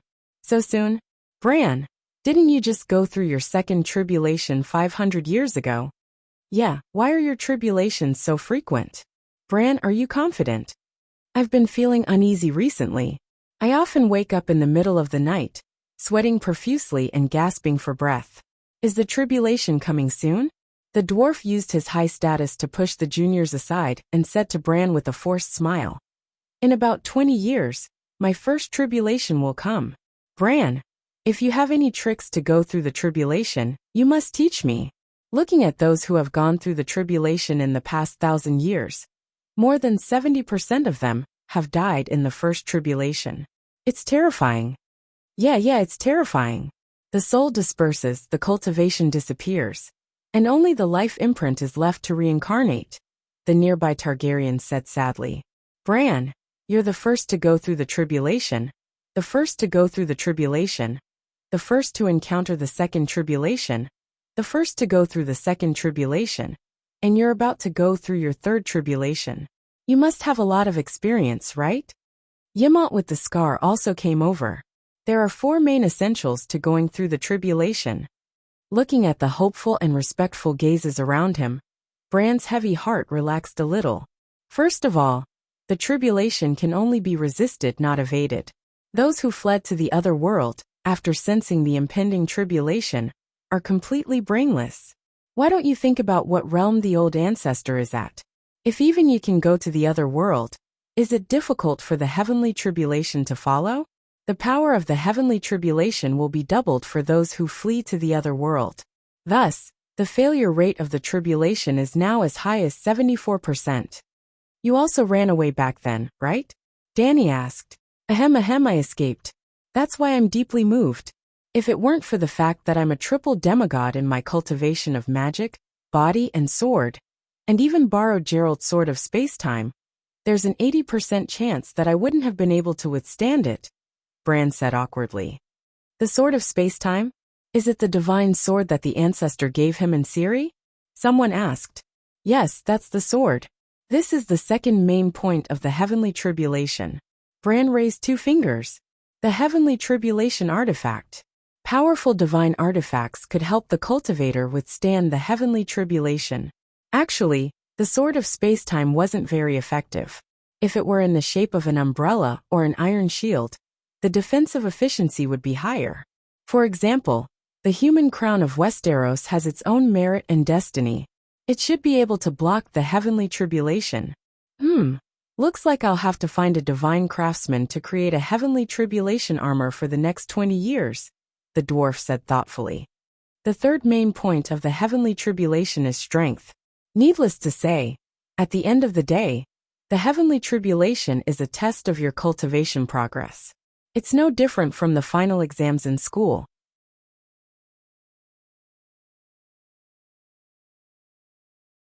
If you have excellent results, you're naturally not afraid of exams. At the same time, if you have good results in one subject, you'll also fail in other subjects. Therefore, it's best to cultivate magic, body, and skills. Everyone nodded silently. The stronger one was, the easier it was to survive the heavenly tribulation. This was a matter of course. Finally, it's merit. Merit is the most practical and the most useful treasure for surviving the tribulation. First of all, with the addition of merit, the interval between the heavenly tribulation will be much longer than others.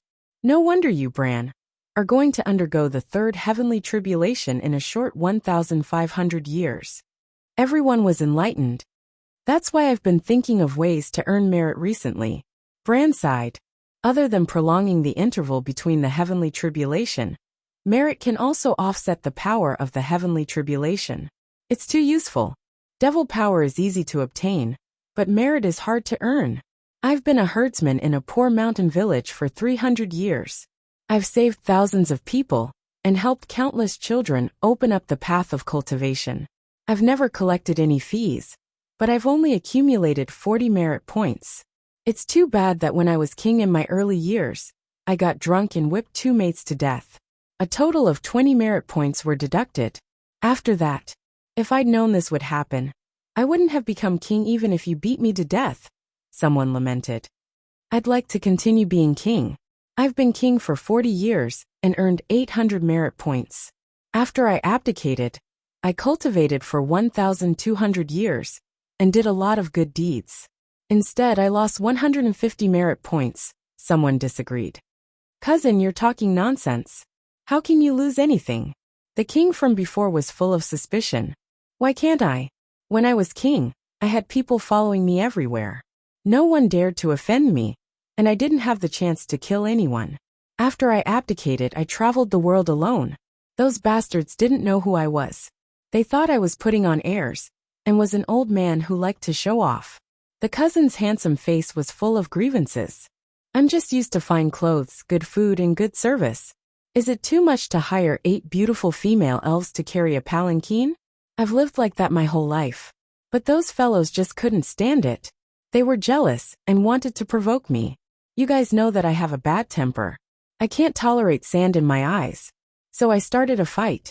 If I kill someone, my merit points will be deducted.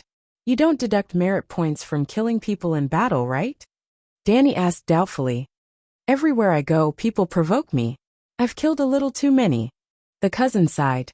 Based on the way he's doing things, only 150 merit points will be deducted for 1,200 years. That's really very little, Brandon complained. Sigh. It's hard to earn merit but easy to get sin. It's hard, Tyrion said.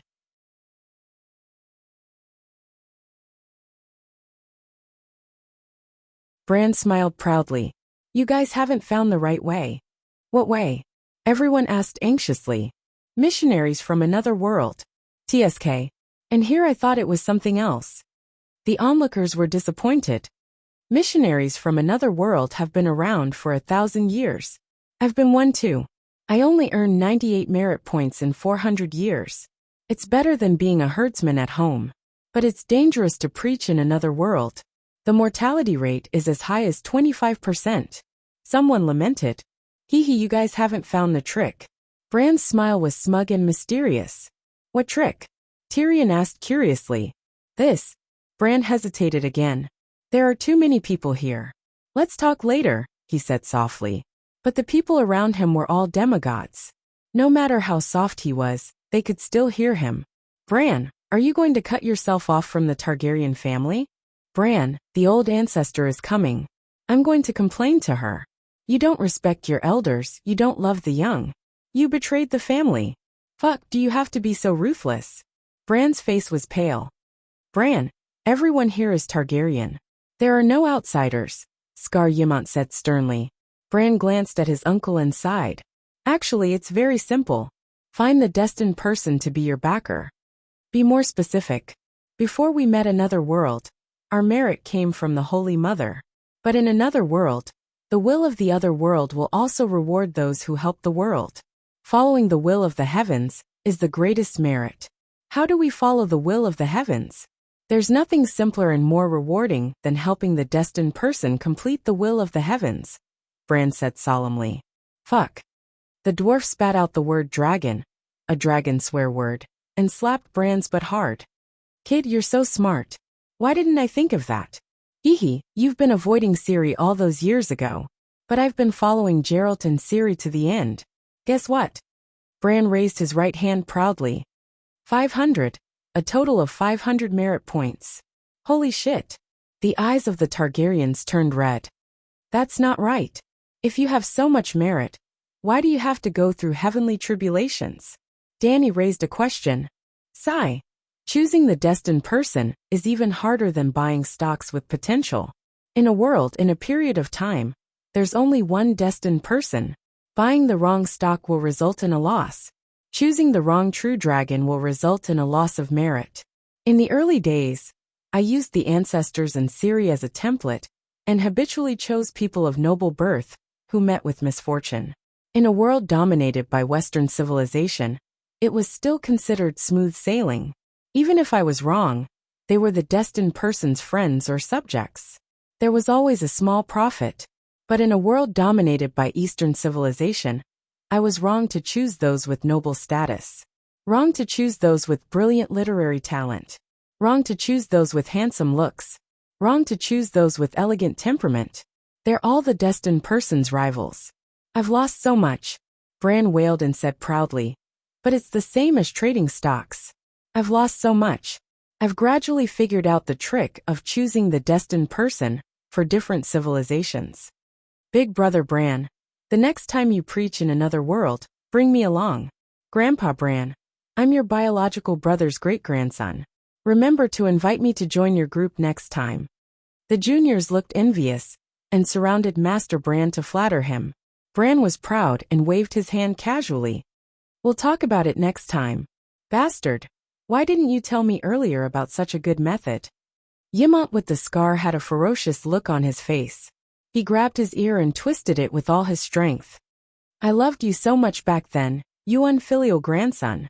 You're really a good-for-nothing. The dwarf was also full of resentment and kicked him fiercely.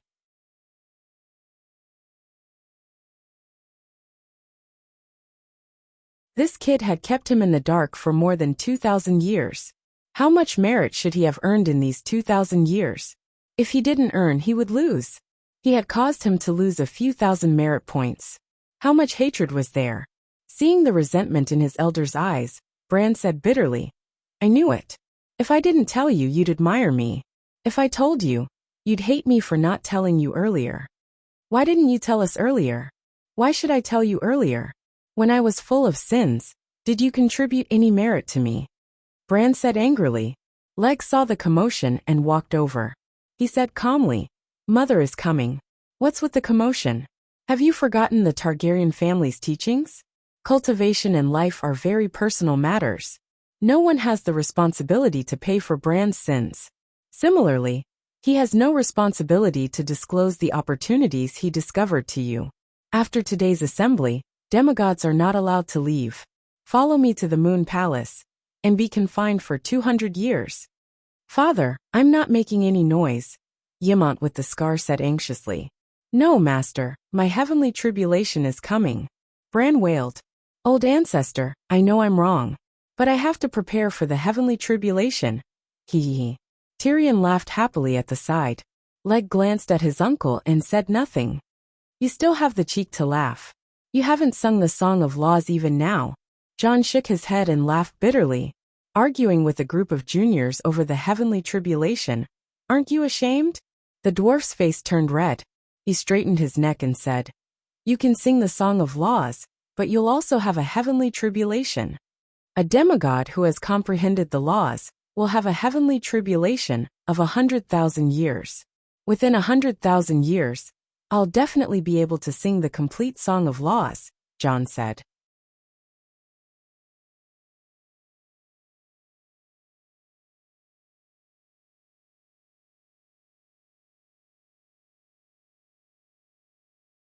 Chapter 1156.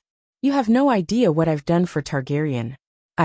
As long as I'm still in this world, I won't be able to improve my realm, Tyrion said agitatedly. But you've been wandering outside, Jon said. What did you do? Bran asked curiously. I was crowned by your ancestor as at this point. The dwarf suddenly had a flash of inspiration and said agitatedly. Fuck, I almost forgot. The 7 stars crown belongs to me. That thing is a defensive divine artifact. It might be the same as the human crown, a divine artifact of the human race with its own merits. I've been riding a donkey looking for a donkey. As expected, your ancestor was right. Karma has its retribution. My efforts will definitely be rewarded greatly. However, is the 7 stars crown buried in my grave? I'll go dig it up a few days later. I still remember its location. No, first Prince Tywin is the crown prince that I've appointed. That son of a bitch inherited my throne, and must have inherited my crown. Just like the Westeros crowns. What are you talking about? Bran asked blankly. The dwarf ignored him, and rubbed his chin thoughtfully. Looks like I have to ask White Pigeon, that little girl. Which paradise island did she go to in heaven? Ymont, where's Ymont? He looked around and shouted excitedly. Ymont could freely travel between heaven, earth, and hell. He definitely knew the whereabouts of his ex-wife. Granduncle is looking for me? Ymont with the scar leaned over. No, not you. Granduncle is looking for me. 4 or 5 juniors named Ymont leaned over. Not you guys. Old Ymont, Scholar Ymont, where are you? This is a gathering for the living. The old man won't be joining. A red light flashed and Dany appeared in front of the square. The White Knights and Blood Brotherhood appeared with her. The White Knights were only left with Old Bart, Bran and Darkstar. The Blood Brotherhood was only left with Jorgo. The rest were either Saint Seiya's in heaven, or helping Jorgo manage the Solar God Palace in the astral plane. It could be said that the son inherited the mother's work. Greetings, Mother. Leg and little Dany knelt down. Greetings, Grandma. Greetings to Great-Grandmother. Greetings, Grand Ancestor. The crowd was like dominoes with Dany as the center. From near to far, the crowd knelt down layer by layer. It was a spectacular sight. Dany nodded and said directly, "This time, I summoned all of you here to announce 2 things. Firstly, Earth has entered the late Ice Age. I need a group of direct descendants to marry the spies from the bottom of the sea. Your descendants will become the royal family of the Western world." Why the spies? Why are they only from the West? Tyrion frowned. He had been cultivating on Earth recently, and he often interacted with the people on Earth. Among the existing advanced civilizations, only a small number of people are natives of Earth. The marriage was to repay karma. A portion of the will of the world that I controlled should have belonged to them. The East is a forbidden area. The fate of humans can only evolve naturally. No one can interfere with it, Dany said.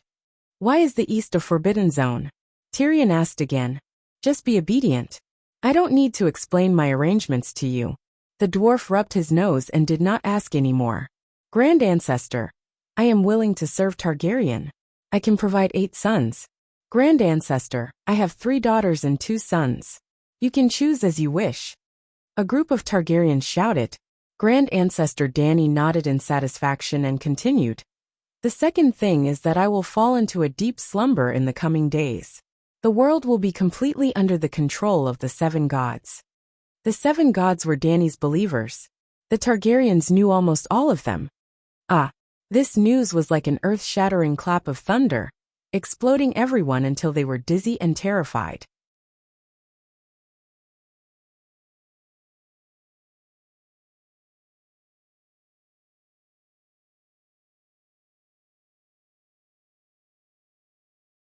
In the new world, it will not be difficult to comprehend the songs of the laws again.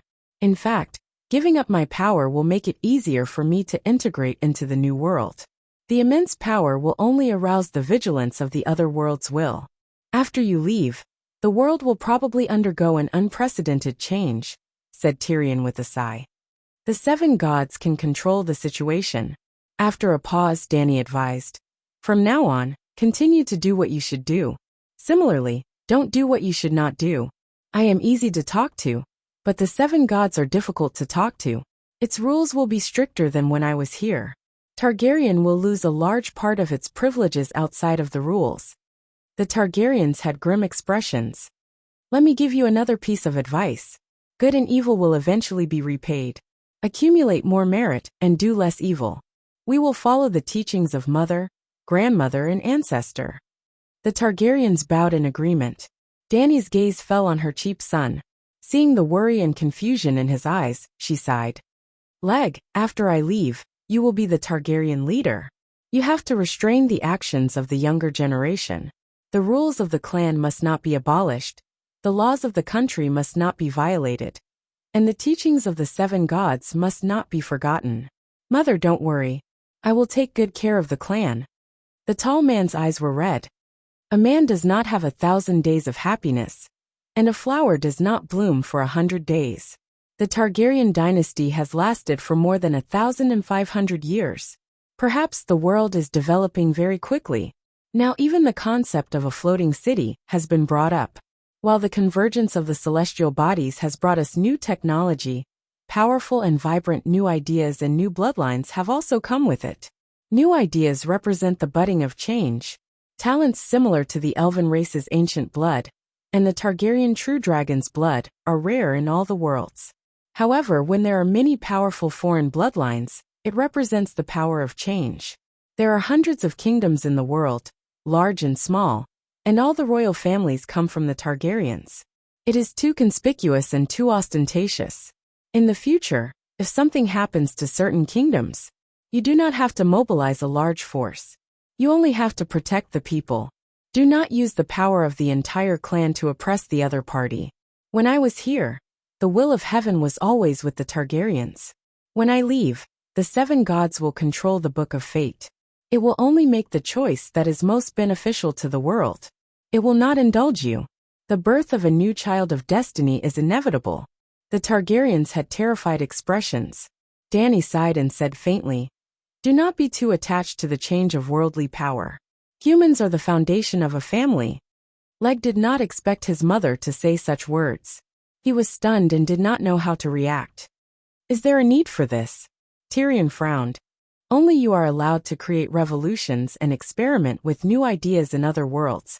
But you are not allowed to ferment new ideas in our world?" Sigh. "It seems that these old bones of mine will have to place more attention on the world. I can't really let the glory of the Targaryens wither away bit by bit." The dwarf sighed and made a decision in his heart. "Do not force things. Other than the main world, I have also placed 3,000 small worlds in the astral plane. Families that have lost their kingdoms can retreat to the small worlds. They can guarantee you riches and honor." Everyone knew that since the old ancestor had said so, she must have seen something in the river of time. For a moment, the atmosphere was sorrowful. It was as if the Targaryens had been completely wiped out. There were even some young juniors who started sobbing. When the old ancestor Dany saw this, she could not bear it.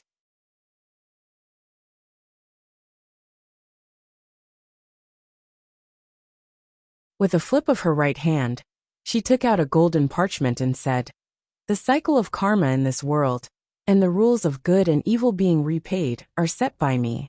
No one can change them. Hell is the judgment of the dead, and the heavenly tribulation is the judgment of the eternal. No one can escape." This true dragon's 9 transformations was prepared for the Targaryen's tribulation. It mainly has 2 major abilities: purifying true dragon blood and strengthening physique. If your true dragon blood is too thin, after completing the first 3 transformations, you can become a paladin. When you become a level 4 Grand Knight, you will obtain the Sacred Blood Divine spell that only the Targaryens can encounter. Continue to cultivate the last 6 transformations. Blackie will use the Sacred Blood Divine spell to moisten things and silently provide you with his blood. After completing the 6th transformation, you will completely change your useless talent.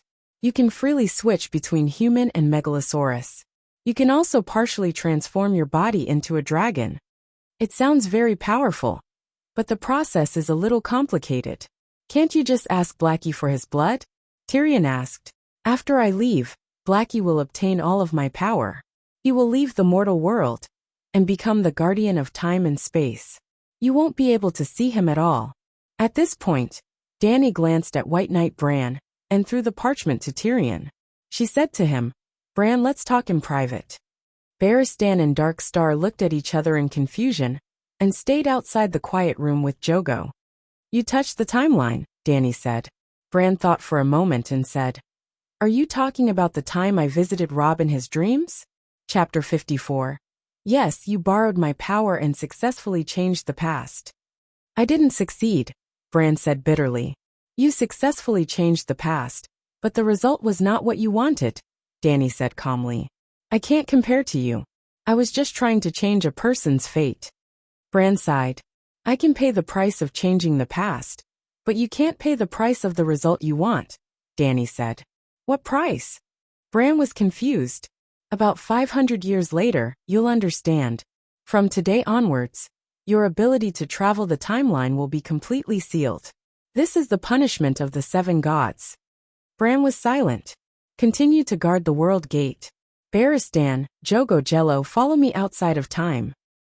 After jumping to the upper universe, Dany began to use the 4 elemental universes of darkness, ice, water, and earth, where the 4 megalosaurus were as a channel to find worlds that resonated with Earth's origin. Surprisingly, but naturally, she found many real worlds derived from movies and dramas in her previous life. Even the Song of Ice and Fire world was the real world of Game of Thrones. It seemed normal to encounter worlds such as Resident Evil, Chronicles of Narnia, Jinyoung, and so on.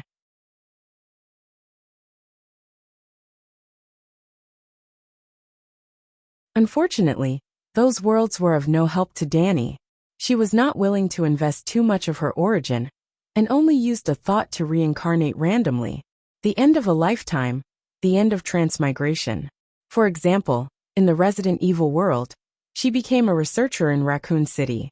When she was testing the tyrant, the experiment malfunctioned, and she was bitten to death. The experience was terrible.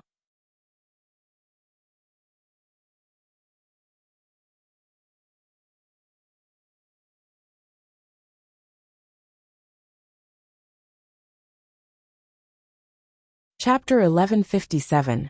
The Western civilization's low martial arts, low magic, and even pure technology were of no help to Dany.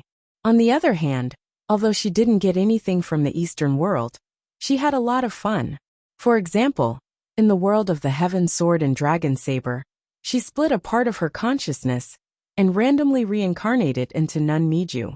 When the previous sect master Feng Ling passed away, she found a box of small files and slowly sharpened them, cutting the heavenly sword in half. After that, she devoted herself to cultivation. She didn't have anything to do with her junior brothers, nor did she care if her old brothers were killed by the Ming cult.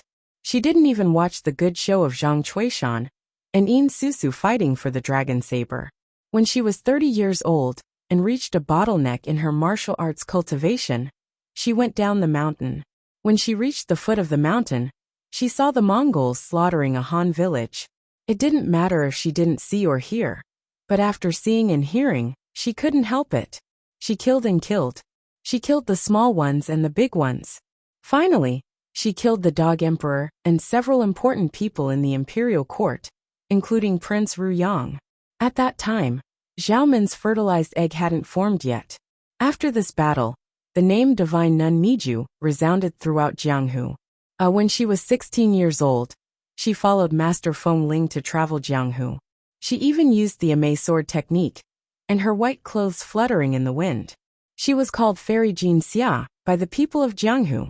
But the battle in Dadu was too fierce. Everyone was terrified. Plus, she was older. 30 years old was already considered a senior, so she became a divine nun. The word divine was not ordinary. In Jianghu, only the 3 Shaolin divine monks, and her could be recognized by all the heroes of Jianghu. Old Taoist Zhang was an immortal, so he was a level higher than them. Later, the divine nun also participated in the siege of the Guangming cult. It had nothing to do with conquering the world or morality in Jianghu. There was only one reason: a religious war. Zhang Sanfeng was an open-minded immortal. Why did he always see the Ming cult as a demonic cult? He was more than 100 years old. Did he need Zhang Wuji to teach him the principle of heroes don't ask where they come from? Who didn't know that the Ming cult was the most active in fighting against the Yuan dynasty? Zhang Sanfeng was neither blind nor deaf, nor was he stupid. However, he also understood that he represented Taoism. As the leader of Taoism in the world, he had the responsibility to uphold the orthodoxy of the Central Plains. When Divine Nun Dany held the heavenly sword in her hand and cut the cucumber in the 5 elements flags, Zhang Wuji appeared again. That little thing is really unlucky. Even the Ruyang mansion has been picked, but it still managed to encounter the Xianming elders. Of course, It was also the divine nun's fault that she acted a bit too early. At that time, the Xianming elders had not yet pledged their allegiance to Prince Ruyang. Zhang Wuji once again set a 3-palm agreement with her. Divine nun Danny was very modest. Kid, you're not bad. Although you don't have a brain, you have a good heart. This poor nun doesn't want to hurt you, so I'll use the most common iron sand palm to test your skills.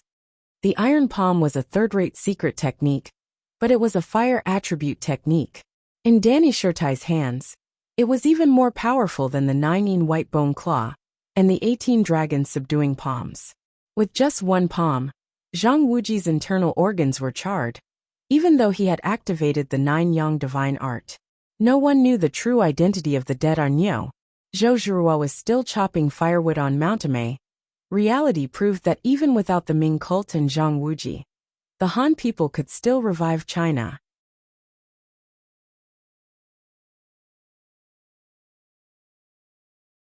The secret techniques of the martial arts world were not of much help to her, but the personal experience of roaming the world and settling grudges was great. After leaving the small world, Danny looked forward to encountering a great martial arts world. Before long, she found her target. Unfortunately, that world was even more exclusive than the Song of Ice and Fire. The world of the Song of Ice and Fire was not completely sealed. There was always an entrance to the North Pole, but the Divine Path world was completely sealed. It was tightly wrapped in a web of laws woven with the power of faith. It was truly as round as a chicken egg. Its use of the power of faith had reached an unimaginable level. If Danny could learn this technique, the Holy Mother of Believers would definitely be greatly improved. She called it the Divine Path world, because of its ingenious method of driving the power of faith. At the same time, it was also a classical immortal martial arts world. Danny became more and more interested in it. She knew that the worlds in the upper universe would always rise and fall. A single world was like an elevator in an elevator. When it reached the floor, even if it did not open the door, there would be a crack in the door. Hence, she had been guarding the border between the dark universe and the Divine Path world. When the Divine Path world rose and fell, she would quietly slip through the crack in the door. There were only dark elements in the dark universe. Originally, there was no concept of time. Danny's location was close to the Divine Path world. The river of time in the Divine Path world gave this dark domain a faint concept of time. After guarding for about 3,000 years, she was extremely bored. She sang the dark song again. She tried her best to hold it in, but the ethereal voice still spread far and wide. Someone came to find her. Oh, there were no humans in the dark universe. She was a local dark demon god. She was like the god of frost in the ice universe. You can sing. It was a shadow of darkness that had turned into a substance. The shadow was long and twisted, and there seemed to be thousands of eyes in it. Her voice sounded like a spider's furry claws crawling on one's face. It was very creepy and disgusting, but it was also very in line with the characteristics of the dark universe. Sorry to disturb you. Danny was also a mass of darkness at this time, like a concentrated dark glue. However, her appearance was very normal. There was nothing fancy about her. She was just a cloaked giant that was 30 feet tall. Her voice was fleeting, fluctuating between existence and non-existence. Her main temperament was mysterious and unknown. In the dark dimension, this kind of appearance was really normal. She could also be the size of a normal person, but she was small and did not have a deterrent force. Dark demon gods were rare in the dark universe, but demons were often encountered.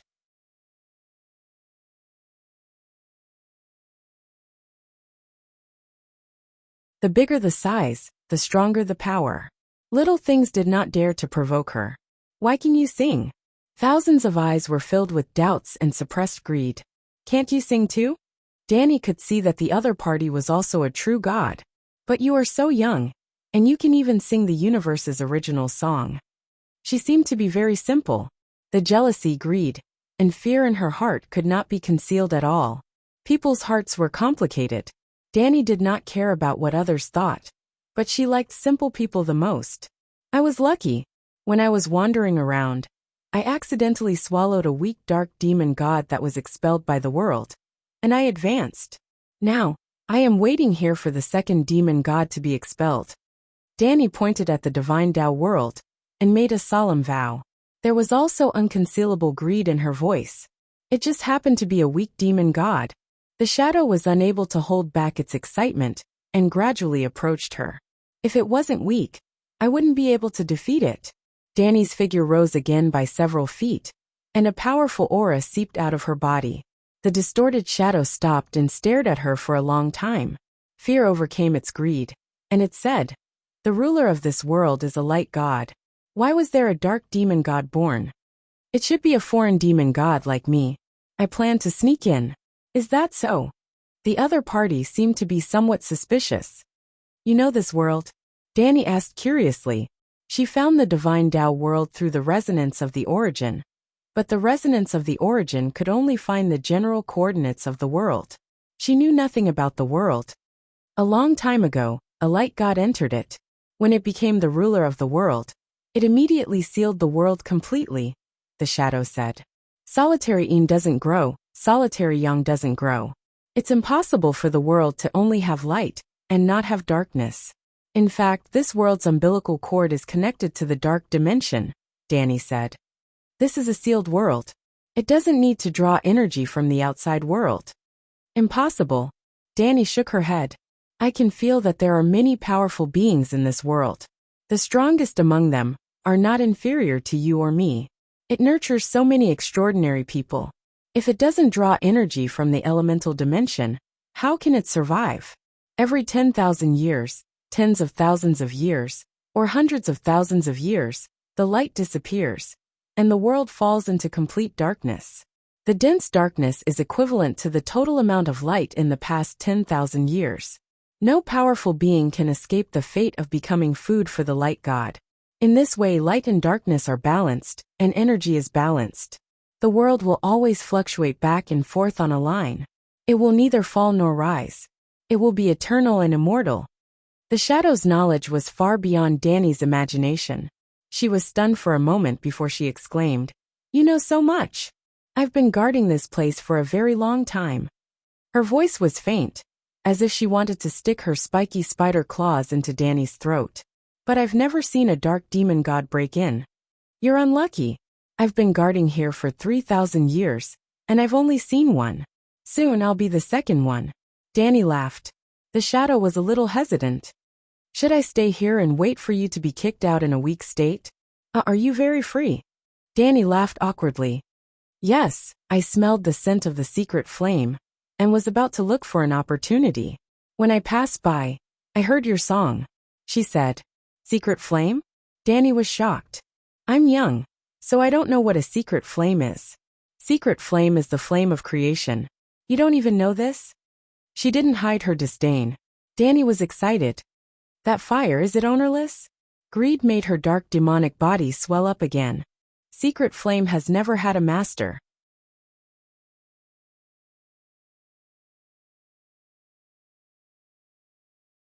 She was even more disdainful.